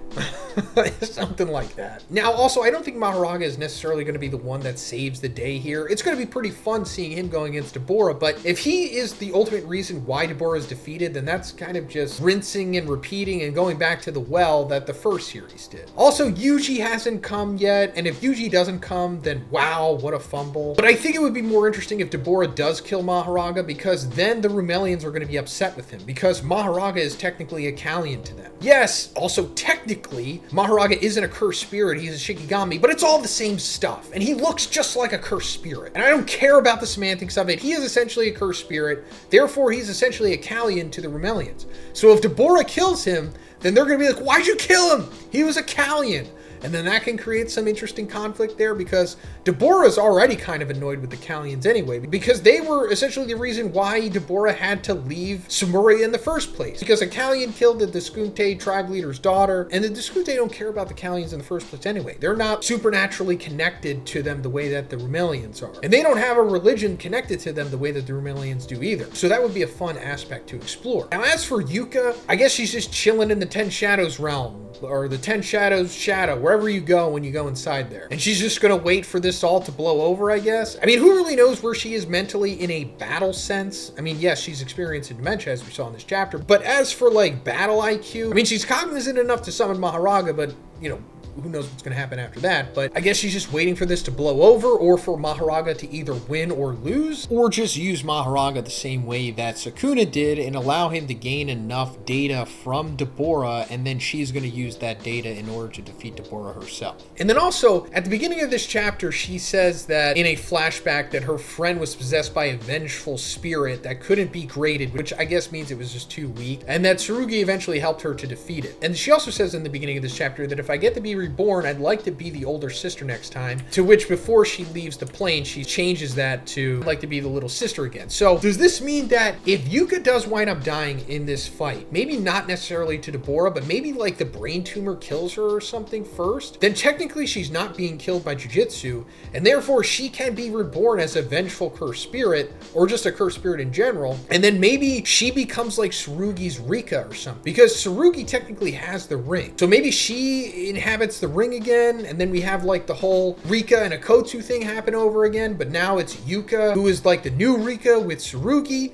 That would be interesting. Very sad, of course, but this series isn't really meant to make you happy anyway. We learned that in the first series. So we are in the final battle of the series here, or I guess both of them, with Yuka and Maharaga taking on Deborah, and then later on, we're going to see Tsurugi taking on Maru. And in the beginning of this chapter, we're getting some exposition on Yuka and her use of the Ten Shadows. So apparently her using it outright was banned by the Gojo clan, and that she was only permitted to use aspects of the Shikigami, which explains why she was doing like the biting twist and all the other stuff that we saw earlier on in the series. She is a part of the Gojo clan, because at the end of the original series, Yuta took over the Gojo clan. But now that Yuta has died, we saw him die of old age, I guess, in the first chapter, they're taking over it again, and they're banning her from using it outright because it's not explained. I don't think it's going to be explained. Maybe they're trying to keep some kind of balance, or they're being authoritative just for the sake of being authoritative, or they just don't want her to summon Maharaga, because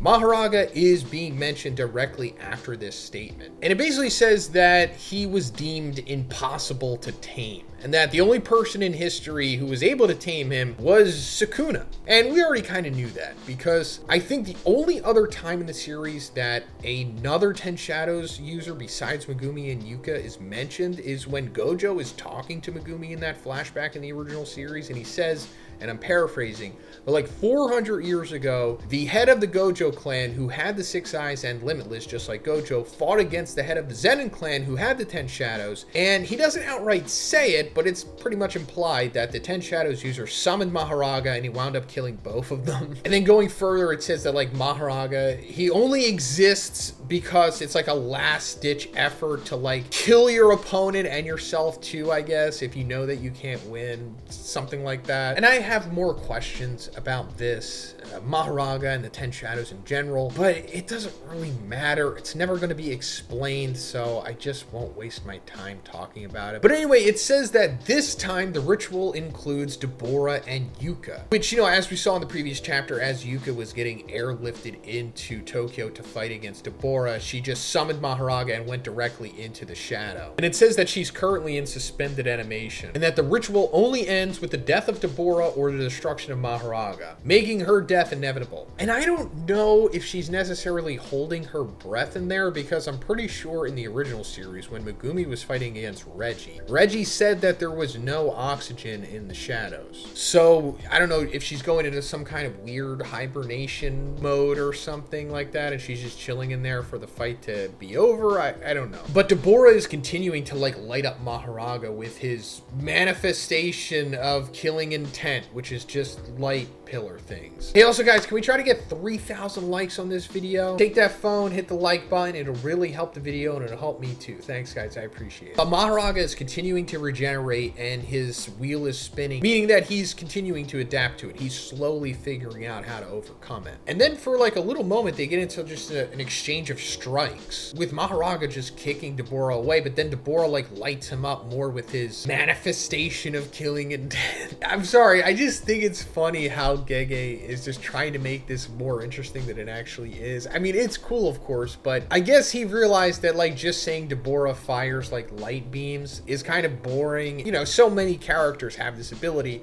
that he was just wanted to add some spice to it by saying like, no, it's not just an energy beam like the other characters have. It's the manifestation of his killing intent that a human such as yourself couldn't even comprehend to put into words. But he winds up firing like this huge Dragon Ball Z-esque beam at Maharaga, but Maharaga eats it. I mean, it takes off like half of his body, but he regenerates from it still. So it seems like Deborah is trying to take out Maharaga with just one attack. Like, he's not trying to use multiple or, trying to have a good fight or whatever. Because I think we already kind of got that vibe from Deborah immediately, that he's not the type of guy who kind of like messes around or has like a warm up or plays with his food or whatever. He just goes straight for the kill immediately. So it seems like if he could have killed Maharaga already, he would have done it. Because, we were talking about this before. That's the only way that you can really stop Maharaga. You have to like kill him instantly. You have to kill him with one big shot to where he's vaporized, ?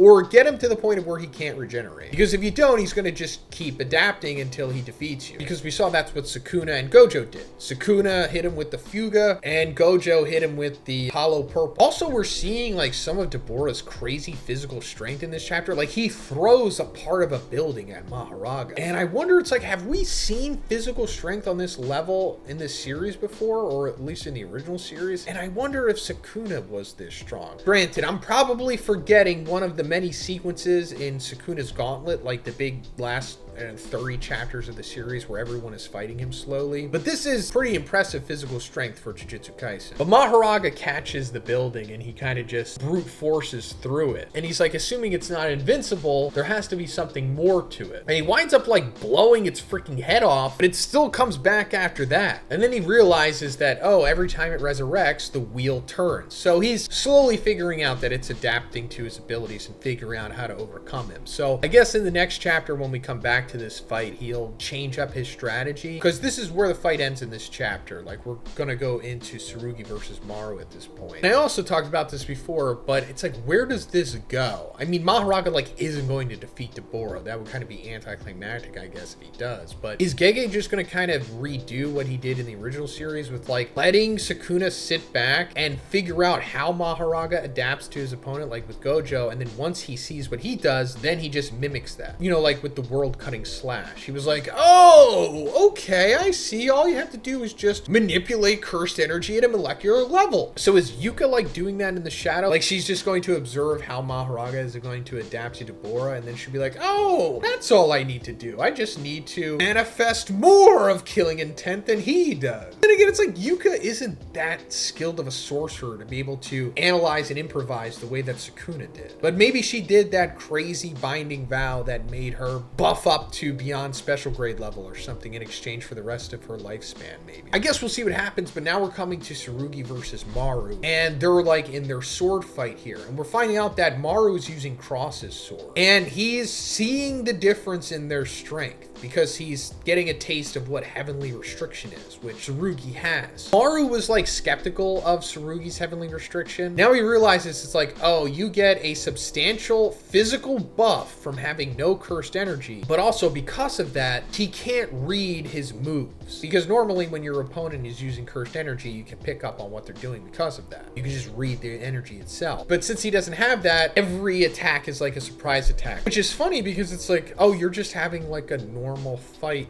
now. But Tsurugi also has the best of both worlds because he also kind of has like a cursed technique using his cursed tool, because it has like that firepower to it and it has simple domain. And he is getting the upper hand on Maru here. Like, he actually like rocks him. He knocks him down. I guess he wins the first round here, you could say. Then as he's knocked down, he asks Maru like, hey, just have Deborah leave the planet. The death curse that's on his sister, I doubt its range extends upon the planet. And then he also says that if Deborah's gone, that the Mahoraga ritual will like be voided. I guess that's how it works. If your opponent just leaves, then Mahoraga's like, all right, I guess I'm done.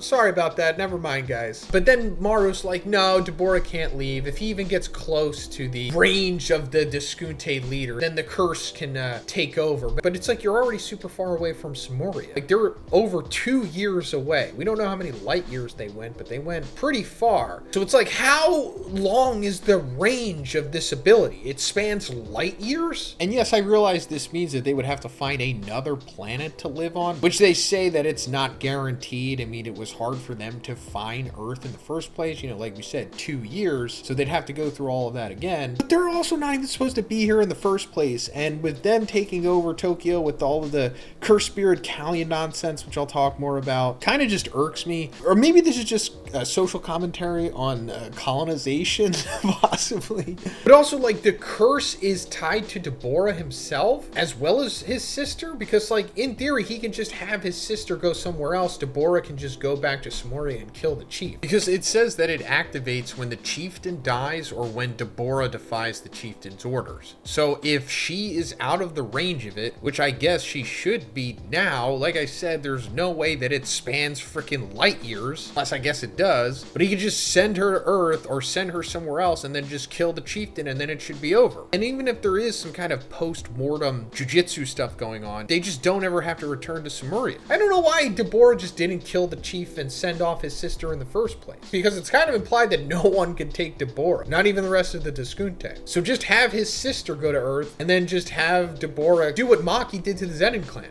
but just with the Deskunte. Or at least all of the Deskunte that were on board with the chief. But I guess it's like a double-linked binding vow curse thing. I don't know. I guess it doesn't really matter. Maru also brings up that the black rope could have helped, like, you know, the cursed tool that Miguel uses, which is the same as the reverse horn of heaven. It's just a rope. It shuts down curse techniques. But then he's like, it's too late for that, isn't it? And it's like, technically it's not. You guys are rushing into this duel because you're like bending over backwards for the Rumelians, for them to just shoehorn themselves into being these cursed spirit activists, you know, to save them because they think they're Callians, even though that doesn't make sense, and it never did. And they had 2 months to prepare for all of this. Their whole planning was just like, I guess we'll see what happens. I hope they don't challenge us to a duel or whatever. I guess we'll just have Yuka summon Maharaga because she's dying anyway. Those 2 months, you could have just went to Africa and got the black rope. And even if you're not going to get the black rope for whatever reason, you could have used those 2 months to find Yuji. But it's obviously not going to happen because we only have a couple chapters left in the series at this point. And the remainder of those chapters are going to take up, you know, these 2 fights playing out and then whatever the epilogue is. But then Tsurugi's ultimately like, okay, if I win Maru, you just leave the planet. Let's take it on like a duel. Then Maru, while he's laying there, is thinking how Deborah was feeling when he was fighting Dora, because Deborah didn't want to kill Dora. Dora was like his really good friend, if not his best friend, question mark. He was kind of like forced to kill him for multiple reasons, you know, one of them being the sister curse thing. But Maru's like, you know, I'm afraid of losing my friends too. I don't want to kill Tsurugi, but I feel like I'm forced to at this point. And then suddenly his third eye starts talking to him. It's like, you call yourself a warrior?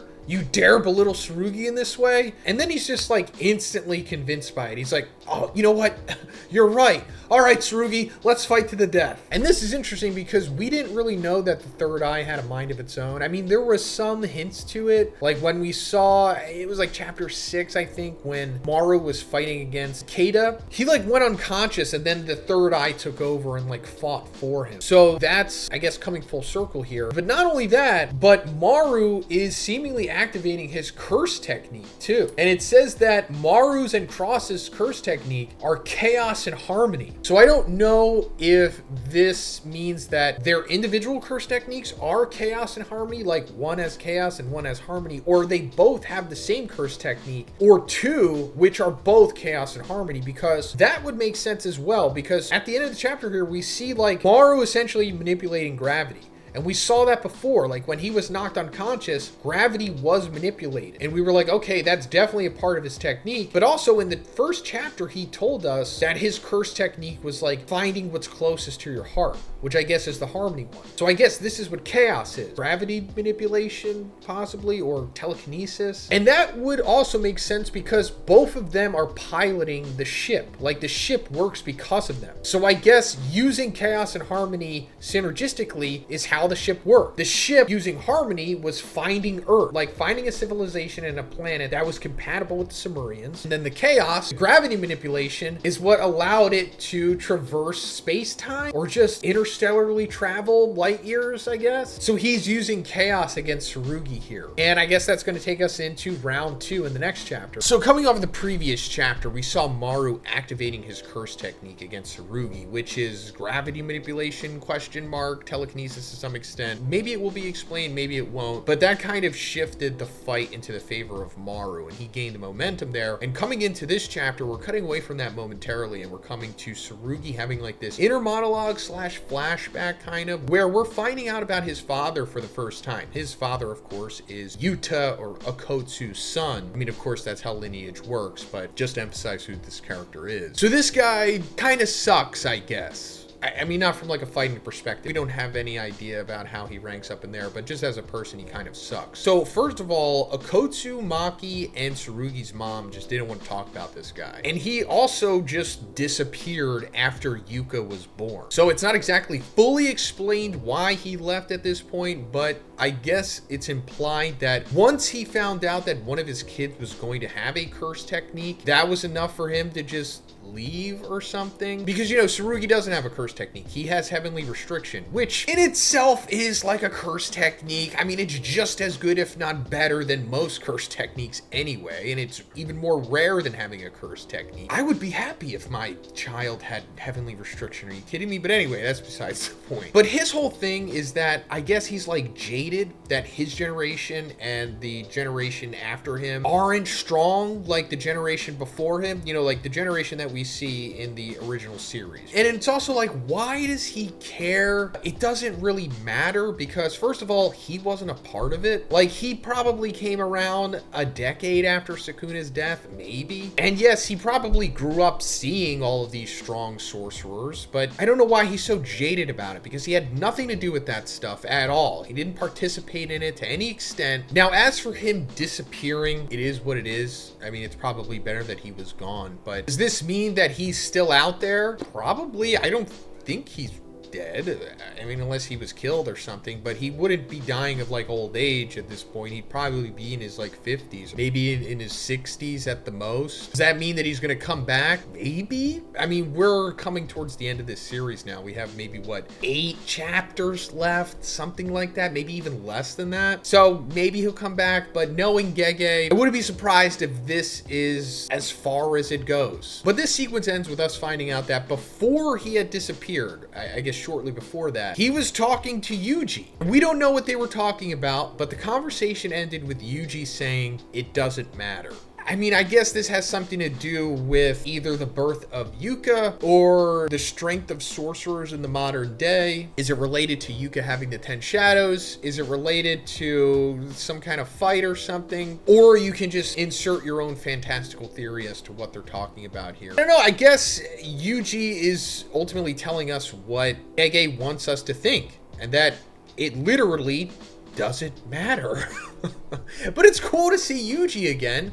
And that brings up another thing about, hey, you know, where's Yuji? Is he coming back? And we've been talking about this for a very long time now, the last 2 months. And I was way more optimistic about it before, but now I'm thinking that if we do see Yuji show up in the series, it's going to be for very brief aura farming. And I don't think he's going to do anything of substance, to be honest. Aside from that, I think there also is a big chance that we just never see him show up. And we're just only going to see him in flashbacks or something. But we're coming back to the Tsurugi and Maru fight, and they're like fighting all over the city here, like going through skyscrapers and flying around and stuff. I mean, not literally flying, but you know what I mean. But it's kind of all over the place because of how Maru is manipulating gravity, I suppose. It's kind of playing out the way that one fight scene in Inception does. I'm sure this will look pretty cool in the anime once it gets adapted in like 5 years, maybe even 6. But they come to this point of where their swords like intersect because Maru's blade is like split. They wind up disarming each other of the swords, and they kind of just go into this hand-to-hand fight. And Maru winds up doing like the Bruce Lee 1-inch punch thing, which, let me just put it out there, not very practical in real life. Don't waste your time training that, and definitely don't try to use that in the rare situation where you actually have to defend yourself against another human being. And he winds up sending Tsurugi into a building, and then he just gathers all of these cars and like throws them all at him. I'm sure some people were wondering, like, how strong is Maru? Is he like special grade? I would say yes, for sure. This is definitely special grade level. And I think a lot of people seem to just always equate like special grade to having to be like Gojo, Sukuna, or Akotsu, and I don't think that's the case at all. I think Gojo and Sukuna shouldn't be labeled as special grade. They're like above special grade, or there's actually like another term, I guess, that the community is adopting for these outliers, which I'll make a video about in the next 2 weeks or whatever. Because just remember, like the finger bearer from like episode 4 of Jujutsu Kaisen, I think, is like a special grade. So like there's obviously a huge difference between him and Gojo. But Tsurugi is like down for the count after this. And Maru, of course, is like upset that he has to do this, as we saw in the previous chapter. He's very conflicted. He doesn't want to have to kill Maru, but you know, the way that things are going, he's kind of forced to. Especially now that his third eye is like working together with him, which seems to have like a separate consciousness, question mark. And then as Tsurugi's having like this inner monologue, he thinks he's about to be visited by like Akotsu, like his grandfather, or like his ghost, meaning that I guess he thinks that he's close to death, until it's actually Rika manifesting from the Rika ring that was passed down to him through the Gojo clan. We saw that in the first chapter. But given that there was so much emphasis placed on the ring, and the ring just still existing, I mean, we could just assume that Rika existed in there in some extent, and she literally does. She has like way more personality than she did before. Not just like the original version of Rika, which was just like a raw cursed spirit, I guess, and even more so what she eventually becomes in like that Shikigami pseudo curse spirit thing that accompanies Akotsu's curse technique. She's like, yeah, you really took after that woman, referring to Maki, because she kind of has beef with Maki because Akotsu married her, and Rika, loves Akotsu in various weird ways. And she's like, since it's Yuta's request, I'll help you. Just say I accept. Meaning that Akotsu set up some kind of contingency with Rika in the ring where it was like, hey, if my grandson ever needs help, then you come out at the last second and do whatever you're going to do to help him. And Tsurugi winds up accepting the help of Rika, and she fuses with him. She becomes like armor for him, which is very different than what we've seen before. Before, Rika was kind of like an autonomous Shikigami or cursed spirit that fought alongside Akotsu, but now she just becomes like a helmet for Tsurugi, kind of. And it's also implied that she's giving him like a super boost of cursed energy. And Rika with Tsurugi just blasts Maru away here. As we can see, not only the power has increased, but the speed as well. And Rika's like, who are you supposed to be? Talking to Maru. And Tsurugi's like, I appreciate it if you don't, speak so freely here. And Rika's like, how rude. I'll tell Yuta in heaven. And then Tsurugi's like, wait, do you even go to heaven? And that brings up another question. It's like, wait, is there a heaven? I mean, I guess there has to be some kind of afterlife in the Jujutsu Kaisen world, since we saw that there's some kind of purgatory at least. Don't worry, we're never really going to get into that stuff. It's never going to be fleshed out, so I wouldn't worry about it. But it's like, is Rika communicating with the ghost or the spirit of Akotsu, or is this just a figure of speech or something? Let's go back to what Yuji says. It doesn't matter. But yeah, this is where the fight is going to continue. But also, I just wouldn't be surprised if we cut away from this and we come back to Deborah taking on Big Raga. But yeah, this is very interesting. The new application of Rika, which is just like helmet curse tool armor buff, which is crazy because, like we were talking about before, Tsurugi already has heavenly restriction, but now he's getting the best of both worlds with not having any cursed energy inherently and getting the heavenly restriction buff from that. But now Rika is giving him cursed energy, which for sure breaks the rules, but at the same time it doesn't, because Tsurugi himself doesn't have cursed energy. It's just like an external source from Rika. So I'm really curious to see how that works. Heavenly restriction that has been given cursed energy, especially the amount that Rika is implied to be giving him. I wonder if also Rika has like cursed techniques just left in her hard drive or whatever from Akotsu. That would be really interesting. I don't know if it works that way. We don't really know how any of this works yet. So we're coming back to Tsurugi versus Maru, and we're getting an explanation as to what's going on with Rika because we saw her manifest from the ring at the end of the previous chapter. So the ring is a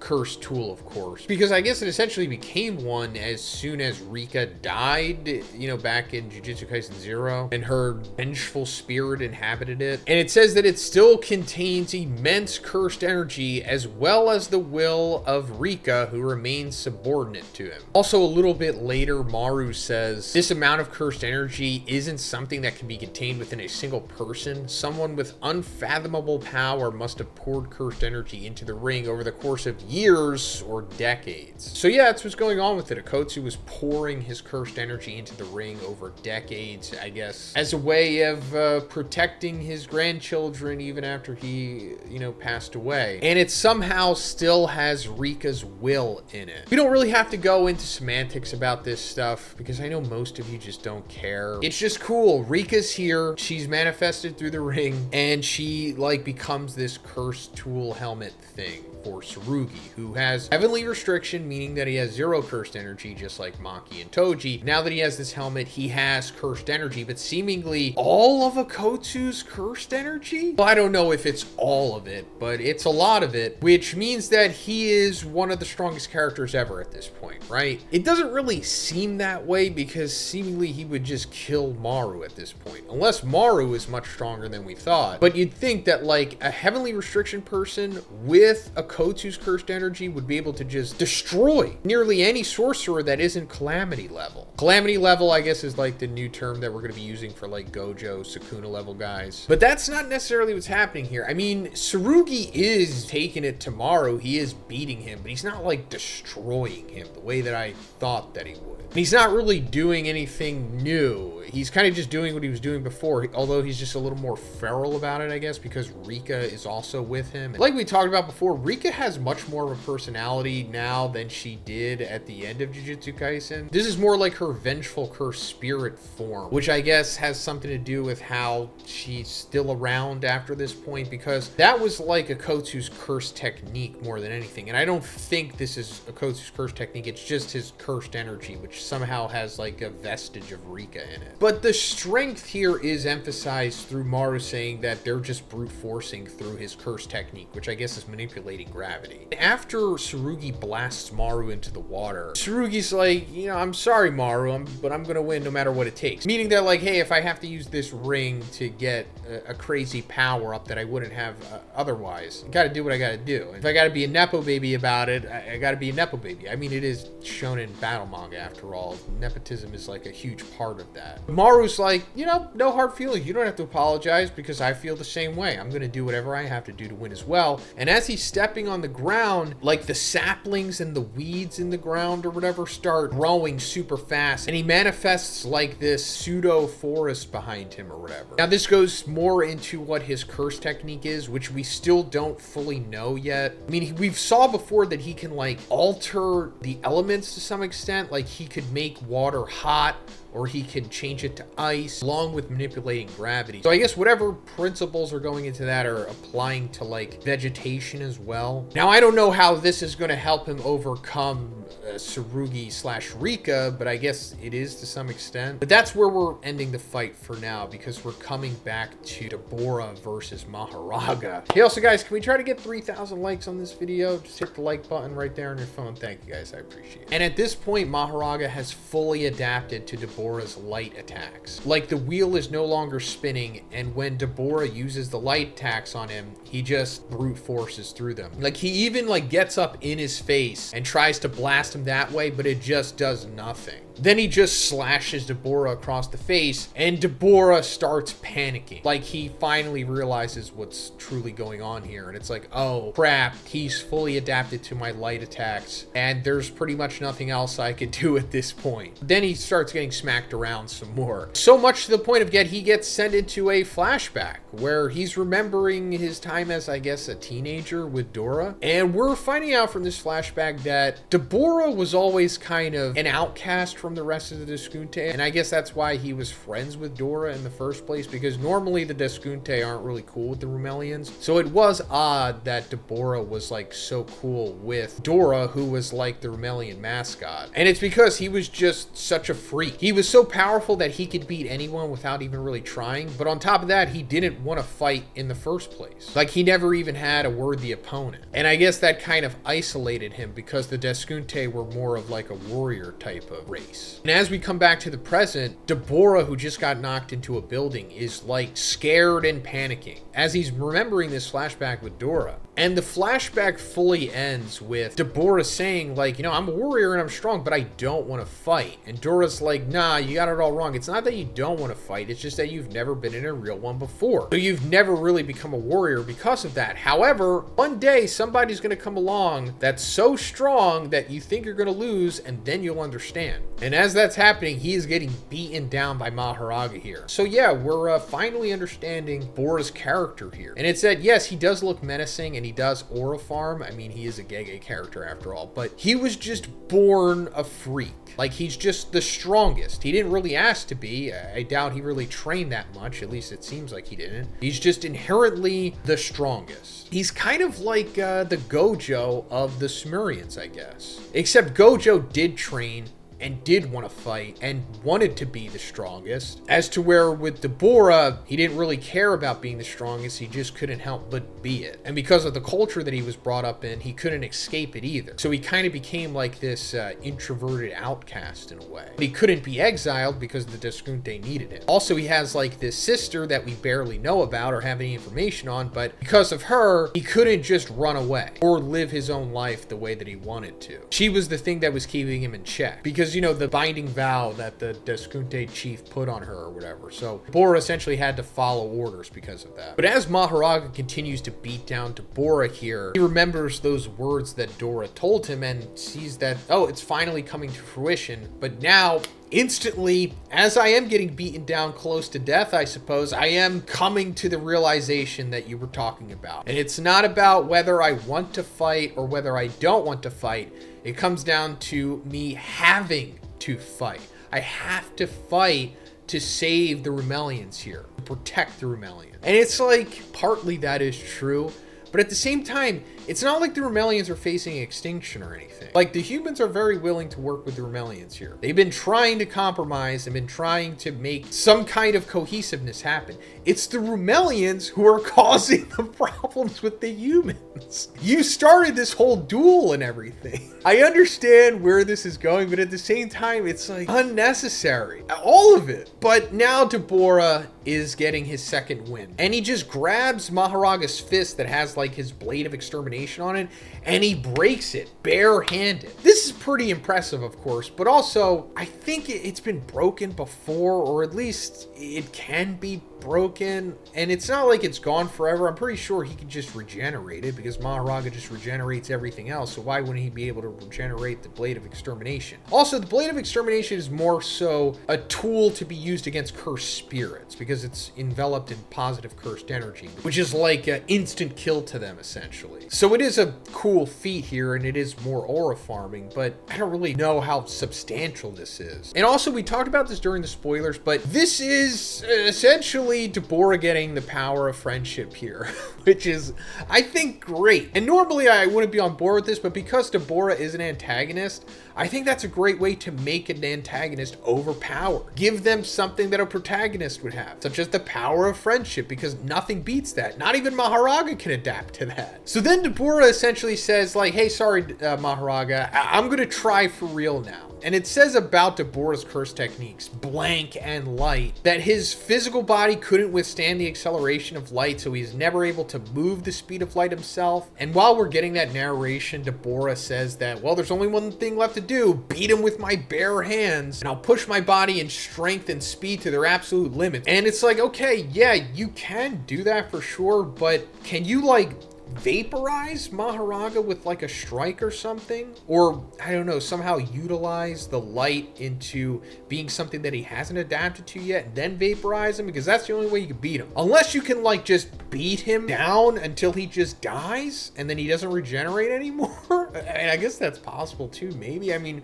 we don't fully understand how Maharaga works. Like, in theory, if the Sumerians' curse techniques work the same way that they do on Earth, then I guess Deborah has a few options here. He could use a curse technique reversal the way that like Gojo does, as to where he can like put positive cursed energy into his light ability and then alter it, which means that maybe Maharaga wouldn't be adapted to that aspect of it. Or he could do like the ultimate thing that Gojo does, you know, combining positive and regular cursed energy. You know how he makes purple. He could do something like that with his light, maybe, because that's how Gojo defeated Maharaga. Or he could just use his maximum technique, which I think Gege forgot was a thing, maybe, which could be anything. Maybe just one big ultimate, you know, hyper laser cannon thing that maybe Maharaga can't overcome or didn't have the time to, or something like that. Maybe we'll see, I guess, but probably not. But then the last narration here says that beyond the limits of mankind, Deborah Karaba rips across the battlefield at sublight speed. So that's cool. And yeah, the power scalers are gonna, you know, have a field day with this, but they're a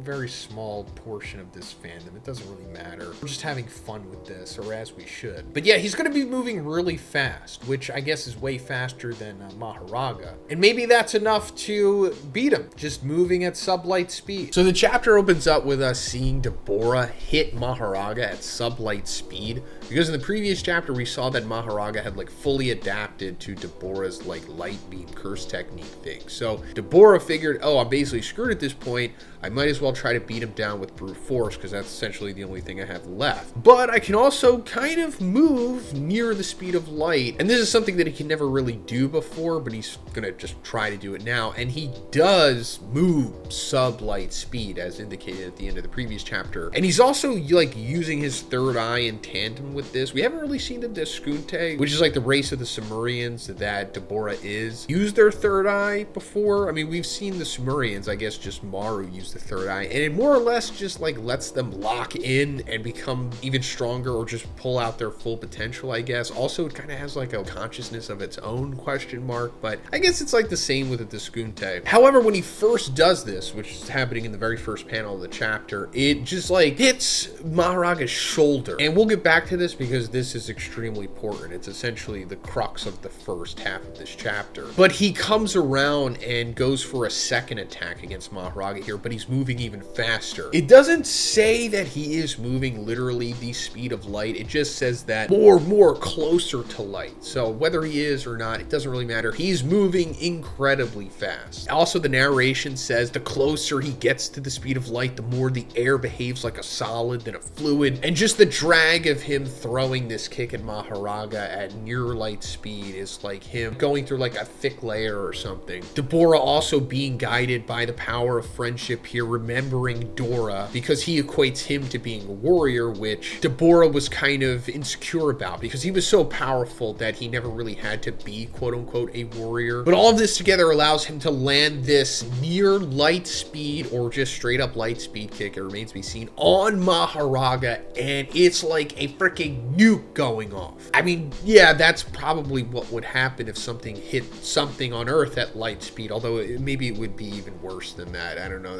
I think I saw a YouTube video before. Actually, you know what? Let's bring that up right now real quick. Let's assume the needle is made of just iron and weighs 1 gram and is traveling at 99.9999% the speed of light.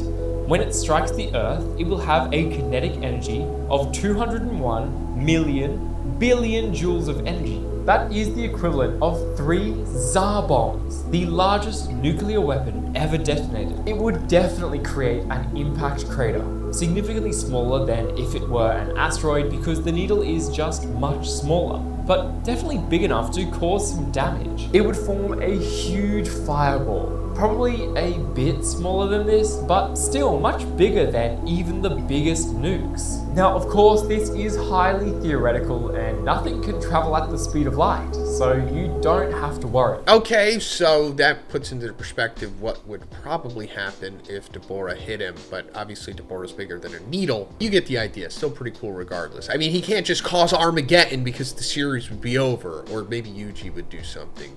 You know, we're going to talk about Yuji, obviously, because that's what this chapter is about, more or less. But after the smoke clears, Maharaga is just reduced to a little gristle here, and he's able to regenerate. So let's break this down. Maharaga was able to survive this because in the first page of the chapter, he was clipped by Dabura hitting him at sublight speed with brute force. And as Dabura says, maybe it's easier for him to adapt to simple brute force than some complex curse technique, which is obviously true. If he just gets hit really hard, really fast, he's like, oh, okay, that's pretty simple.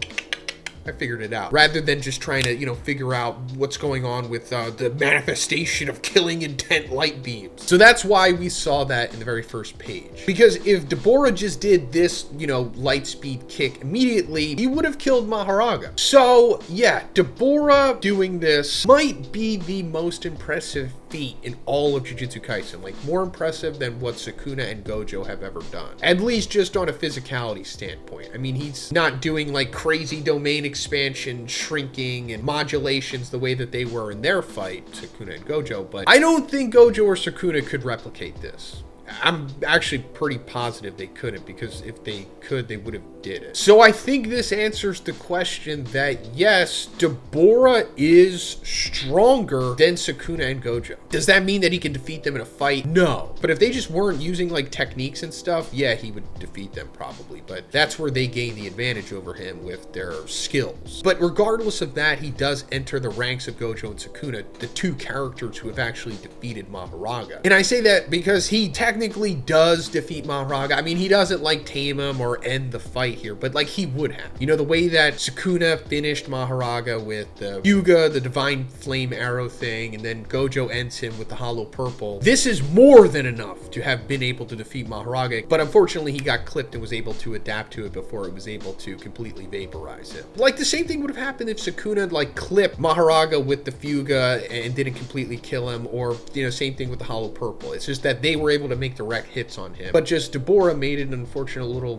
critical error. But even all of that being said, if Deborah were to fight Gojo or Sukuna, they would have to kill him very quickly, or else he would just rise to the occasion, as we see that he's about to do very soon. Because in this crazy sequence where he envisions himself like dancing with Maharaga, which is very reminiscent of the tone of like the original Jujutsu Kaisen. We haven't seen this in like Modulo yet. This is like something that Todo would probably experience. But he's like, he wants to fight more. He wants to be pushed to get even stronger and become something that he doesn't even know that he's capable of becoming. And with him going into like this flow state of motivation, within one page he figures out how to do reverse curse technique. So throwing that kick just completely burnt his leg, and he was thinking he's going to cut it off, but then he's like, wait, don't the earth sorcerers have some way of healing? Because they said that they were going to do that to Cross. And he was like, no, wait, well, since cursed energy is negative, how does that heal? Which I guess if you just know how jujitsu works or sorcery or cursed energy works, this just makes sense to you. So, well, there's got to be a way to make that positive, because when I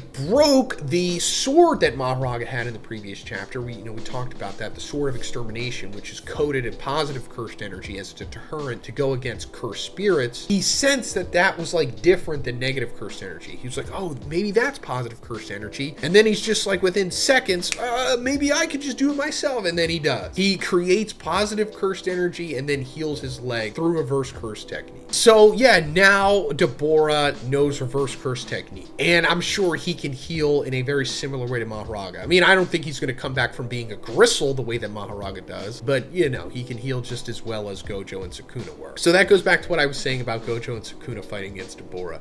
They have to kill him quickly, or else he's just going to figure things out and then surpass them, because he is just stronger than them. And if he just learns the skills that they have, then there's really nothing they can do to stop him. He's just too overpowered, just inherently. He's just a genetic freak, even more so than Gojo and Sukuna were, which is pretty wild. But I guess you have to up the stakes. I mean, it goes back to what we were talking about, I think in chapter 1 or chapter 2, is where I was saying, like, yeah, you have to make Deborah stronger than them, because the stakes wouldn't make sense if he wasn't. Now that Deborah has figured out positive cursed energy, this means that he can use curse technique reversal. You know, the way that we saw Gojo using it, like when he puts positive cursed energy into Limitless, it creates like that vacuum ability, blue. So I'm sure Deborah is going to use this on his manifestation of killing intent light beam things, and then that will create a new technique, which technically Maharaga hasn't adapted to yet, and he could just kill him with that. I'm pretty sure that's how it works. I could be wrong, but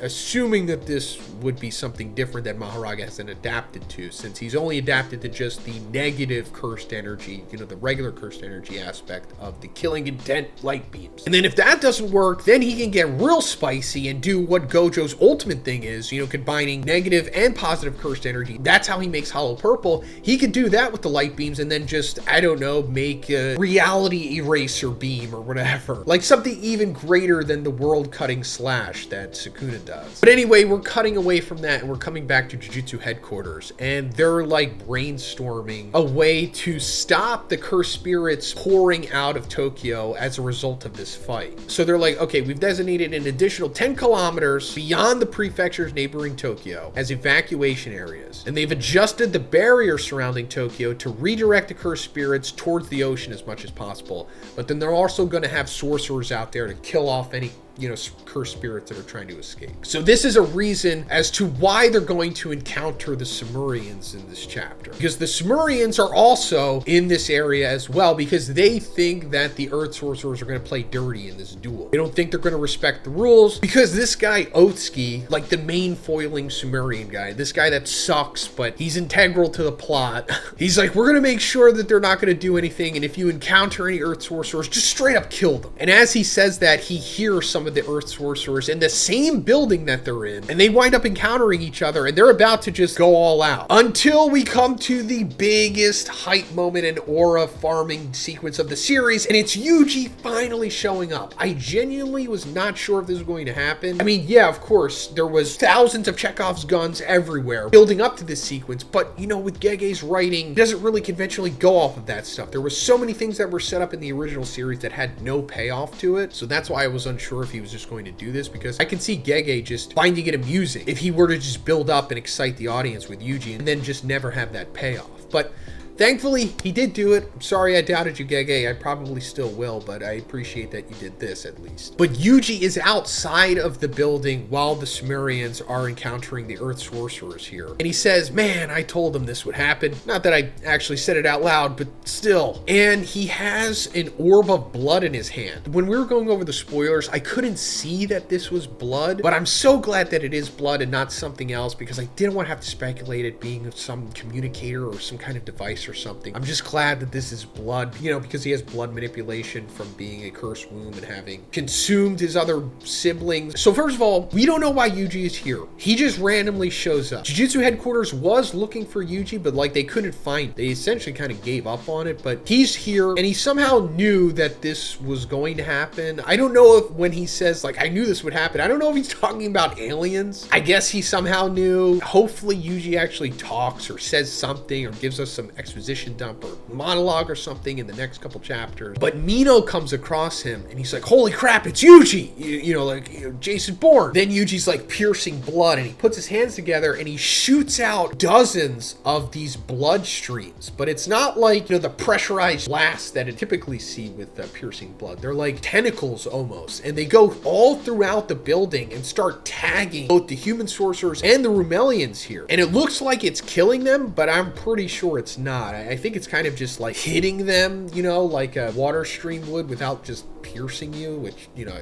it's funny. It's called piercing blood, but I don't think it's piercing them. It's more so just like a rubber bullet style, I guess, deterring them. And we see the blood shoot out of all of the windows in the building. And Yuji's like, too much? So yeah, this is showing us how strong current day Yuji is. He is an absolute beast. We knew that he was going to be. This is the highest level of blood manipulation we've ever seen. And just with one easy technique, he just completely stops the conflict between the Rumelians and the Earth Sorcerers here, at least for now. So now that Yuji is here, it's like, what is going to happen? Is he going to show up where Deborah and Maharaga are fighting? Because he is in Tokyo where they're fighting, so who knows how far away he is from them, but he can just get there within a chapter or just a couple pages. Now, it's awesome that Yuji is here, of course, but we have to remember that he is not the main character of Modulo. That's kind of split between Tsurugi and Yuka. And also the way that it's like marketed, it tries to make it seem as though Maru is the main character, even though he's not. So that being said, Yuji just can't come and save the day because that's just not how shonen battle mangas work. I mean, just stories in general don't really work that way unless it was like pro wrestling or something, but I don't think Yuji's gonna show up and like defeat Maharaga, defeat Deborah. I mean, he could if he probably wanted to. Although I don't think he could easily take out Deborah. It would be a tough fight, as we saw. I mean, he freaking can move sublight speed or near the speed of light. Now he has reverse curse technique, but Yuji will probably get a big, nice feat of just taking out all of the cursed spirits that are going to be pouring out of Tokyo as a result of the fight going on, you know, because that was established in this chapter. Maybe he gets to do that. And then I guess maybe he'll encounter Deborah and then maybe he'll like talk to Deborah or something. I mean, I hope he fights him. I know that we were talking about them fighting, you know, a couple weeks ago, a couple months ago at this point, because it seemed like that was going to happen rather than Deborah taking on Yuka, who was just Maharaga. But things have played out obviously differently since then, so Yuji fighting Deborah at this point doesn't seem as likely. I mean, what if they do fight, then that means Deborah has to win because, like I said, shonen battle manga, the MCs have to win here, so that means that Yuka or Tsurugi have to win. So I'm really unsure as to what's going to happen with Yuji showing up here. I mean, it is possible that Yuji gets killed by Deborah, but I don't know if that's the route that Gege wants to go here. I mean, he's not shy of killing off characters. I mean, he is a little bit, but you know, he did kill freaking Gojo, so maybe he kills Yuji too.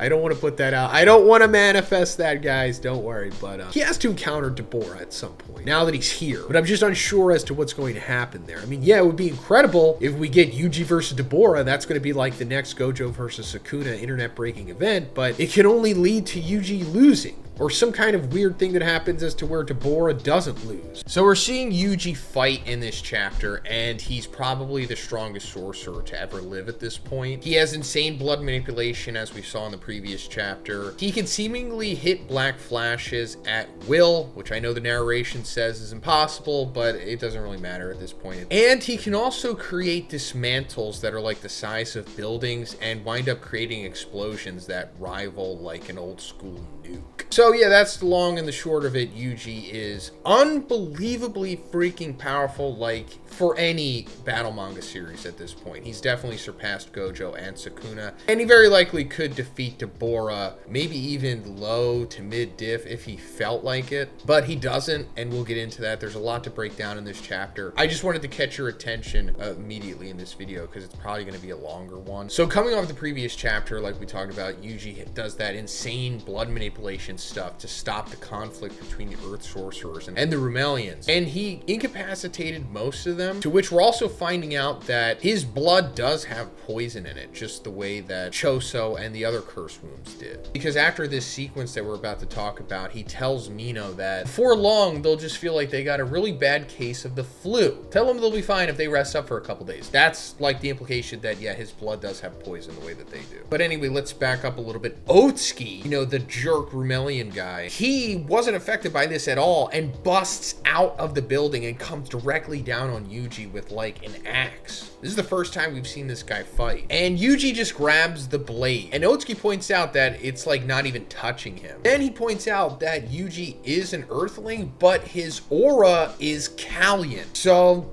that makes sense because Yuji is somewhere between curse and human. He was created by Kenjaku to be a vessel for Sukuna Fingers and Sukuna himself. And now that he's also consumed all of his curse womb siblings, he's something. He's like Choso, the way that Choso was somewhere between cursed and human. So it's understandable that Otsuki would sense him being a Kallian, since cursed spirits feel extremely similar to the Rumelians, the way that the Kallians do. And then Yuji's like, you look pretty tough. I'm sure you'll be fine. And he just hits him with a black flash. And like I said at the beginning of the video, seemingly at will. But of course he takes out Otsuki with this. Doesn't kill him, of course, because he says it's not going to kill him. He's not trying to kill people here, even though he probably could vaporize Otsuki if he really wanted to. But Otsuki's KO'd and still pretty impressive. Like, Otsuki's pretty powerful. Like, he might be like number 4 in the Sumerian rankings here. Then for good measure, Yuji just turns around and like hits Mino in the cheek with a little bit of like piercing blood. And this sequence is like tonally odd, but I guess it's Gege trying to get across that Yuji is like not allied with anyone. He's like his own cool anti-hero type of guy, which I guess that's what he's become over these years, because he has become a recluse and he's like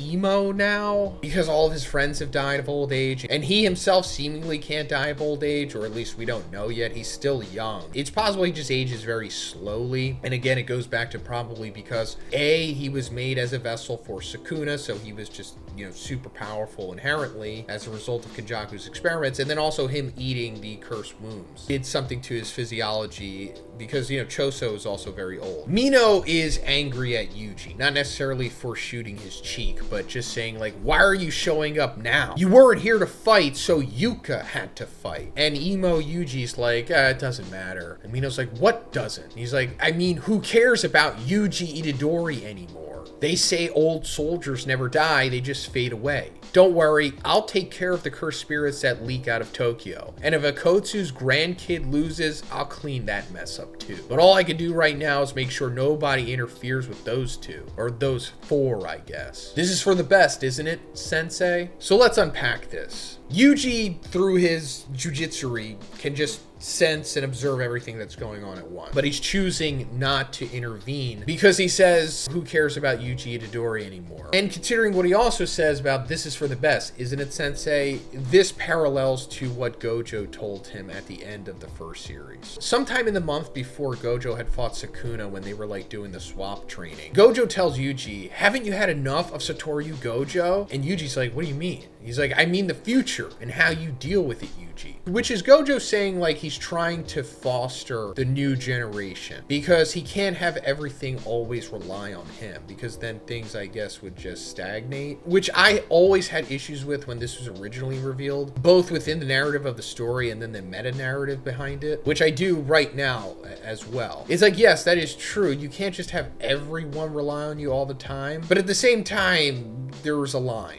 And sometimes you could just step in and do things if needed, and it's not like the world's going to collapse because of it. It actually will cause the opposite effect. Yes, Gojo was trying to foster the new generation for sure. That was apparent throughout the entire series. I mean, ever since the beginning. But also, I feel like that was Gege trying to justify why Gojo died in the first place, because it did come out of left field, and it just makes you think, like, why would he even fight Sukuna at all? The way that things have changed over the last 60-something years in the Modulo timeline, there hasn't really been any issues or threats or anything. So the current generation hasn't really had to get stronger. And I guess Yuji's aware of that. But even then, now that something has shown up that is stronger than Sukuna, at least inherently, but Yuji is the strongest whether he likes it or not. And I guess it's alienated him because of that, and he doesn't want to be relied on, even though like his whole character arc in the original series was just helping as many people as he could and being someone that could be relied on. But I guess he's become too emo to care about that stuff anymore, or so much time has passed as to where he can't make new friends anymore, and all of his old friends that died is like, that's it, and he's just always going to dwell on that. But it goes back to what I was saying about meta-narrative with, in the original series, Gege saying, through Gojo, you know, haven't we had enough of Gojo, Satoru? And it's like, no, we didn't. The entire series was predicated on Gojo. And some of you may not like that, but it is the truth. Jujutsu Kaisen is a success because of Gojo. And when he was taken away by the prison realm for, you know, the second half of the series, it definitely didn't have as much attention on it. And then, of course, once he was released and he started fighting Sukuna, it's not a coincidence that that was the absolute peak in popularity of the manga. So it works for in our reality as well as it does in their reality. Both they need Gojo and we need Gojo, or we did. And the same thing is happening now. In the Modulo world, they need Yuji. And in our reality, the fandom, we need Yuji as well, because it is also not a coincidence that now that Yuji has shown up and he's aura farming and stuff, this series is reaching the peak of its popularity. Do you know what I'm saying? You can look into the deeper lore of this as much as you want, but the numbers don't lie. So what I'm trying to say is, no, we haven't had enough of Gojo, we haven't had enough of Yuji, or as he says in the official translation here, who cares about Yuji anymore? Everyone. Literally every single reader of Modulo cares. And everybody in the world of Modulo cares as well, since they were looking for you to help them being taken over by freaking alien invasion. So that, you know, a 15-year-old girl with a brain tumor wouldn't have to sacrifice herself prematurely to summon Maharaga to fight against an alien god. But sure, if this fosters the next generation, then go for it. But I don't know how this is really fostering them. What, Tsurugi's gonna get stronger, I guess, because he is at the end of the chapter, although it always comes down to nepotism with him, but that's besides the point. Like I said in the spoiler video, which by the way, obviously I couldn't really get deep into this stuff, I just read the vague spoilers within 15 minutes and then essentially made a reaction to it as quick as I could, so I'm getting more of my thoughts out now. But maybe I should just enjoy the hype moments and aura in this series and not really focus on the other stuff, because, you know, who cares? Now I'm starting to sound like Yuji. Anyway, we're coming to Deborah taking on Maharaga again. And we saw in the previous chapter that Deborah figured out how reverse curse technique works, or more so how positive cursed energy works. And he explains it in this chapter as multiplying cursed energy within itself, which is just negative energy. This is how Gojo explains it in the original series as well, so nothing has really changed. And then he figures out, hey, you know, what if instead of using that as a positive current to heal myself, what if I channel that positive cursed energy into my curse technique? And he does that, and he creates curse technique reversal. Like his killing intent manifestation light beam thing has now become a darkness ball thing, the power of darkness, whatever. It's not being directly labeled in this chapter, but I guess it eventually will. But he's like, okay, I have a new technique here. So this time I'll definitely have to defeat Maharaga in one hit before he can adapt. But how do I do it? So within the next 2 chapters, he's going to defeat Maharaga. He's more so probably just going to hit him with one big massive like dark blast or I don't know, whatever this power can do. Because that's how Mahoraga was defeated the 2 other times. Sukuna just hit him with one big Fuga, and then Gojo just hit him with a Hollow Purple. So if Deborah does defeat Mahoraga, then I'm curious as to what's going to really happen at that point, because then I guess Yuka will come out of the shadows, which technically she's been holding her breath this whole time, which I don't know if Gege decided to retcon that or not, since there's no oxygen in the shadows or whatever, as per what Reggie said. But or she just died while she was down there, you know, from the brain tumor or whatever, and then she becomes like a vengeful cursed spirit or whatever instantly, and then fights Deborah that way, which would be really sad, but you know, it is what it is. I mean, it seems like she's bound to die regardless. So even if she comes out and she's still alive, there's not really much she could do. Even before Deborah evolved in his fight against Mahoraga, she still would have been instantly vaporized by him. So either she just randomly becomes as strong as she needs to, you know, the random Shonen MC end of series power up, and she just defeats him with 10 shadows that way, or does something else, or Deborah like heals her with reverse curse technique, because I'm sure he's just gotten to the point of where he could just do it to other people. Like, I'm sure he's going to wind up doing it to Cross eventually if he doesn't die before that. And then he like heals her brain tumor with his savage reverse curse technique, maybe, and then if she is healed, then she becomes strong enough to defeat him, or he just concedes or something, or he's just like, you know what, let's call the duel off. I'm happy with what happened against Mahoraga. It pushed me to become a new person, so now we can just live in peace now, or something like that. I don't know. Either way, I just don't have the prescience to see how Yuka can win here, but I'm sure once this all resolves, everyone will be like, well, it was obvious that was going to happen, you know, as you usually do. But Yuji did say that he was going to clean up the mess or whatever if Yuka fails, more so if Mahoraga fails. And considering what he also said about echoing Gojo's sentiments, you know, what we talked about for like 15 minutes, I guess he's not going to fight Deborah. Or if he does fight Deborah, then he'll die the way that Gojo did. I mean, because why not have another moment for shock factor? I honestly don't know what's going to happen, which is good. I don't want to know what's going to happen. But I'm also not optimistic about Yuji fighting Deborah, because, you know, what we've been talking about these last couple weeks. The MCs have to win. Yuji is not the MC, he is the old blood, and what he's been saying in this chapter really reinforces that he doesn't want everyone to rely on him. He doesn't want to have to be the Deus Ex Machina engine of this series. So I don't know what's going to happen here other than some kind of talk no jutsu or some kind of random butt pull end of series. The MCs become strong enough as they have to win. So then we're coming back to Tsurugi taking on Maru here, and Tsurugi of course has Rika's helmet thing on that is giving him cursed energy on top of his heavenly restriction, and Maru is going full blast here finally. He's actually manipulating water, or looks like water, and then turning it into ice. He's finally doing that. We saw him do that against Takeda back when we first saw Maru like really seriously fight. Tsurugi's just so powerful at this point that he's just breaking out of it. Then Rika with her shadowy powers, not the 10 shadows, but she has some kind of like dimensional shadow stuff that she can do. I don't know. We kind of saw that when Rika was first introduced back when Kotsu was taking on Yuji, but out of the shadows comes the soul split katana, Maki's, you know, weapon, along with Toji had as well. And this, I guess, kind of goes into Rika's powers, although we still don't fully understand what's even going on with Rika right now and how the powers work, but I guess they do. He has the soul split katana now, and this is just way overkill Nepo power up here. He has the heavenly restriction from his genetics, he's got the Rika power up from his grandfather, and then he's got the soul split katana from his grandmother. As for Maru's just down here by himself. He's just trying his best. I mean, he does have the third eye power up, but that's just inherently a part of what he is. And yes, he is a genius as well. And he has like some of the most potential of any Rumelian ever, I guess, since he was able to make a freaking spaceship and fly it interstellarly from planet to planet. But as Tsurugi's about to like slash him, suddenly all of these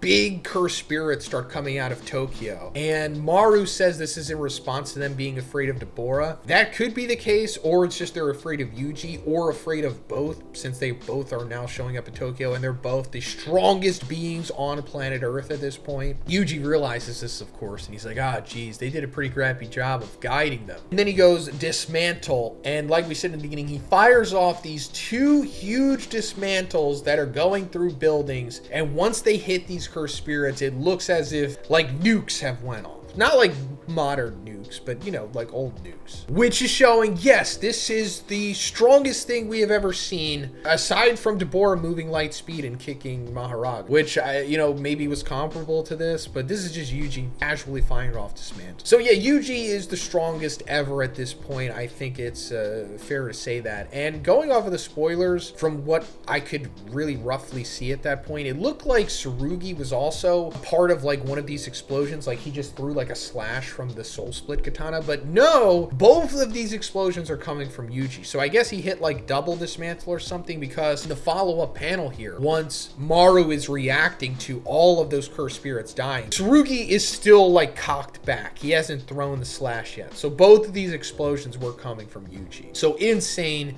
Yuji, he could just clean up the mess of everyone here if he really wanted to, but he's choosing not to because he feels that it's the best thing to do because of what Gojo told him 60 years ago. This is why I really admire All Might. All Might did put the entire country and most of the world on his back for like over 30 years, while also still fostering a new generation at the same time. All Might really is the GOAT. And he didn't even become emo. I mean, he had his moments, but he stayed vigilant and optimistic throughout everything. All Might deserved better. But anyway, after the fact, Tsurugi does wind up slashing Maru. He says it's too shallow, like he hasn't cut him deep enough. Maru gets his sword back, and then at the very end of the chapter, Rika's mask comes off of Tsurugi. Maru's like, he released the transformation, the cursed energy is fading. Then he just does the swordsman blitz thing where he very quickly slashes Maru before he's even aware of it. Maru says the binding vow to release his power made him even faster, so Tsurugi did some kind of binding vow with Rika as to where if he lets go of the cursed energy, then his heavenly restriction gets even more powerful or something like that. I don't know. I'm sure it'll be explained at the beginning of the next chapter, but it seems like Maru is being defeated here.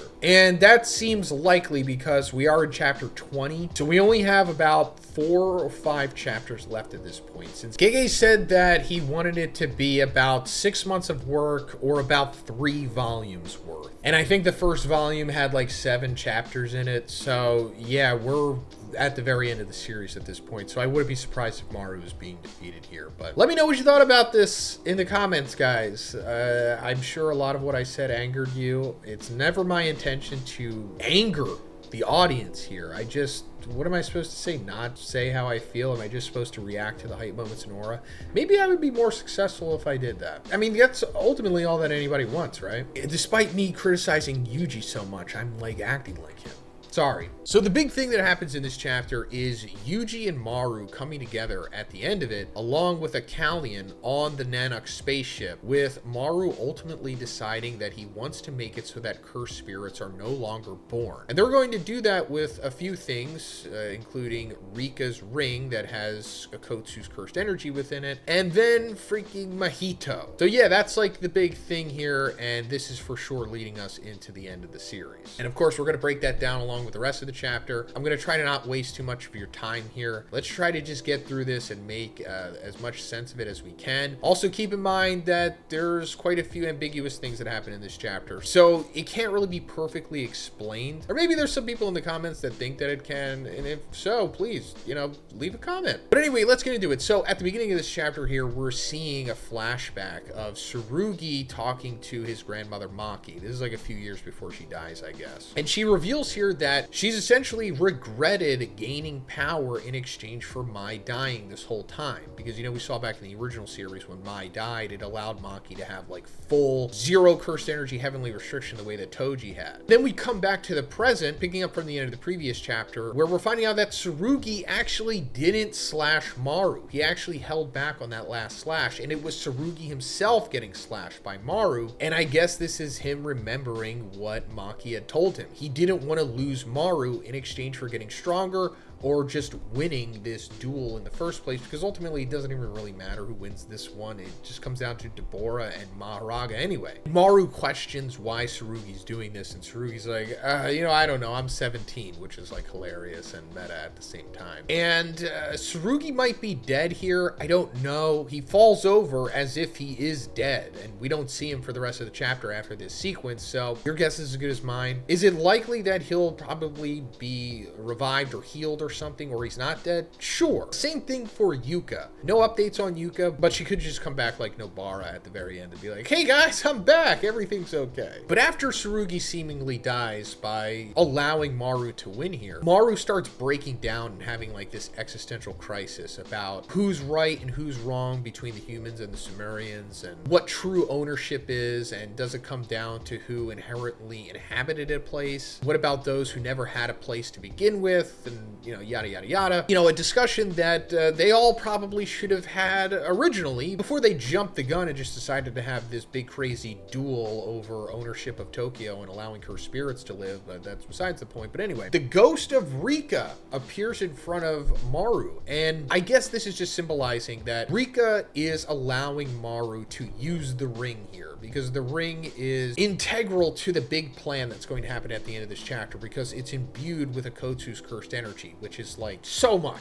I mean, it's more than enough cursed energy to do the plan that is necessary at the end of the chapter. So then after this, the chapter starts speeding up, and we see the top of the spaceship like start to shine. And this is when we first see that there is a Kallian on board. This Kallian is apparently like the oldest Kallian from Sumeria, and they like brought it with them because it's like their god essentially. And we see the Mull hovering and glowing around it as its third eye opens. We don't fully know what is happening here. It's just Gege showing and not telling. Like, Maru might be influencing the Kallian's actions here to some degree, but anyway, what's happening here with the ship and the Kallian, and I guess whatever Maru's doing, is like giving Deborah an idea, because he's like, was that Maru? I see. So I should make a barrier like that. Like that, I guess, is referring to the spaceship and how the spaceship was made, because after this, Deborah's domain expansion starts to activate or something. Or is this because of like the darkness ability that he's doing? Is it like creating like a black hole or something? I don't know. I'll go back to what Yuji said before. It doesn't really matter. Let's just enjoy the hype moments in Aura here. But I'm assuming that there's some kind of technique happening or something, because Maharaga's wheel starts spinning and Deborah claims that he's adapting to his existence, but I don't think that's like a definitive statement. But Deborah's like, does this technique already exist on Earth? And Maharaga's not responding to him, of course, because Maharaga doesn't talk for some reason, even though he does have intelligence. But Deborah activates his domain expansion, and I don't know if he always had this or if he just didn't understand what it was before this point, which maybe means that Maru and Cross used their domain expansions to create the spaceship, or at least how the spaceship works. But his domain expansion is called the Other World Between Darkness and Light, Reverse Transcendence, and it looks pretty cool. You can take this for being a few things. It could be based off of this monument here that I'm not really going to get into because it doesn't matter. Or it could be based off of like the Tesseract from Interstellar. Again, it doesn't really matter. It just looks cool. And it's very possible that he's like imbuing his reverse curse technique into it, because Maharaga hasn't adapted to that yet. So he could just kill him with the sure hit of it. But to be honest, I wouldn't even be surprised if this is just where the sequence ends, and then once we come back to this, Maharaga's just going to be dead and we don't even see what happened. Anyway, once again, we are cutting forward in time. Gege just speed running the ending of this series yet again. And suddenly Yuji is with Maru, and they're both on the spaceship in front of the Kallian. And Yuji already knows about Kallians and pretty much everything that's going on here, because Todo told him about this. Todo's still alive. That's cool, I guess. And him and Yuji are still friends. How does Todo know about all of this stuff?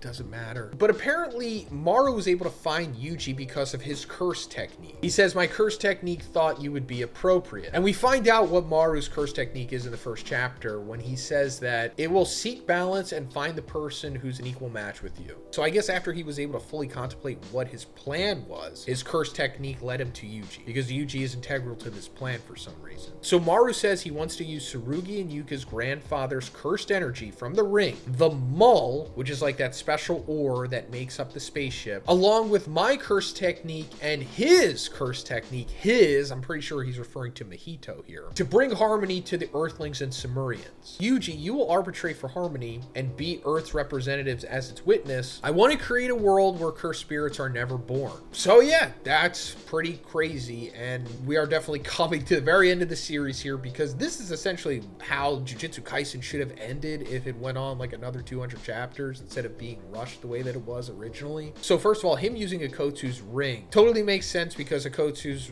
been filling that thing up with cursed energy for like 60 years or whatever. And Akotsu already had boundless cursed energy. And also, I want to make a correction from my previous review. I thought that Yuji was making both of those big explosions that we saw, destroying those cursed spirits coming out of Tokyo. But now I'm pretty sure one of them was Yuji and one of them was coming from Rika. Because, it's going to show us that, yes, that's how powerful Akotsu's ring is, going through Rika. It's rivaling Yuji. Then in response to this, Yuji's like, that was a lifelong wish of somebody that my big brother was indebted to, referring to Tsukumo. And then he shows the book on soul research that Tsukumo had. So her plan was essentially to make everyone on Earth a sorcerer, more or less, so that cursed energy wouldn't leak out of them anymore. Therefore, no cursed spirits would be created. Because, cursed energy doesn't leak out of sorcerers. They're able to utilize it. So then Maru takes the book and then, absorbs the data in it or something. Who knows what's happening in this sequence? And then suddenly, Maru's like, he was also chosen by my curse technique as a key to harmony, just like you. And then he opens up this curtain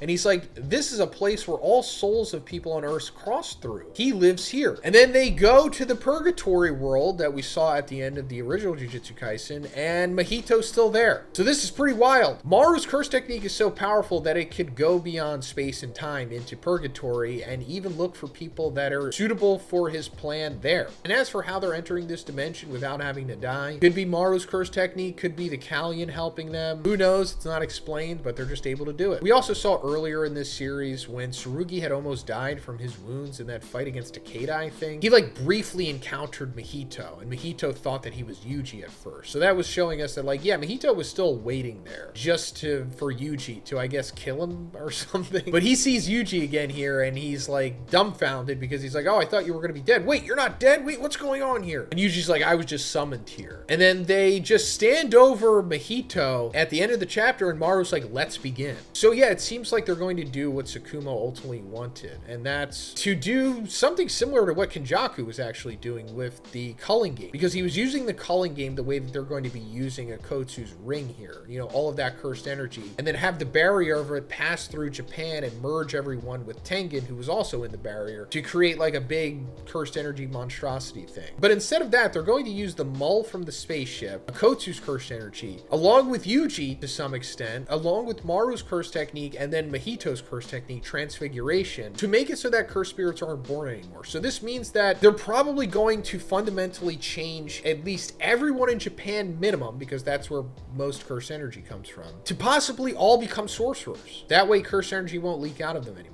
Either they're going to do that or they're going to change them almost to where they become sorcerers, to where they can harmonize with the Rumelians that live there.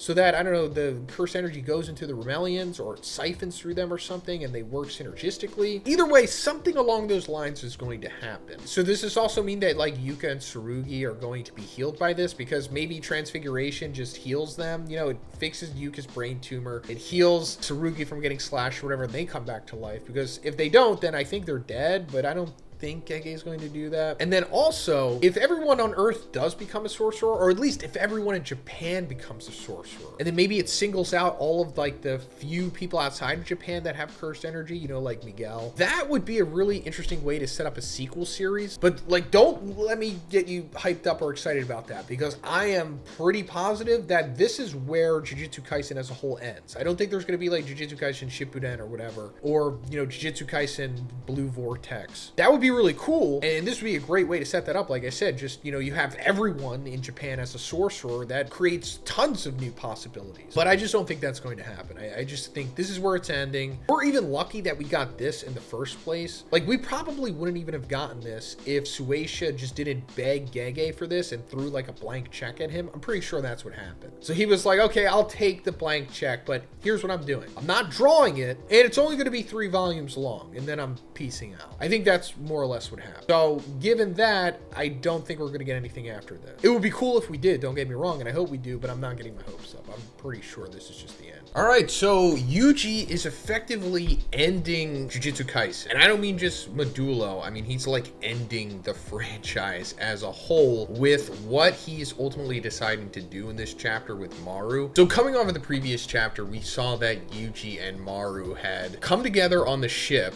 and then somehow Maru was able to traverse through the physical realm of, where they are, to what he says to be the place where souls of people of Earth cross through. And there they came across Mahito, who we saw was still waiting there for Yuji at the end of the original series. And we're finding out immediately what they want to do. So Yuji says, you want to use the spaceship's mull and Akotsu's cursed energy to boost this one's curse technique, idle transfiguration, which can manipulate souls. Then you'll adjust the forms of Japanese souls so that cursed spirits aren't born from them. And that's it. That is the big plan. And that's ultimately what they are going to do. Like, that's what they decide on doing here. It's just a matter of how they decide on doing it. And in order to go about that, there's one last thing that they really need to do here. And it's that they have to, like, tame Mahito in a way, I guess. And it just comes down to Yuji having to beat down Mahito one last time. But, of course, Yuji has become so powerful. I mean, as I've said in the previous review, he's essentially Saitama-fied this series. He's afraid that he might accidentally kill him. And Maru says that in this pathway of souls,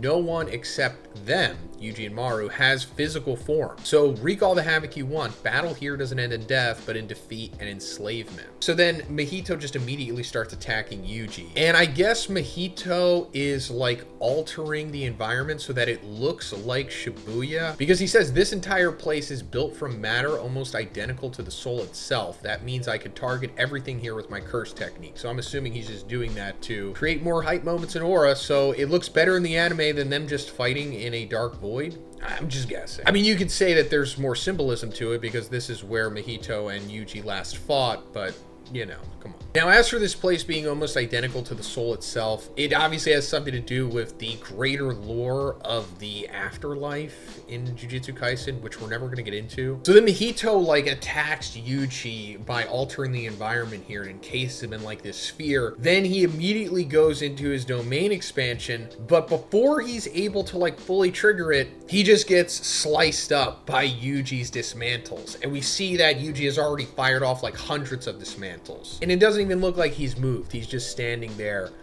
aura farming. That's essentially what Yuji has become at this point. He's become the embodiment of hype moments in aura.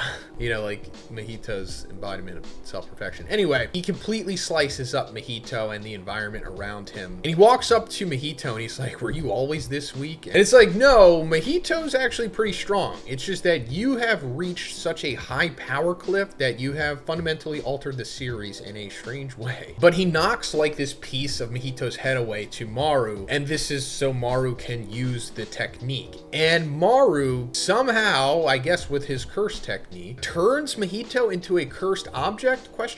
I'm assuming that's what he's doing here, like making him into like this voodoo doll plushie thing so that his curse technique can be used that way. I guess it's similar to whatever happened with the prison realm, because it said that the prison realm is like the final remains of the Buddhist monk Genshin, which I'm assuming is like his curse technique. I could be wrong about that. So then with that, they have everything they need to go along with this plan of altering Japan. And, of course, their ultimate goal is to create a world where cursed spirits are no longer born. They come down to two options. Eliminate cursed spirits from Japanese people, since it's almost exclusively a curse in Japan, or turn Japanese people into sorcerers. They don't think turning everyone into sorcerers can work, because then the damage caused by the cursed spirits would just be replaced by curse users or sorcerers, because it would be chaos everywhere. If every person in Japan was a sorcerer, like, you would just have the culling games nonstop, but times like 1,000, which would be awesome for a sequel. Of course, that would give, hundreds of chapters of potential of a sequel series, but like I said before, that's definitely not happening. Jujutsu Kaisen is ending very soon, like in the next 2 or 3 chapters maybe. And I mean Jujutsu Kaisen as a whole. But then they also wonder that if they eliminate cursed energy from Japanese people completely, won't that create more heavenly restricted people? Because, that's what heavenly restriction is. You have 0 cursed energy instead of like a little bit of it like most people do. Once it's reduced to 0, you become like Toji or Maki or Tsurugi to some extent. And then Yuji explains that no, it's not that simple. That only manifests in those born with insanely powerful innate techniques or cursed energy, which I guess implies that people with heavenly restriction were going to be ultra powerful, but the heavenly restriction or the heavenly pact, however that works, we don't know, it just does, removes that aspect from them and in exchange gives them 0 cursed energy so that they become superhuman. So this means, of course, that if you just reduce cursed energy to 0 on anyone, they're not just going to become Toji. So then Maru's like, okay, we'll proceed with option 1. We'll eliminate cursed energy from both Japanese and Sumerians as a way to like balance things out, because if the Sumerians are also, you know, still have cursed energy and ultra powerful, there's going to be a power imbalance in the world, which they're trying to get rid of. They're trying to have harmony between the two races. Then they start talking about the ethics of this decision. Yuji's worried that if they do remove cursed energy from the world, that they remove the possibility of that becoming a possible resource for energy in the future, and also the fact that they're tampering with people's bodies without their consent. That's a whole other thing, but Yuji's like, you know, I'm gonna do it anyway because I kind of have to at this point. I'm gonna live for like another 300 years or so I want to do everything I can while I'm here, and I can accept any punishments if it comes to that. So that is revealing that Yuji's going to live for at least another 300 years, which is crazy. I thought that he'd live longer than that, but still, I mean, that's pretty impressive. Now, why can he live that long? Like we said before, maybe it has something to do with him consuming the cursed wombs of his pseudo-siblings, or it's just because of the way that Kenjaku crafted his body to be the host for Sukuna, maybe. It doesn't matter. It's not going to be explained. He can just live 300 years. But then he's wondering, like, oh, you know, I wonder if I'll still age without cursed energy, because at this point, he's assuming that cursed energy is going to be removed from everyone, including himself. And then Maru's like, no. I'm only going to remove it from non-sorcerers and, you know, anyone born after that point. So all of the current sorcerers right now are going to keep their cursed energy and continue to be sorcerers because he doesn't want to fundamentally change their lives, you know, abruptly. So now that they've squared all that away, Yuji then says, cursed spirits are next then. And then Maru's a little confused, and Yuji's like, well, even if you eliminate cursed energy from the Japanese, cursed spirits will probably still be born. And Maru's like, huh? And that's where the cliffhanger is. So now we're at a little conundrum. The whole plan here was to make sure that this wouldn't happen, but apparently it's still going to happen, or at least probably. And as for why this is, we don't know. Hopefully this points at like what cursed spirits truly are, or what, you know, cursed energy is, because it's like this phenomenon that's never truly been explained. It's kind of just like, yeah, it exists in this world, it leaks out of people, and it creates these ghost monsters. But, you know, we just have to accept that is just a natural part of this existence. But maybe there's more to it. Because also, if you go back to after Dagon dies, Jogo like looks at his ashes and he says, leave the rest to me. Our souls will continue to circulate regardless of humanity's fate. We'll meet again in the wastelands 100 years from now. So maybe he knew something that we don't. I mean, he knows a lot that we don't, of course, but like maybe he knows that like humanity isn't necessary for them to be born, even though they are literally born of humanity's fears. And to be honest, maybe this was just like a throwaway line that Gege probably didn't even plan to expand upon, but this could be a hint, maybe, I don't know. So coming off the previous chapter with Yuji and Maru trying to figure out how they're going to save humanity essentially by like removing cursed energy from it, they come to the conclusion that it's nearly impossible to completely eliminate cursed energy from people in general, like not just from Japanese people, but people all over the world. Because people overseas do emit cursed energy, but it's incredibly faint compared to Japanese people. And as for why that is, Yuji says that you just can't completely get rid of cursed energy. That's just our fate as human beings. So I guess that's the most explanation that we're going to get from Gege about how this works. Cursed energy is just something that exists in this world. I guess it always has. It's just a part of human biology, or I guess just a part of the universe in general, since, you know, the Sumerians have it as well, and that you just can't completely get rid of it. So what they're going to do is just reduce everyone, including the Japanese, to have just this faint amount of cursed energy. And that way, even though it's still going to leak out of people and go to certain places, it will only produce 5 or less cursed spirits per year, which is, you know, insane compared to what it normally would have been. So that's the compromise that they have to come to with trying to save humanity and bring peace between the humans and the Sumerians. Now also keep in mind that current sorcerers like Yuka, Tsurugi, the Sumerians, they're not going to be altered. It's just everyone else that isn't a sorcerer, so, 99.999% of the population, and then everyone born after that will just have faint amounts of cursed energy, and there will never be sorcerers again. Now that also raises an issue because there's still going to be cursed spirits, 5 or less, but still there's going to be no resistance against them since there will be no sorcerers left. Well, eventually. And Yuji says, leave that part to me. As long as I have the time I've been given, which he says is around 300 more years, I could deal with it before the next generation. So how is he going to deal with that? I guess he's just going to go around being a janitor and just finding where these specific cursed spirits are on Earth and then taking care of them. And then as for what's going to happen after he's gone, I guess he's going to foster some kind of way for the future generations to take care of them, maybe through technology or whatever. I don't think it's going to be explained further than this. Maybe we'll get a little glimpse of this in the final chapter, which this chapter is not, by the way. I think we have like 2 more chapters before the ending, I'm assuming. But yeah, that's what Yuji is going to do here. Now that's cool and all, but it doesn't solve the problem between the Sumerians and the humans, because the Sumerians are staying on Earth. They're not like leaving or anything. So to make it so that the Rumelians are cool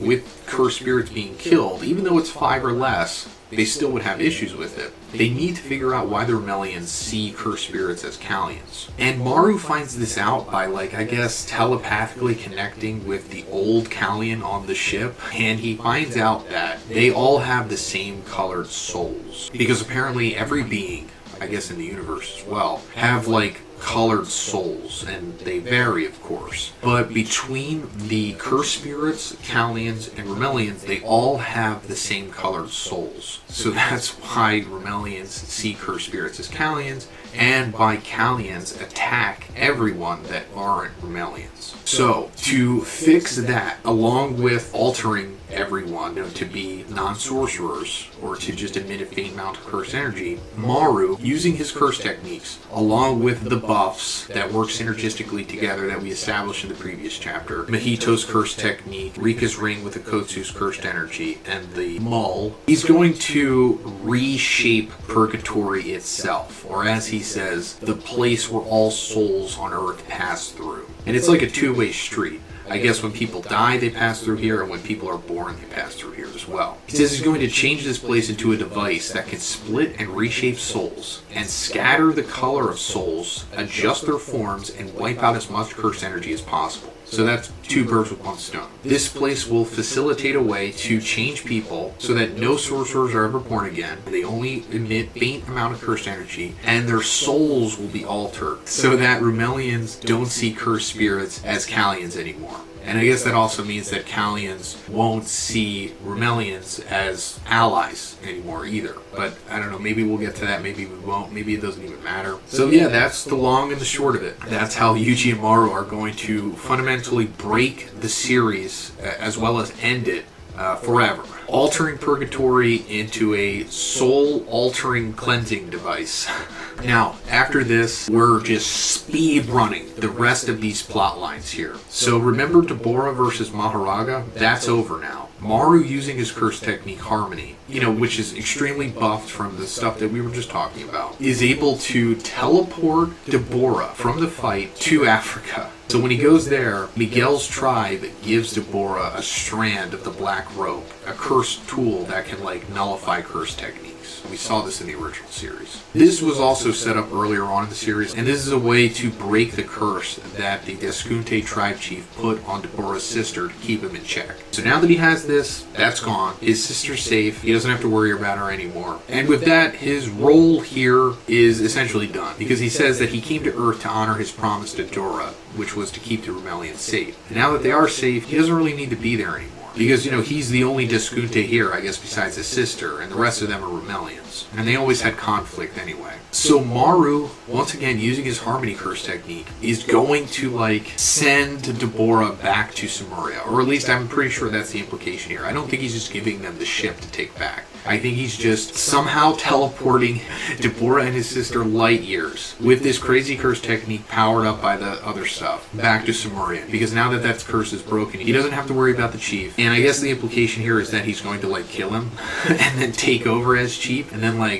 try to reshape Sumeria or something. Who knows? Maybe we'll find out, maybe we won't. But I think that's the implication here. Now, as for what was going on with him versus Maharaga, it's essentially null and void since he's going to leave Earth now. Because this was actually foreshadowed, believe it or not, in chapter 16. After Tsurugi and Maru have like the first round of their fight, Tsurugi says, even if it's just Deborah who leaves, that's fine. I doubt the range of a curse technique can extend beyond the planet, just like with his sister's death curse. So if Deborah leaves Earth, then the ritual Yuka staked her life on will become void. And that's exactly what happens. Now that Deborah is off Earth, Maharaga's like, okay, I guess the fight's over, and then I guess he just goes back to the Ten Shadows realm or whatever, and then Yuka doesn't die. Meaning that, we don't get to see the resolution between that fight. We don't get to see what Deborah's reverse curse technique is. We don't get to see what his domain expansion does. And, this is just part of the course for Gege's writing. He did this a bunch in the original series too, so it just is what it is. Like Yuji says, it doesn't matter.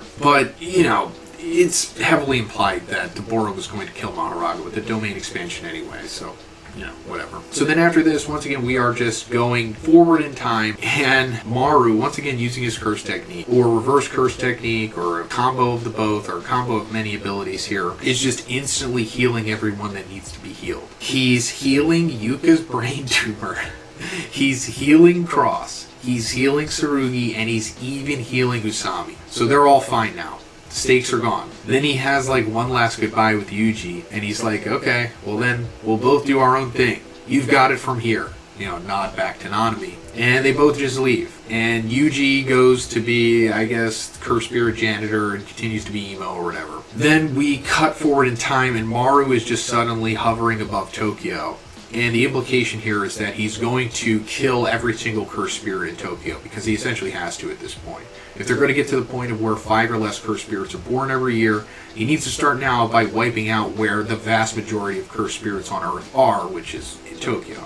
And also, they can have Tokyo back and rebuild it and whatnot. So then I guess his curse technique once again summons people that he needs to accomplish this, and the first person is Cross. And this makes sense because Cross also has Harmony and Chaos curse technique, and they can just work together. And then Yuka and Tsurugi come as well, because I guess Maru needs them for like emotional support or something. They're honestly not needed here, but other than that, I guess they just come here because, they are like the main characters of this series, or at least Maru, Yuka, and Tsurugi all share the title of main character or whatever. Some less than others, but, this is just how shonen series have to be, I guess. And they all hold hands. Some people love this, some people hate it. And they all work together to kill all of the cursed spirits in Tokyo. And that's where the chapter ends. Yeah, this is an extremely polarizing chapter in the community. And I think it always will be, for sure. You either love it or you hate it. Or maybe there's just people that accept it for what it is, like me. Like I said in the very first chapter review for this, I'm still scarred by how the original series ended. And that hasn't changed. It's kind of just doing the same thing that it did before. So, it is what it is. I'm not mad at it, not happy with it. I'm kind of ambivalent towards this, to be honest. So coming off of the previous chapter, we saw that Maru had decided to kill all of the cursed spirits in Tokyo, and we see that happening at the beginning of this chapter here. And by doing this, he's killing like 99% of the cursed spirits in the world. I mean, I guess that's the implication here. Like, most of the cursed spirits in existence are like centralized in Tokyo at this point. And we saw that he was doing that with Cross, Yuka, and Tsurugi, but considering what we're seeing in this chapter, they were kind of just there in spirit, I guess, question mark, make of that what you will, because we see each of them individually waking up, because Maru healed all of them in the previous chapter with like super reverse curse technique. Again, make of it what you will, it doesn't matter, he just healed all of them. Cross's cursed energy bullet wounds, Yuka's freaking brain tumor, and Tsurugi's fatal slash wounds that he received in his fight against Maru. They're all healed now, they're all completely fine, and it makes you wonder what was the point of any of that if it was just all going to be Deus Ex at the end here. I mean, I guess that's this series in a nutshell, but it is what it is. And as for Maharaga, he's gone too. I mean, of course, he kind of has to be. We saw him fighting against Deborah, but in the previous chapter, Maru was just like, nah, that fight's over now. And he just uses his, at least the implication is that he uses his Harmony curse technique to like teleport Deborah out of that fight, gets him the black rope from Africa to nullify the Deskunte chief's curse, and then uses his Harmony curse technique again, which, as we said, is being buffed from all of those other elements, and teleports him to Samoria, which is light years away in seconds. That's how powerful he is, which is wild. So now that Deborah has been teleported back to Samoria, the ritual against Maharaga is just null and void now. This was also foreshadowed by Tsurugi a couple chapters ago, so it lines up, and Maharaga is just gone. He just goes back to Maharaga land or whatever. And we actually do get to see what happens with Deborah back on Samoria, and this is my favorite sequence of the chapter. So he actually does what we talked about in the previous review. He goes to the Deskunte chief's bedroom immediately, and he's with 2 chicks. What a Chad, I know. But he immediately frame mogs him with his sister and just kills him. He blows up the bedroom immediately, and then, like, you know, super speed feeds down to the rest of the Deskunte watching this, and then throws his head in front of them, says that he's going to be the new Deskunte chief, and the first thing that he's going to do as chief is make a shrine to Dora, because, you know, Dora was his bro. Dora was like the Gojo, more or less, of Samoria. I mean, not as powerful as Gojo, but, you know, kind of like him in spirit. And then after that's made, he's going to resign as chief, and then they could just do whatever he wants, because he doesn't know anything about politics, which is great. This is an awesome resolution to Deborah's character. I honestly really like this. Gege cooked with this one for sure. I don't know about the rest of the series and the rest of the character resolutions, but with Deborah, I like this. I mean, yeah, it was extremely rushed, and this would have been way more satisfying if things were actually fleshed out here. Like, you know, the Deskunte chief having more than 4 lines of dialogue, which all happened in the previous page. Also, he has like the mark of null on his forehead for some reason. Like, his eye is different than the rest of them. It doesn't matter. We're never going to find out why. And then that's it. The rest of the Deskunte are happy about this. I guess the chief sucked, which is understandable. He looks like he sucks. But then that's it. That's over. I don't think we're coming back to that. Maybe we'll see a little bit in the next chapter, which is going to be the last chapter of the series, but we'll get to that. So then we come back to the Rumelian ship, which is now parked in Tokyo. And we're having like a council discussion amongst them. And Maru is like explaining to them what he had did in the previous chapter. You know, converting essentially purgatory, or the realm that all spirits on Earth pass through, into like this soul conversion device. And also he explains why the Rumelians were confusing cursed spirits with Callians, and it's because their souls were all the same color. So he used his curse technique to scatter their color. So from now on, the Rumelians won't confuse cursed spirits with Callians. However, he couldn't scatter the colors of them separately. So any Rumelians or Callians who are born in the future will have different colored souls. And Callians may not recognize Rumelians of the next generation of their own kind, so they'll probably try to eat them. Because, you know, we found out that the Callians attack anyone who isn't a Rumelian. Like, this is one of the biggest reasons why the Deskunte had beef with the Rumelians. So the whole big issue here is like, hey, do we kill the Callians? All 52 of them that they have on the ship, which I think we're finding out for the first time here, that they brought 52 freaking Callians with them. We knew they brought at least one of them, that big elder one. Or do they just keep them alive and then see what happens? Because Maru was considering just killing them immediately along with the cursed spirits in Tokyo, but he was like, nah, I can't do it, which is understandable. I mean, that's like their sacred beast. It's literally their religion. So instead of doing that, he's asking for the council's opinion, or just, I guess, most of the Rumelians as a whole. Like, what do they want to do with the Callians here? Do we keep them alive and risk them killing our future generations? Not to mention how they're going to interact with humanity if they ever leave the ship. I mean, I guess they'll have to leave the ship eventually if they're going to live in Tokyo. But aside from that, I also like how the rest of the Rumelians are reacting to what Maru has done here, because they're like, you're committing crimes here. You're fundamentally changing reality for us without even asking us. Like, this is crazy. But it seems like that was just quickly brushed over because Otsuki was like, hey, shut up.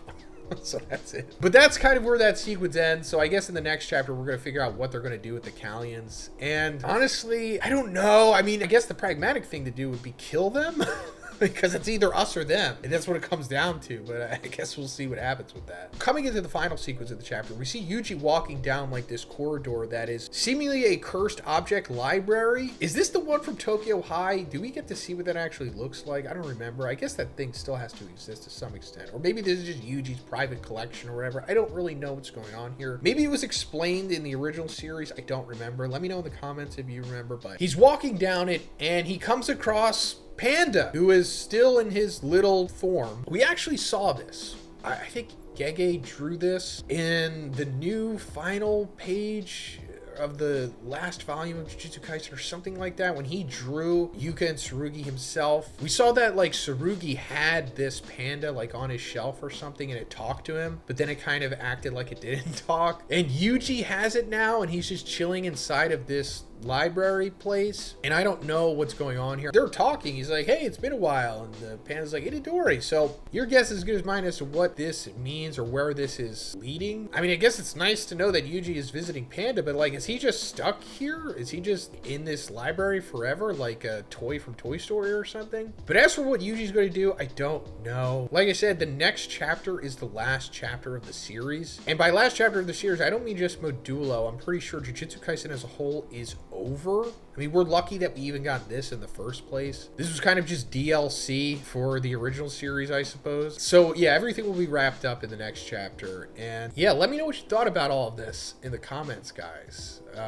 I know, polarizing just like the previous chapter was, although not as egregious as the previous chapter. All right, this is the end of the series. The final chapter of Jujutsu Kaisen Modulo, very likely the last chapter of Jujutsu Kaisen ever. I mean, it's possible that when the final volume is released in May, I think, we might get like a bonus little epilogue chapter, but other than that, this is pretty much the end. In the beginning here, we see the Rumelian council meeting getting wrapped up, with them deciding that they're going to live alongside the Kallians. Because in the previous chapter, they talked about how, considering Maru altered the souls of everyone, the future Rumelians that will be born will no longer share the same colored souls as the Kallians, which was the whole reason that they didn't attack them in the first place. So that being said, in the future, the Kallians will very likely attack and kill the future Rumelians. Considering that they're going to not kill them and keep them around, they're just saying, without actually saying it, that, you know, whatever, we'll deal with that when that happens. Then we come to Yuji talking to Nobara, and he has Panda with. But Yuji in this conversation also very quickly explains his entire character in this series and why he's been the way that he is. Because he's like, I was scared of my friends dying, and after consuming the Death Moon paintings and hovering in that space between a curse and a human like Choso, just thinking about what everyone else must think of me. I just thought I shouldn't meddle with the present anymore, especially since I'm supposed to be some old geezer or even dead by now. But if you don't look at the present, you can't see the future or the past, you know? I was searching for something to change the way I lived, but I ignored what I should have been doing. What the aliens did was something I'd given up on decades ago. I should have done it on my own, but I won't lose sight of that again. I know what I need to do now. But he says that he needs Nobara's help because from now on, since there's going to be no sorcerers born, he wants to work together with her to create countermeasures for the future generations to deal with cursed spirits, because there's only going to be like a handful of cursed spirits born from this point on anyway. So he says he wants to teach the current sorcerers everything about using barriers and exorcism techniques. Then they're going to hunt down every person who has heavenly restriction and then trace their bloodlines. Then they're going to secure and mass produce cursed tools. So I guess all of those things are countermeasures that could be seemingly indefinite if done properly. And then we come to by far the most interesting part of the chapter, where Yuji says that when he dies, he's going to become a cursed object. And that maybe hundreds of years from now, if cursed energy really becomes necessary again, someone can eat him. So that is really interesting and will probably get you excited. Like, oh, is there going to be like a sequel series? Is Yuji going to be like the new Sukuna, but he's like a good guy? And it's like, probably not. Because when Yuji was deliberating with Maru on what to do, and he was saying that if we eliminate cursed energy or just sorcerers in the future, then we can't rely on that as a energy source in the future, considering, you know, natural resources are dying off or whatever. So that's why he says this comment here. That's a fun prospect of somebody eating Yuji as a cursed object in the future, and then, I don't know, the whole Sukuna thing happens again, but it's just Yuji, or who even knows what happens at that point. Or they just gain his cursed energy. I don't know, it doesn't matter. But Nobara says, besides, who even knows how cursed objects come into being? And then Yuji's like, that's what I'm saying, everyone will have to figure it out. It's times like these I wish Fushiguro was around. So yeah, that confirms that Megumi is dead, which, you know, was expected. So then that sequence is over. That's the last time we ever see Yuji. And the implication here is that for the next 300 years, Yuji is going to be taking care of cursed spirits and then working on all of those other goals that he was talking about, preserving the future. And then the rest of the chapter, we see Usami and Jabaloma playing catch. talking about politics, and how Yuji also tells Usami that put the blame on him for what Maru had done with, you know, altering cursed energy and everyone born from this point on to be sorcerers no longer, and how cursed spirits are all gone. Just blame it on Yuji because there's nothing they could really do if Yuji is to blame. Then we see Yuka, Tsurugi, and Maru like looking at this news report of like people reacting to Deborah fighting Maharaga. Apparently they're able to see this because of Yui using the new shadow style crows to broadcast it. Like they can just show regular people curses and stuff because normally they wouldn't be able to see Maharaga, or like the powers being used and stuff like that. So because of that, Deborah is like painted as a good guy here. Like he was defending everyone from Maharaga, which obviously it was the other way around, but it's a news report and it's spinning it so that people don't fear the aliens anymore. I guess this is Gege's quick way of establishing that like humanity likes aliens now because they defended us from Maharaga. Then we see everybody like playing catch, and then Gege's like social commentary here is that getting outside and doing some exercise and talking to people is a good thing. Like we all knew that, of course. Yeah, it just, we need more of this in general in like our reality too, for sure. But in the Jujutsu Kaisen world, it's more of a way of bonding, coexisting, which, you know, for sure is like one of the main themes of this series, Modulo: coexistence and harmony in more ways than one. I mean, I don't want to get into it too much, but it's very on the nose here with Usami saying, when it comes to countries or ethnic groups, the individual is often overlooked, but people don't exist for the sake of a country, countries exist for the sake of their people. And somehow we end up forgetting something so obvious. So there you go. Then we see Maru, Yuka, and Tsurugi all having fun playing catch, and they all are continuing to bond together, and, you know, they're going to live happily ever after, I guess. That's the implication here. And then the very last page, we see Yuka talking to this chef lady about Deborah leaving and how the chef lady's sad about it, but she's at peace with it. This sequence not passing the Bechdel test. And then in the very last panel, we hear like this clack, and then they turn around surprised, and then that's the end of the series. So the implication here is that Deborah is back. How is he back? It doesn't matter. We literally find out in this chapter that Samuria is hundreds of millions of light years away, which is even further than what I thought originally it was. Which goes to show how even more incredibly broken Maru and Cross's curse technique is. If using the Mull to construct the spaceship and then just using their curse technique was allow them to travel hundreds of millions of light years through space to find Earth. And then also, you know, previously we saw that just using his curse technique alone without the ship, he was able to teleport Deborah and his sister back to Samuria within seconds, hundreds of millions of light years within seconds. So I guess his curse technique can bend space and time. And then how Deborah came back, again, I don't know, it doesn't matter. He's back, and he's going to be with this chef lady, whom he literally only shared one single glance with. But that is the end of Jujutsu Kaisen Modulo, everyone. The best series ever. Perfect writing. Gege is the best author of all time. But anyway, guys, let me know what you think about this series in the comments. Have a great day, guys. I'll see you in the next one.